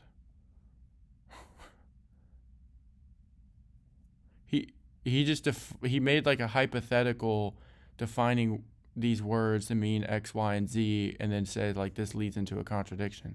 Like, and I'm like, sure, I grant that it's just ultimately it's just a hypothetical. If anything, all he did was prove that this give an example of how time wasn't created, which like it doesn't disprove or attack my position, but all he did was just explain like a example of why this certain way of creating time is impossible.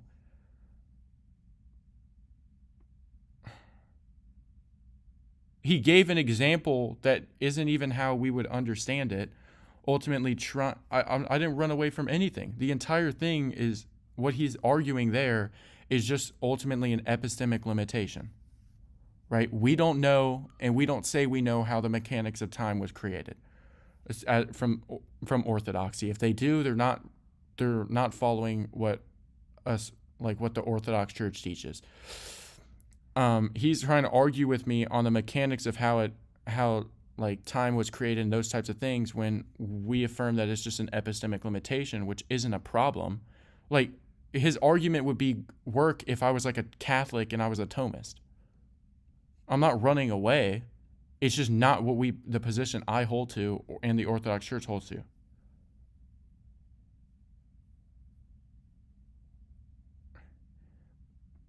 All right.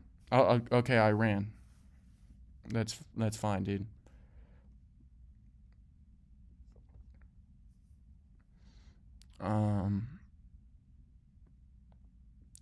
Atheists literally can't justify anything in existence, but God has them stuck in absurdity of trying to justify one thing that God doesn't exist.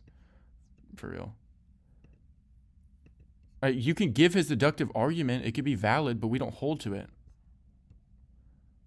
Like, it would be a deductive argument in the sense where if you define time and these things as this way and understand it this way, then by necessity time couldn't be created. But we wouldn't hold to that. We would hold that we don't know, and it's an epistemic limitation. For real. So like, even if you gave a valid deductive argument, it wouldn't matter. It wouldn't disprove our position at all. Like, if you want to debate deductive argumentation, you can go debate, like, on this specific thing, you can go debate Thomists who actually debate. Yeah, I would reject the primacy in the sense of, like, how it's defined. Like, how you're defining time and say that we don't know.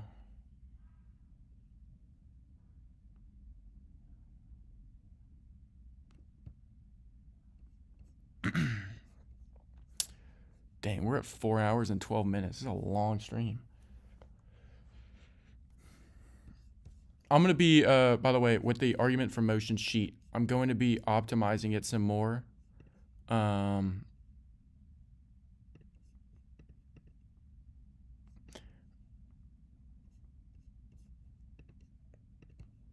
going to be, hold up, I'm fixing this. I'm going to be optimizing it more. I'm going to add a few more things just based off the conversations I had today. I'll constantly be adding to this because I use this as well. So I'll have like, let me see. I wrote down a couple things. I don't know how many I'll add. What? 1, 2, 3, 4, 5. Maybe like 5 or 6 things or more sections of this I'll add. I'll keep it as the link too, just because like if I do make a change, I don't have to keep uploading the PDF. Y'all can see it, which will save y'all's time.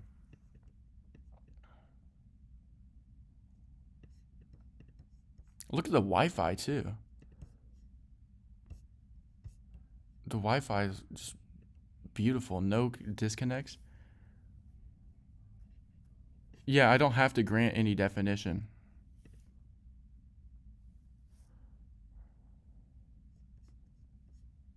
His syllogism's like, time is defined as X. If you affirm that time is defined as X, then time couldn't, God couldn't create time because of Y and Z. Like, that's how the syllogism's ultimately going to end up in really simplified terms. Yeah, well, we wouldn't grant it because we don't know the exact mechanics. Creation is a change of states. A change of states requires a sequence order. A sequence of order requires a before and after. Thus, that's a past, present, and future. A past, present, and future requires time. I did, Mario. I did. Too tired to stream yesterday. We got a crazy stream today. Time must exist prior to creation. Okay, Mighty Sarlacc. Yeah, okay, if you affirm those definitions of time, then that works. We wouldn't even engage with this argument because we would say it's an epistemic limitation. We don't know exactly how time was created.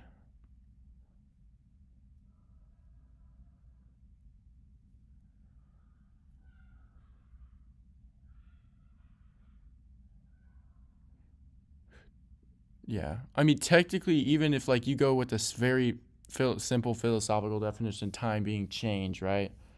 Time, that's what it's defined in like classical theism, right? God created time in the sense that there was a change from, he's eternally willing, right? Eternally creating, but then there's a temporal effect of creation, and that creation is the start of time, going from a state of no creating to creating. That's the first change that ever occurs, which would be when time starts.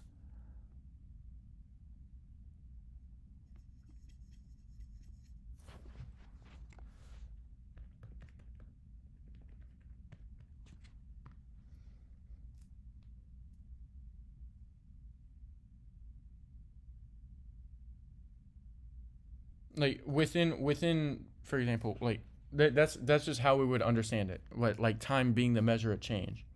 So if there is no change, then there is no time. There has to be a change for it to measure because time's a measure of change. So time would start the second creation starts, because that's the first time there's any change, the first measure of change.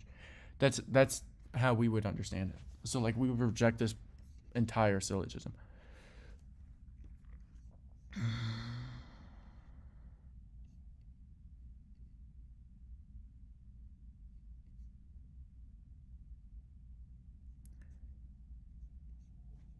So like time could be created in that sense.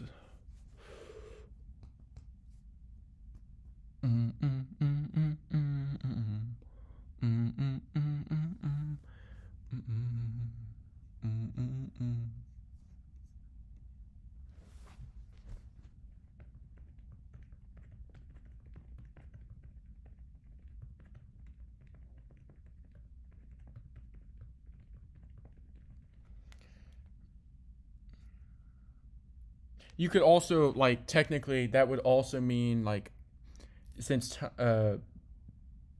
like time isn't, like, you could have a world where time doesn't exist, right? There is just no change. Time isn't necessary in all possible worlds, and therefore it doesn't always exist, or it can't be eternal because eternality is a product of things that aren't necessary.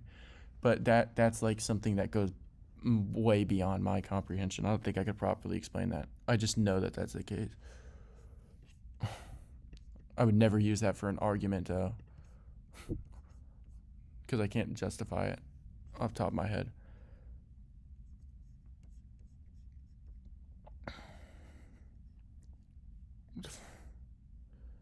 All right. Yeah. Everyone who isn't in here, join the Discord now. We got the Discord coming up, or we got the Discord released. And hold up.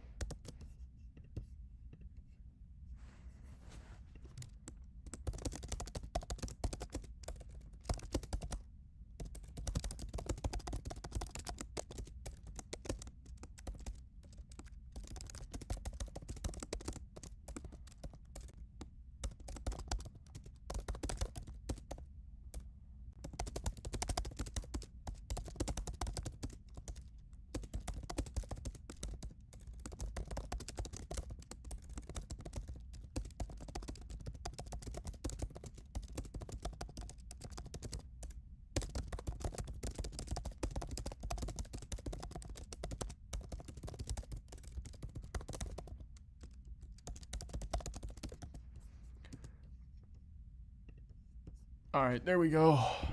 This is done. Look at this too, 250 already. Hold up, when did we have? 11 days ago, we hit 200.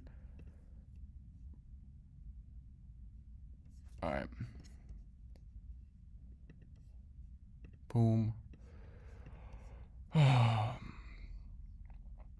God was said if we grant that motion to change or not distinct. What? Nicturinos, what? We'd say motion and change, like within the argument of motions context, would be to define the same. What percent's my battery at? Oh, I'm fine.